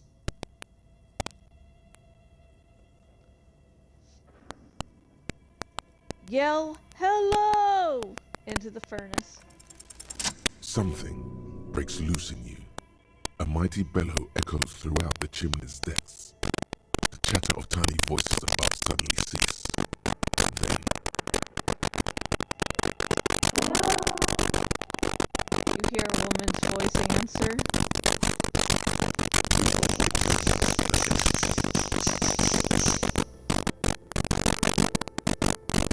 I summon the ghost of this doomed commercial area! Answer me, spirit!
This tray is full of dice. Sorry, glance away for half a second. The candy dispenser has been repurposed to contain thousands of dice. Here's the curse!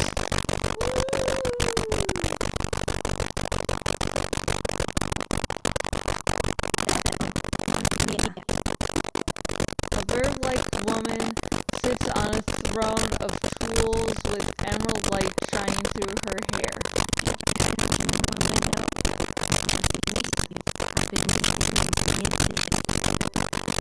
She tapped on her headphones.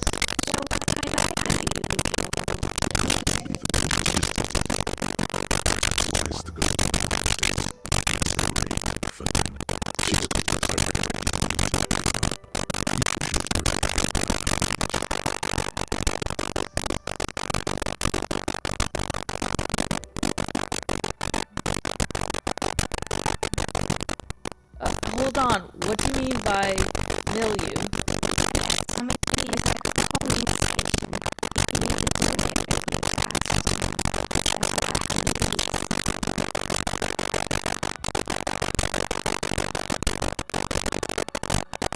Mostly,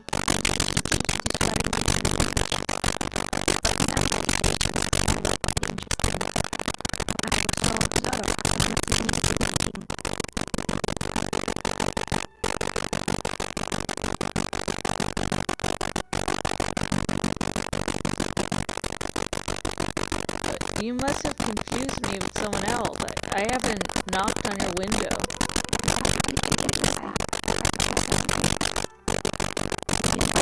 it doesn't matter.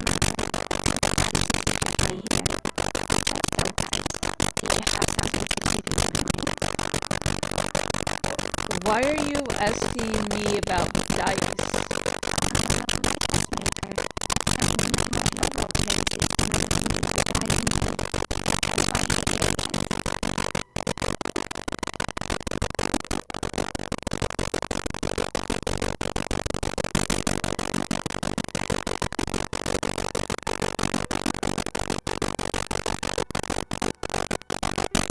Sure, I like role-playing games and I need some dice.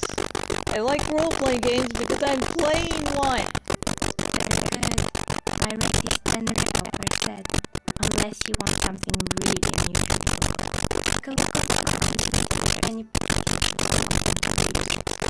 The walls around her are covered with rows of precious stones and minerals.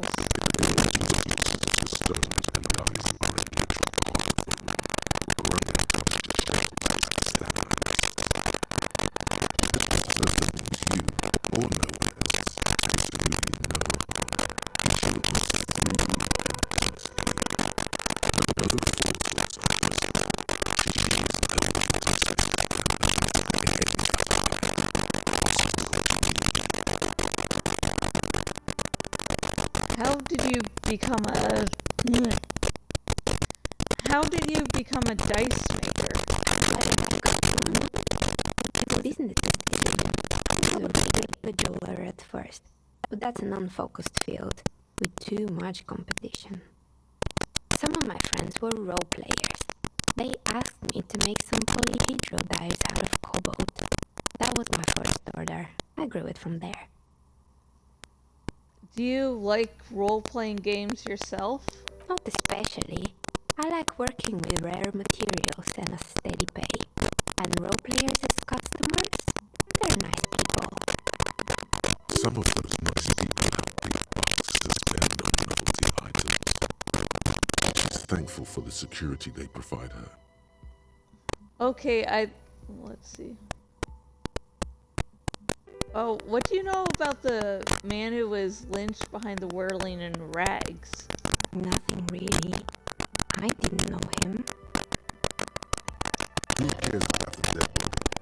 You might be dealing with a malignant entity here.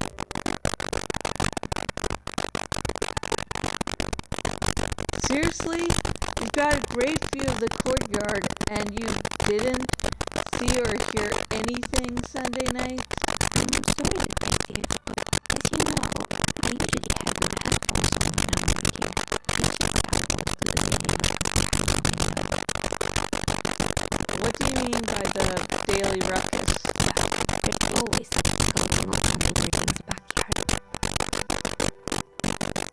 She stops to try and come up with an example. Those kids. And lately, I've been seeing a lot of drunk workers hanging about. Must be because of the strike. She's heard of the murder, but did not see it, sire. She's not sorry to disappoint you. Informing on someone in a murder investigation would intrude upon her focused existence. But I never saw anyone during that fateful Sunday night, I'm afraid. And you never took your eyes off the work to look out of the window? I might have, but in this case, all I would have seen is my own reflection staring back from the darkness. It's light here, but dark in the yard at night. It's really hard to make anything out in the yard when it's dark outside. Besides, I rarely get up to look out the window into the zone. Do you often work Sunday nights? It's an odd profession, making dice for people, but I like it, and I prefer doing this to sitting at home. I see. Thank you for your answers. She nods. Anything else, officer? Hey, where are we anyway? What is this place? Look around the room. We're inside the chimney of an old central furnace. It's strange, I know. She looks at the ruddy bricks that make up the walls. Even though they've been repainted, there are still signs of coal black soot here and there. But when I arrived here, all the other rooms were taken, so I had to build myself a makeshift home. Besides, I don't really have to pay any rent here, so that's a plus. Plaisance was right. There's an entity living in the chimney. You should ask her about the curse.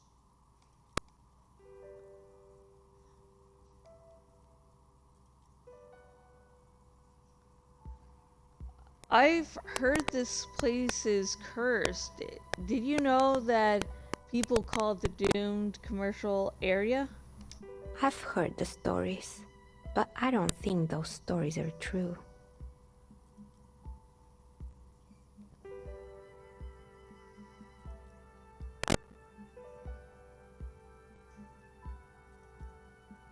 Planice is the one who sent me. She's convinced that the place is swarming with malicious energies. Plaisance, the bookshop lady?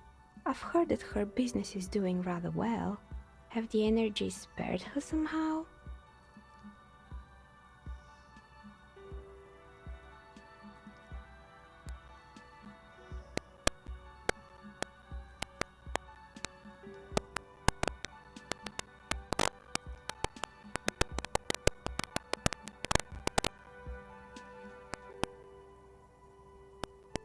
I don't know why the bookstore hasn't gone bankrupt yet. That's what I'm here to imagine. Alright, but it's not just the bookstore that's still up and running. What about the whirling in racks? Some people say it's part of the building complex. Hold on, the whirling is part of the doomed commercial area? I could say so. Both houses were built at the same time and under the east of the Commerce Central project.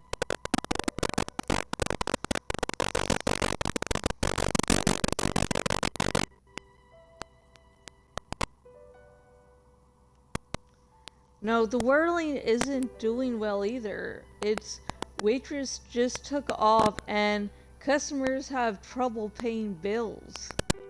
And then there's me. She sighs, looking at her messy work table. All kinds of tools lie there scattered, from knives to carving files to wire cutters. I've been here for 14 years. selling novelty dice to role-playing enthusiasts. Not exactly a million-real business idea, yet somehow I've survived despite the talk of malicious energies. Strange, isn't it? Maybe it's just because she's so talented that she's been able to rule the curse.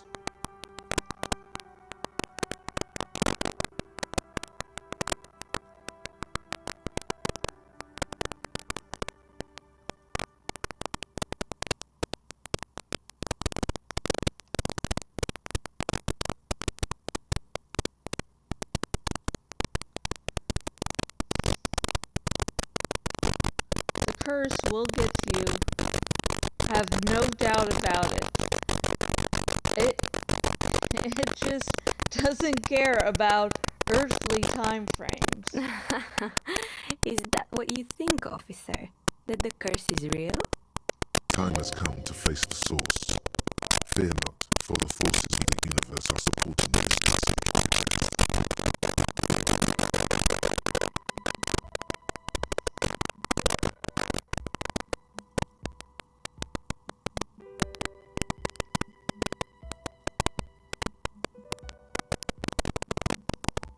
Honestly, I'm still not sure. This world is a puzzling place. It's a rather mundane and boring place with no supernatural surprises in sight. Well, if you ever find a way to explain all those inconsistencies in the curse, let me know.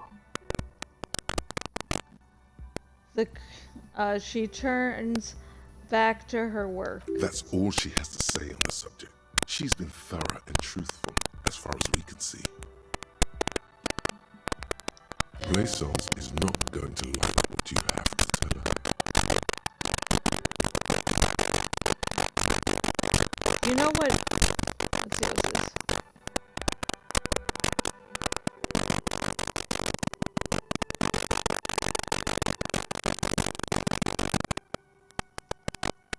Do you know what happened to other tenants? Everyone else is gone. More or less. Are you interested in anyone specific?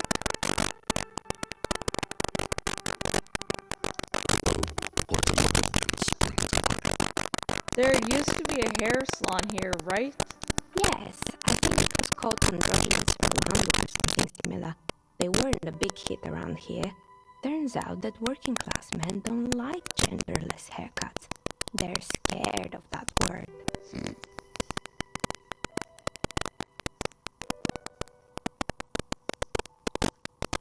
A bit of experimenting every now and then isn't bad.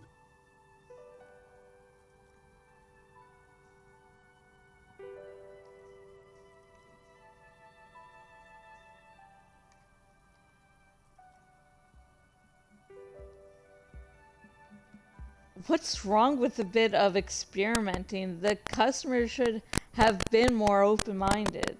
I guess it just wasn't the time yet. What happened to the gym? It wasn't merely a gym, it was Artemitep's boxing club.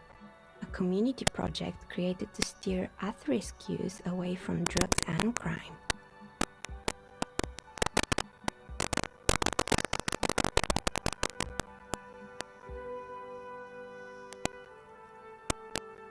And who was Artemet? A kind man from Zemsk. I heard he had some trouble with the law when he was younger, and that's why he wanted to start the gym, as his way of giving back.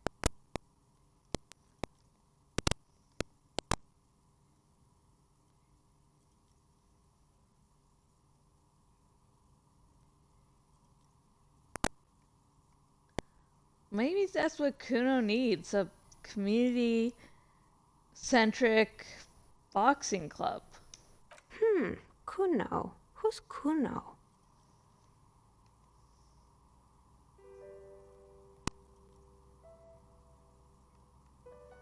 He's sort of the king around here. Oh yes, you mean the kid with the sailor's mouth. Yes, I've heard him yelling profanities in the backyard. I think it would take more than a gym to help that kid. Yeah, sadly. God. Poor boy. How did the community project work out? It didn't. If anything, it made the youth situation in Martinez even worse. At some point, someone started a rumor that the punching bag downstairs was full of amphetamines. It's not really full of that. No one would store their drugs like that. Eventually, the coalition took away the funding and the club went bankrupt. This was a few years ago. It's gotten much more peaceful around the plaza ever since. What's up with the broken window? Oh, this one's a mess. There used to be a company that promised to repair windows 24 hours a day. What could go wrong with this one, right? Turns out, the business was actually set up as a front for an illicit group that was producing snuff milias. Who would have guessed? Ugh. What's the snuff milieu? And they never cleaned up the debris either. Now it's just littering the hallway and I have no idea how to get rid of it on my own.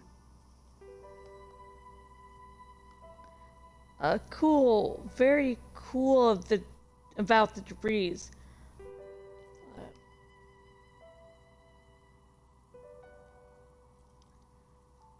Cool. Very cool about the debris, but what's snuff milieu? It's a sub-Rosa radio station that broadcasts real murders with real victims. Some people pay good money to get off on it.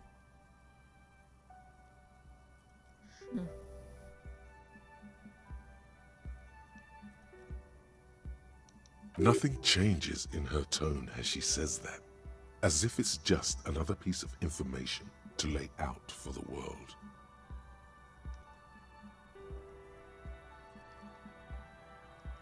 That's horrible. Were they arrested?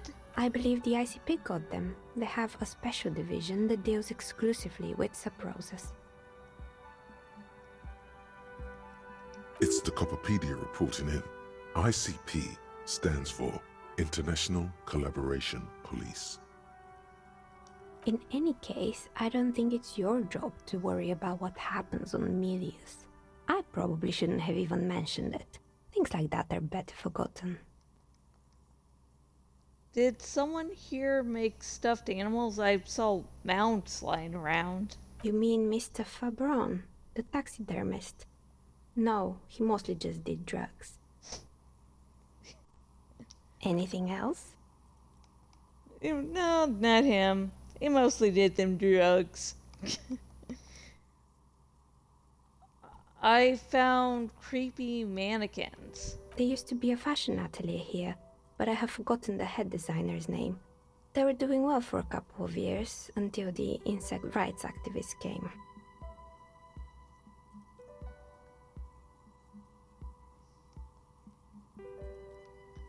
Insect rights activists?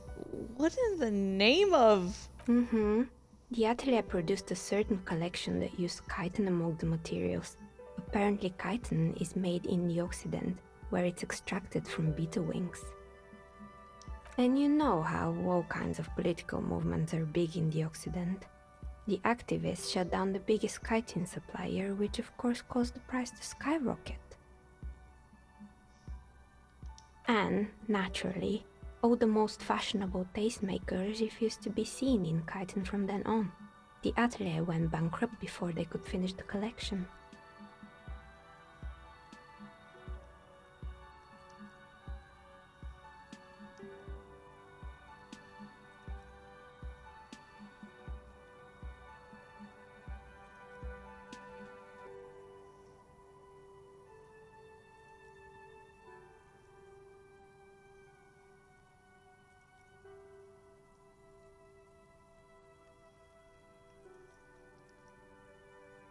But insects don't have any brains or feelings?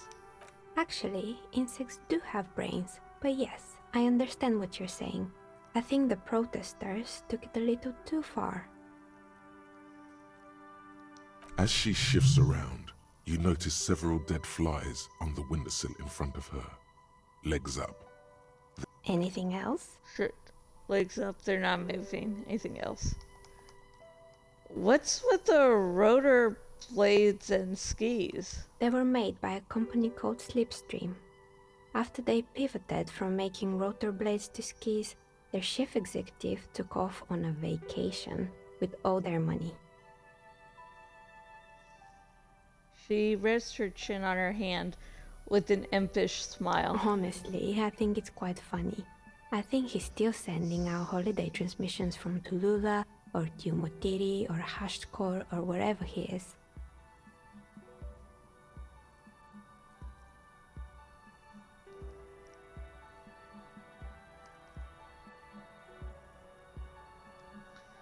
Interesting. What do these transmissions say?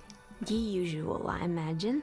That he's been thinking up all kinds of new business plans and can't wait to get started on them just as soon as he returns. She laughs and turns around in her chair. But Slipstream is history now. All their remaining assets got seized by the bailiffs in 47. I have no idea why those keys and blades are still lying around in the house. They were just the props. Why return them?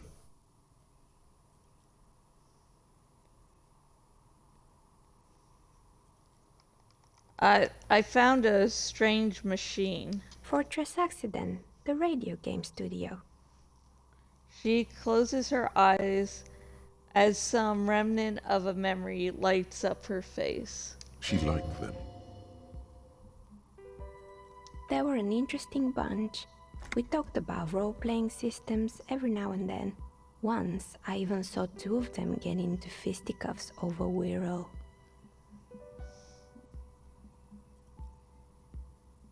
That's understandable. Fantasies are serious things. The mind is the drawing board of history. They certainly took their work very seriously, even if they seem to be chronically liberal with their schedules. What do you mean liberal? What happened?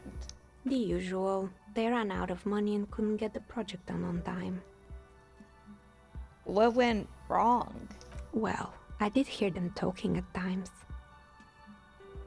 She looks at the hallway as if she can still hear them chit-chat behind her curtain on a cigarette break. She sounds almost mocking when she says that.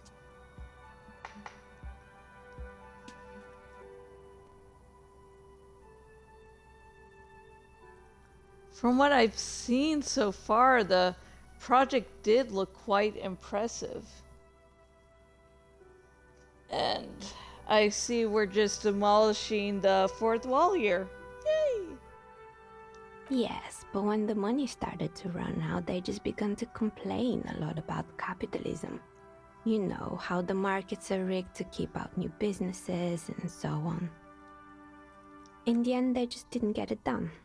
They didn't have enough willpower to produce something truly historic, and to show up to work on time. She's right. Showing up to work on time is important.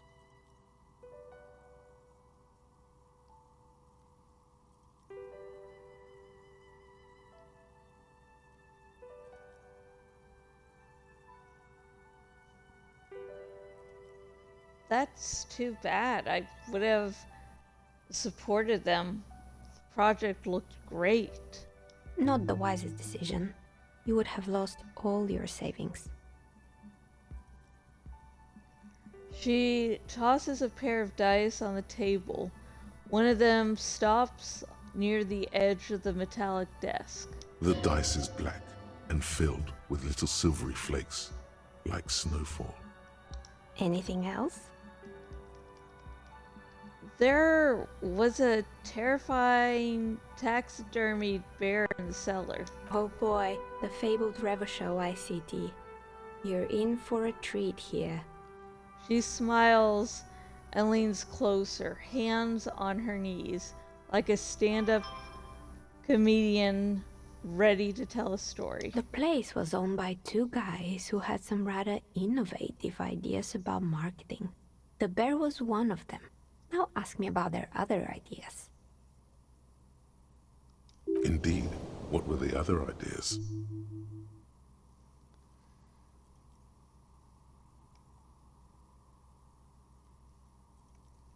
All right, what about the other ideas? There was really just one, and it involved picking out the prettiest girls in the neighborhood and paying them 20 cents per hour to man the booth.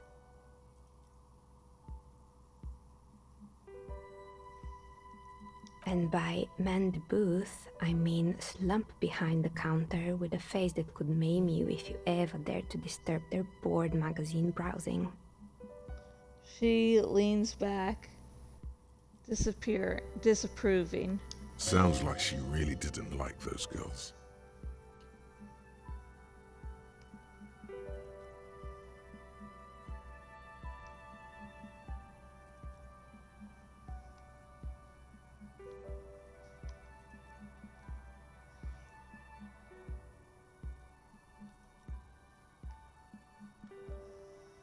I know a girl like that. She works in Freed at a cashier, and she's not particularly friendly. Employing silky teenage girls is a widespread practice, yes. Unfortunately, they always come in packs. I'm talking about acne-ridden girlfriends and gorilla-like boyfriends loitering near the shop. At least that's what happened with Ravenshaw ICT. And they already had the bear. The bear is awesome. What about the bear? The bear. She repeats, pressing thumbs into her temples, like trying to suppress a headache. It didn't work out? Of course not. The bear was terrifying. No one wants ice cream guarded by a hostile apex predator. To make matters worse, the fridge didn't work too well either, and half the ice cream came out malformed and partially melted. Eventually, Ravenshaw ICT lost the price war to its rival, Glace 5000. Glace 5000 sold caramel sundaes for only 5 cents a piece, out of regular fridges.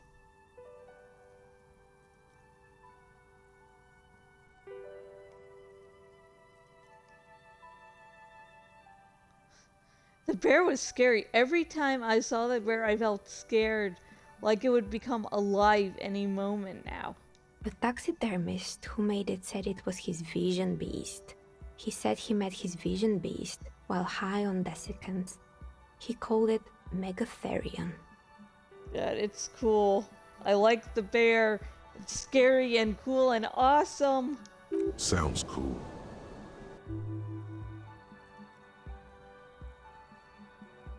Why is everyone doing drugs in this place? Even the taxidermist?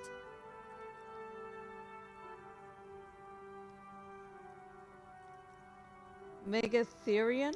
Megatherion, a mega wild beast. What's a mega wild beast? It's an imaginary beast that guides you through life. By telling you to do more drugs, mostly. The horrific necktie tightens around your neck, strangely excited. But it doesn't feel particularly fun this time around.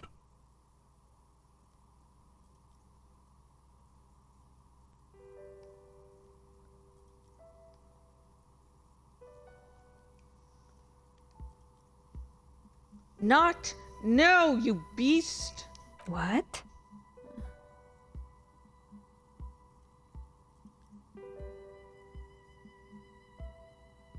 Do you ever feel like your vision beast is trying to blackmail the fun out of you? No, officer. I don't have a vision beast. Normal people don't have vision beasts. Only drug-addled madmen like the taxidermists do.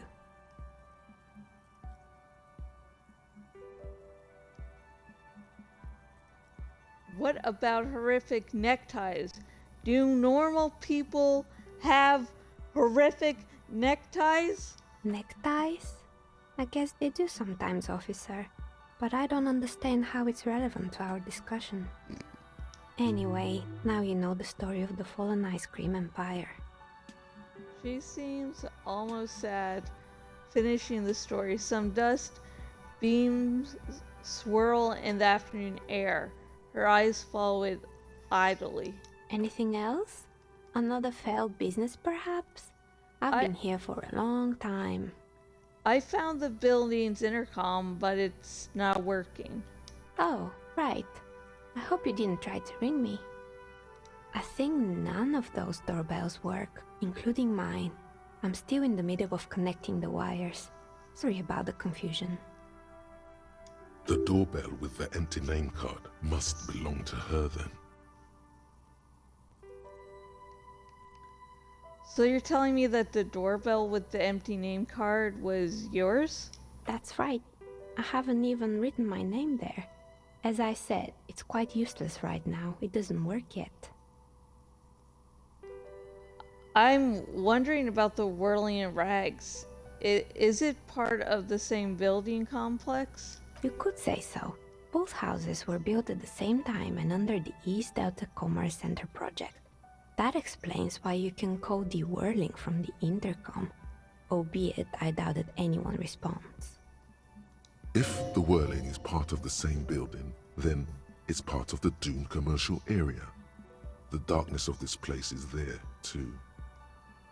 I saw a name East Delta Pinball on the doorbell. Right, it used to be a gaming arcade. This is an ancient failure, before my time. I'm not surprised, however. My advice, don't base your business on a fad. Hypnotism, floriography, trick track, especially pinball.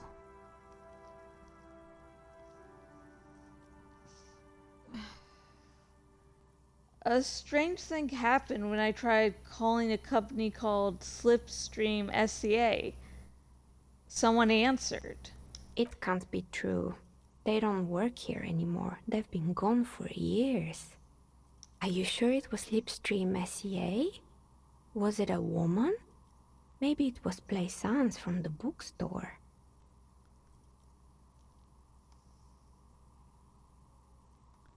First, it wasn't Planice. I know her and would have recognized her voice. Oh, right. But did this person say anything? She said she was from Tricontinental Electric. Tricentennial Electrics? There's a moment before she recognizes the name. It used to be a major electric company 100 years ago. Are you sure it wasn't just some kids playing a prank on you? No, it was something else. It was eerie. It was too real to be just a prank. Either we're dealing with a professional actress, or...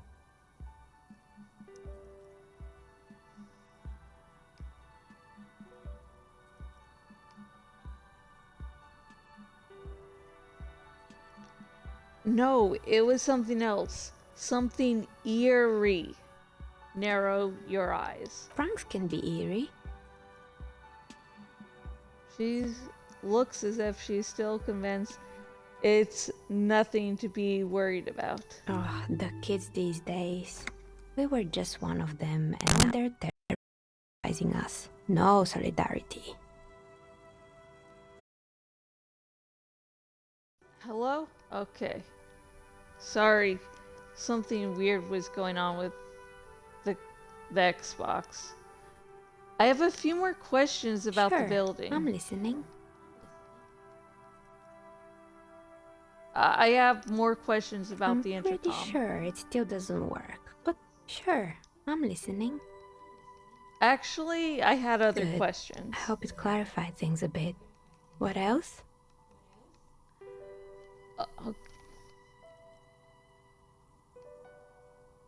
Why hasn't her business failed? Let me make sure I'm got some clothes with shivers. Shivers, not shivers, not shivers.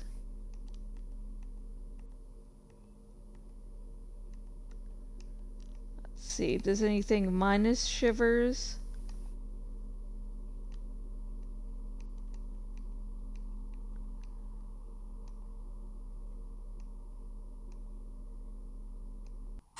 Okay.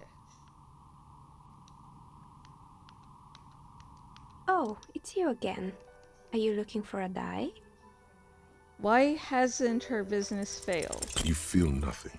If anything, it's uncomfortably warm in here.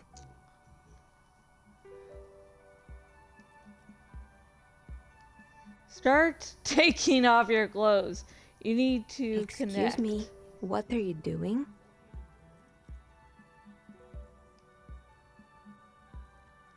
Is it just me or is it hot in here? I don't feel hot. We're in a derelict smokestack. If anything, then it's cold here. I'm trying to lower my body temperature. Why would you do that?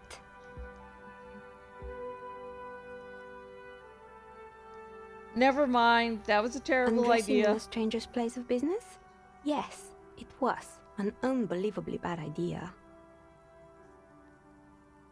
I know.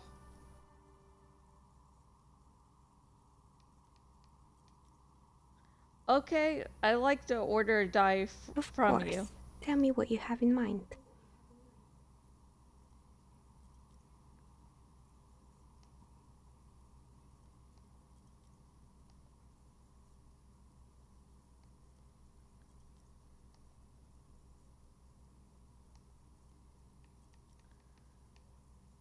Do you know the Whirl Untethered setting? I want to die for that. Yes, Fortress Accident.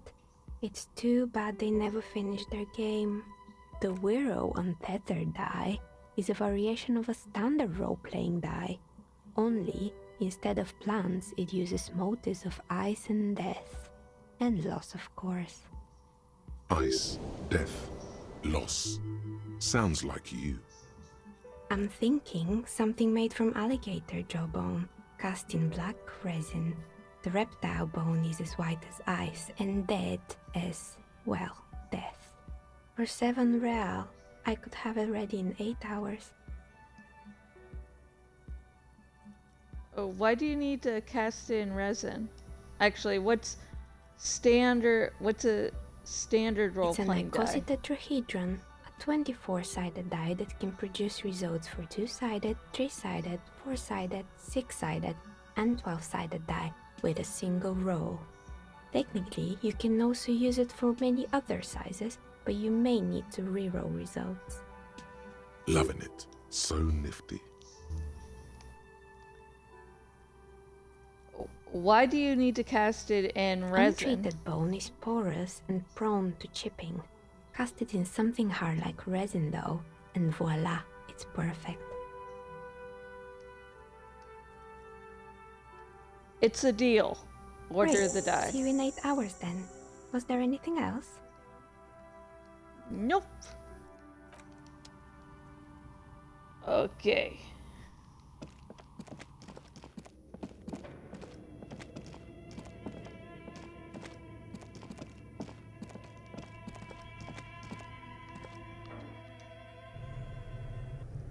God, that was a long talk. I actually started falling asleep because I needed coffee, but I was in the middle of something, so yeah. Okay, can you walk out the door, Harry? No, you can't. You're useless. It's here. A cellar window. People's feet shuffling by on the street.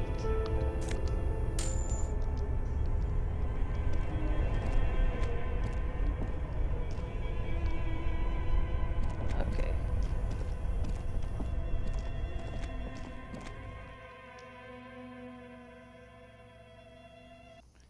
Woo! Okay, we can change tools, back to the car, like that.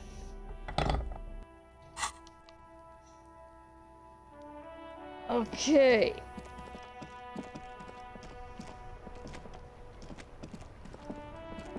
Let's see.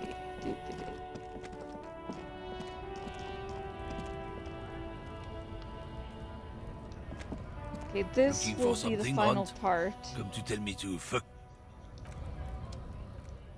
Okay, let's do a little quick save. I think I drank all the water here. Okay.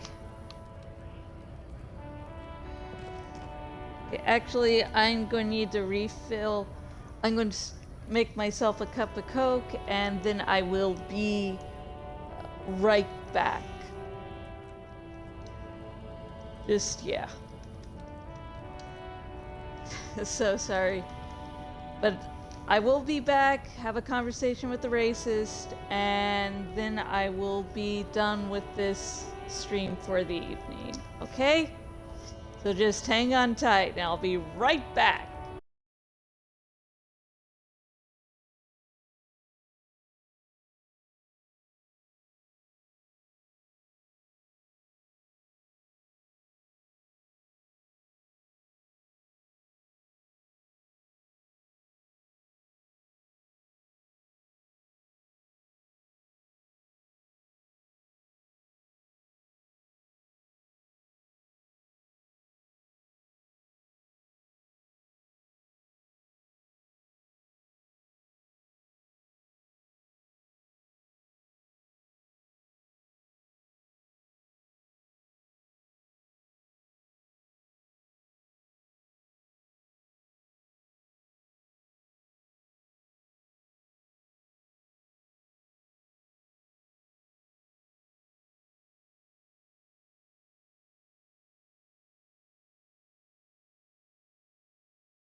Hello, I'm Josh, and I am back. Got Coke, so I can get a little bit of energy if I had a few more hours to go in this stream, I would have got more of my heavy duty coffee. But Coke has caffeine, and it's less damaging on my stomach, so. Looking for something, Aunt? Come to tell me to fuck off again? Ooh, do not tempt me. Okay, cross your fingers, folks. Come on. Men like this only Yes! respect two things: strength and fear. Show me her lorry right fucking now. The lady driver's lorry. The lady driver's lorry. Where is it? Fuck you, I told you. I'm not gonna... There. His voice grows smaller as yours.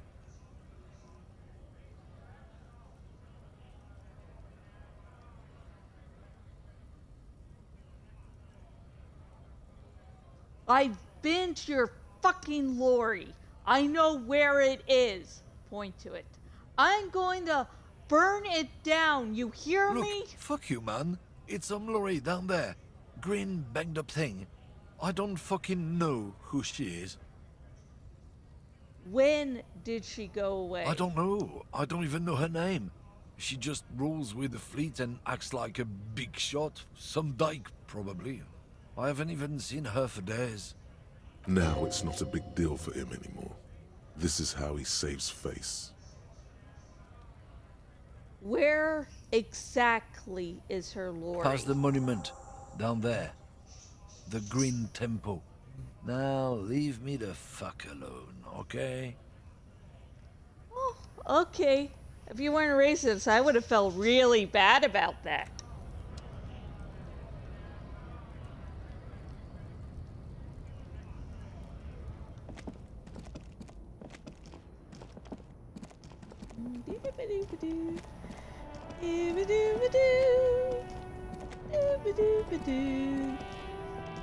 Making my way downtown, walking fast, dun dun dun dun dun.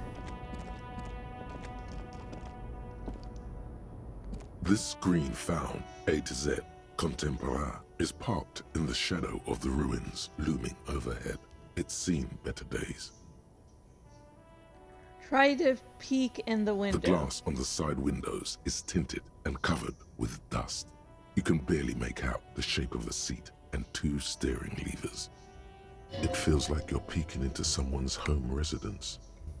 Inside it's private, cozy, warm, dusty too. Try the door The handle. door is locked. The handle looks shiny, like it's recently replaced.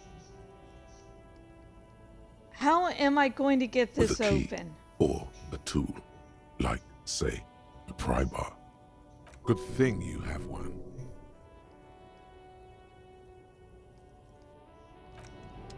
Okay. Yeah, my voice is definitely going on. Let's do reaction speed, endurance, physical instrument. Let's do interference. It's like the best fucking weirdo.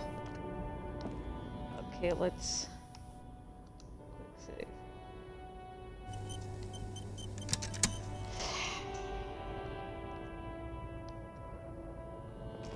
Okay, come on. Come on. This screen found, A to Z, contemporaire, is parked in the shadow of the ruins looming overhead. It's seen better days. Okay, folks, cross your fingers. Pry bar in hand, And fuck. you take a hard swing at the window. A loud thunk rings out and the pry bar bounces back, leaving a tiny spider web on it. Looks like the window might be shatterproof. You may have to rethink your approach.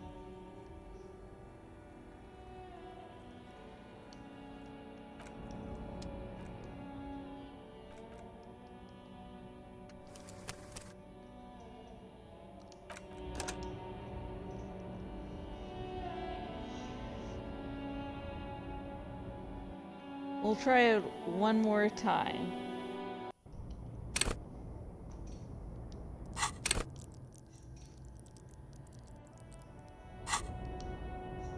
Let's see what... Forgot the stat I needed. This Let's see screen if I found can A to Z Contemporain is Okay, physical instrument.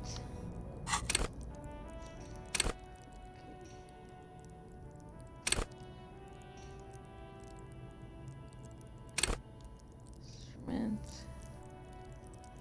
Okay, threshold. Gosh.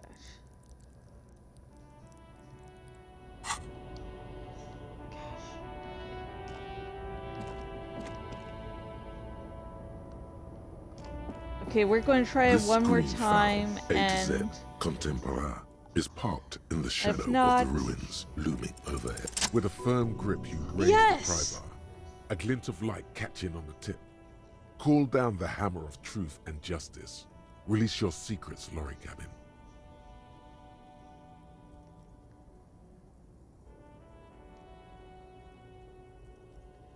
I'm The sorry. window shatters and droplets of glass fly everywhere, shattering over the lorry floor and pavement. Open the door from the The inside. smell of cigarettes and perfume welcomes you. The cabin inside is plastered with old movie posters. Actresses smile from the walls. There's a radio transmitter in the front and a toolbox tucked under the driver's seat. Some tools lie scattered near the pedals. Admire the posters. These are movie posters featuring starlets from long-forgotten films from the 20s, the teens, even the 90s of the last century. One of them particularly catches your eye, a centerfold of an ingenue attached right above the back seat. Study the centerfold. The actress is draped in a sheathed dress, one of her shoulders bared. The faded remains of an autograph run across the poster. She's looking past the camera. A feeling of tenderness washes over you. A longing even, perhaps. And gentle tragedy. This is Tip Tijon, a starlet from the dawn of cinematography, less known for her talent than her tragic, untimely death. What happened to She her? wasted away in a drug den called the Door to the River, not far from here on Boogie Street, a mixture of cocaine and morphine. She was afraid of the world and the camera, too. Enough of the posters. The actresses and the rear actor all smile you a warm goodbye. A radio transmitter is attached to the dashboard and a toolbox sits under the driver's seat. Yeah, that's sometimes actors in the real world aren't remembered for, their talent, but just, here is a tragic backstory. I mean, tragic death, damn, backstory. I don't know what I'm talking about. Examine the radio. Looks like the frequency dial is absent. It requires a key to work, but the key has been removed, likely by the missing lady driver. The peculiar frequency tableau indicates that at least 128 stations have been saved on this radio.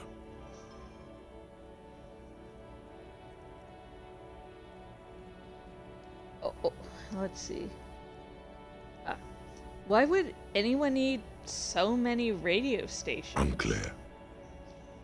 For contacting an entire fleet of lorries, for example, this must be the nerve center of a well-organized operation. Is there anything I can do with the radio? Not without the dial key, no. Look around the The cabin. ghostly actresses and the rusty toolbox under the driver's seat and the oddly bulging seat cover. Check the pedals. You wedge yourself under the steering wheel to get a better look. Seems like the few tools lying around here, a hammer, a pair of pliers, a rusty wrench, have been casually thrown there by the disorganized driver. But one odd detail does catch your eye. A piece of sandpaper has been glued to the throttle. Sandpaper adds extra grip. Look around the The cabin movie again. stars are still smiling from the walls. There's a radio transmitter in the front and a pull-out toolbox tucked under the driver's seat. Some tools lie scattered near the pedals. Pull out the pull-out A toolbox. metallic drawer slides out from the seat. It's empty, except for a folded newspaper. Unfold the It's newspaper. an issue of Peri-Ferik from last Wednesday. A piece of paper falls out from its pages. Pick up the It note. looks like an article ripped out from a radio enthusiast magazine. Complex mathematical equations explain the basics of something called the Ulan frequency system. Push in the pull-out The pull-out toolbox slides back into its nest. The rest is as it was. Radio, posters, a trace of motor oil smell under all the cigarettes. You close the rusty old lorry door. Your job here is done.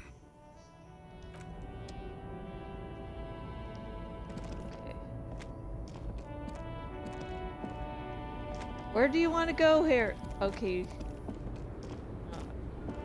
You're running off. I don't know where you're going. Fudge.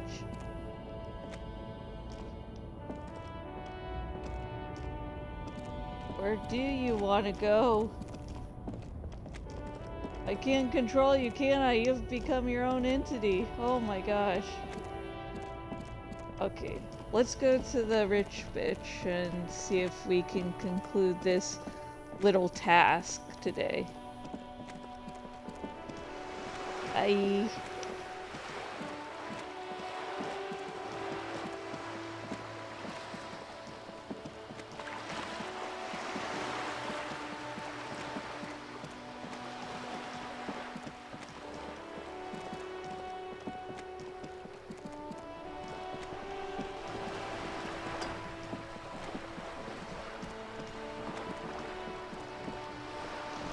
You're back. Good. What can I help you with? Yes, my eyes on the harbor have sent word to that effect. What have you discovered?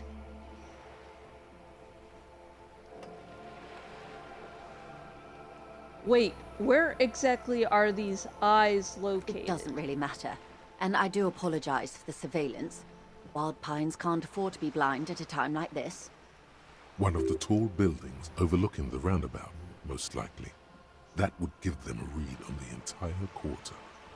In any case, it's a relief to know someone has looked into it. If I may ask, will there be an official investigation? I assume you discovered there is an operation.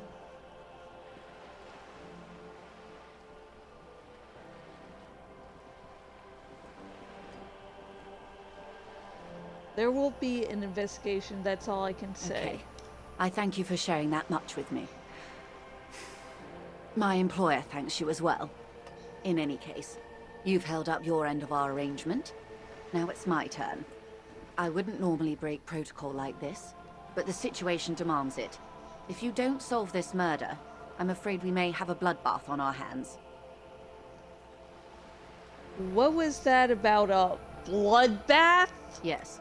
I'm afraid this strike may descend into a small-scale civil war, with possible consequences for all of Rivershoal West. How are the lynching and the strike connected? I have an indirect role to play, I'm sad to say. My employer experienced a momentary lapse of faith in me. In that moment, they elected to deploy a private military contractor as an insurance measure. They called it my security detail. A momentary lapse of faith? They were dispatched after I relayed the union's initial offer. Every worker? A member of the board. I tried to convince my employer it was simply a piece of rhetoric, or a joke. They did not appreciate the humor. You need a security detail? Absolutely not. These mercenaries are muscle, pure and simple. They are meant to intimidate the Union into surrendering. Who are they? Crenel, an Oronese military company. As far as I know, 3 arrived in Martinez. They report to me sporadically, but they do not answer to me. To be frank, our relationship is deteriorating. They wear ceramic armor, have semi-automatic weapons, and years of combat experience. They also have trauma and stressor disorder, and no idea how to conduct themselves in an urban civilian environment. The story is, one of them, the Colonel, I don't know his real name, sexually assaulted a local woman while he was drunk and separated from his unit. This allowed some of the more militant Union members to subdue him. He was taken out behind the whirling in rags and lynched last Sunday night. What then? Nothing. Mr. Clare refuses to let me into the harbor.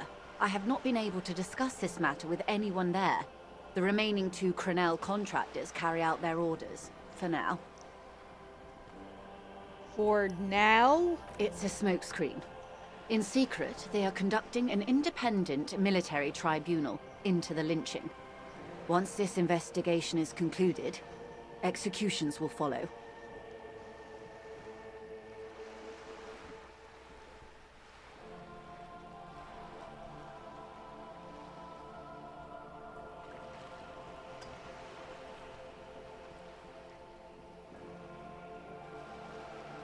I have to say, this is not disco. It is very far from disco. My only hope is that you provide a single, concrete suspect before the mercenaries indiscriminately pick theirs. Simply put... She grabs hold of the man. If you don't pin this on someone good, and do it fast, they will identify and execute everyone present at the lynching. This in turn will force the Union to respond. They would have to project strength and power. The Union has over 2,000 men.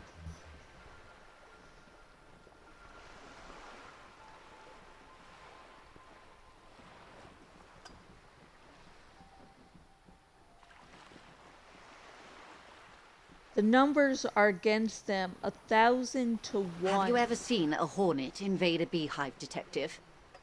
It's not pretty.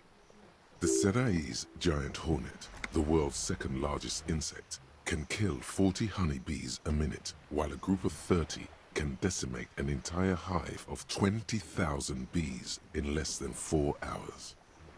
These men work in tandem using semi and fully automatic firearms. Their armor is virtually impenetrable to muzzle-loaded weapons, even yours. Most Union workers don't have guns at all. As I said, a bloodbath.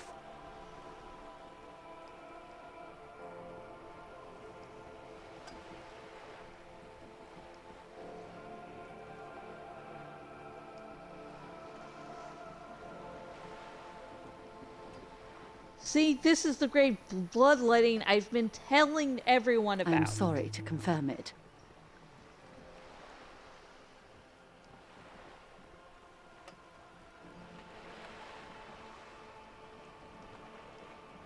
I think the confrontation is inevitable. It doesn't have to be like this. Nameless, badgeless officer After of the this combo, citizens' I'll be militia. done. Okay. Woo! Sorry guys, dinner plans. It doesn't have to be like this. One single, concrete suspect delivered into civil court, and I may be able to defuse this situation. That's I am enough for sorry to now. have been the bearer of bad news. If there is anything else I can help you with, please ask.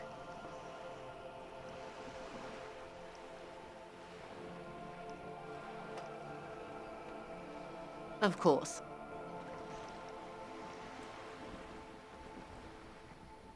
Of course. Don't tell her you've met Everard right away. There's time. No.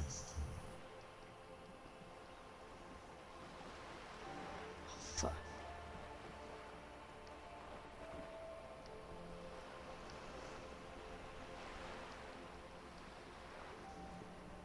More lessons in basic reality? My favorite part? Glad to have been of assistance.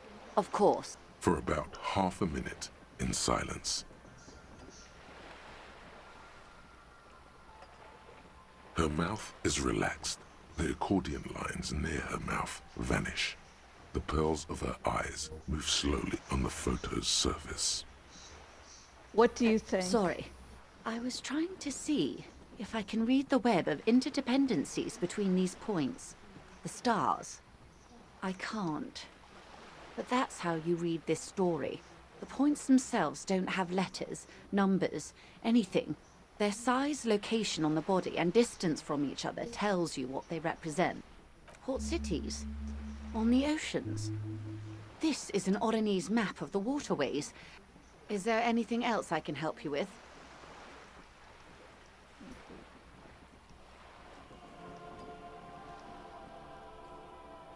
Of course.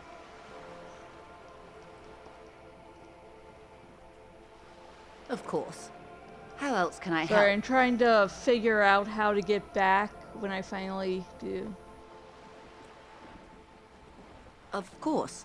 Anything to help. Okay, that's how I get sorry back. to have been the bearer of bad. Okay, I miss. As you turn, a bright light catches your eye, making you squint. Where's it coming from? From a distant sunset, a stage light, flash photography, nowhere in particular. It's just what superstar law officers do. They squint at lights, and they solve shit. Yeah, that's me. I've been establishing my superstardom hard Yeah, lately.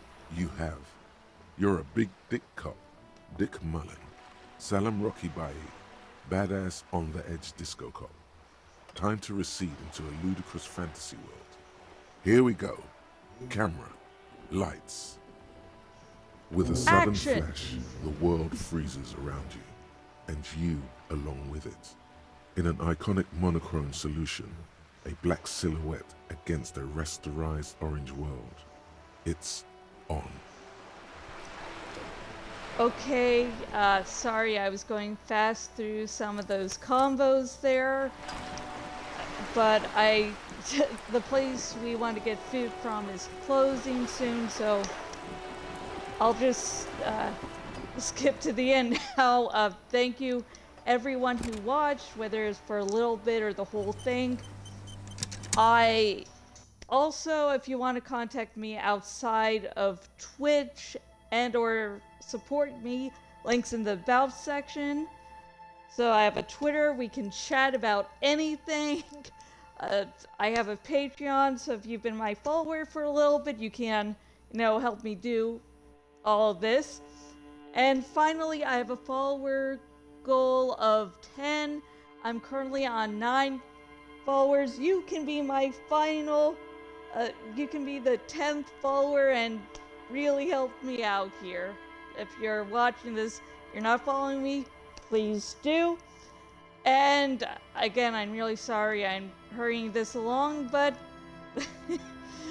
I want really yummy food, so, if you only watch my Disco Elysium streams, I'll see you when I see you.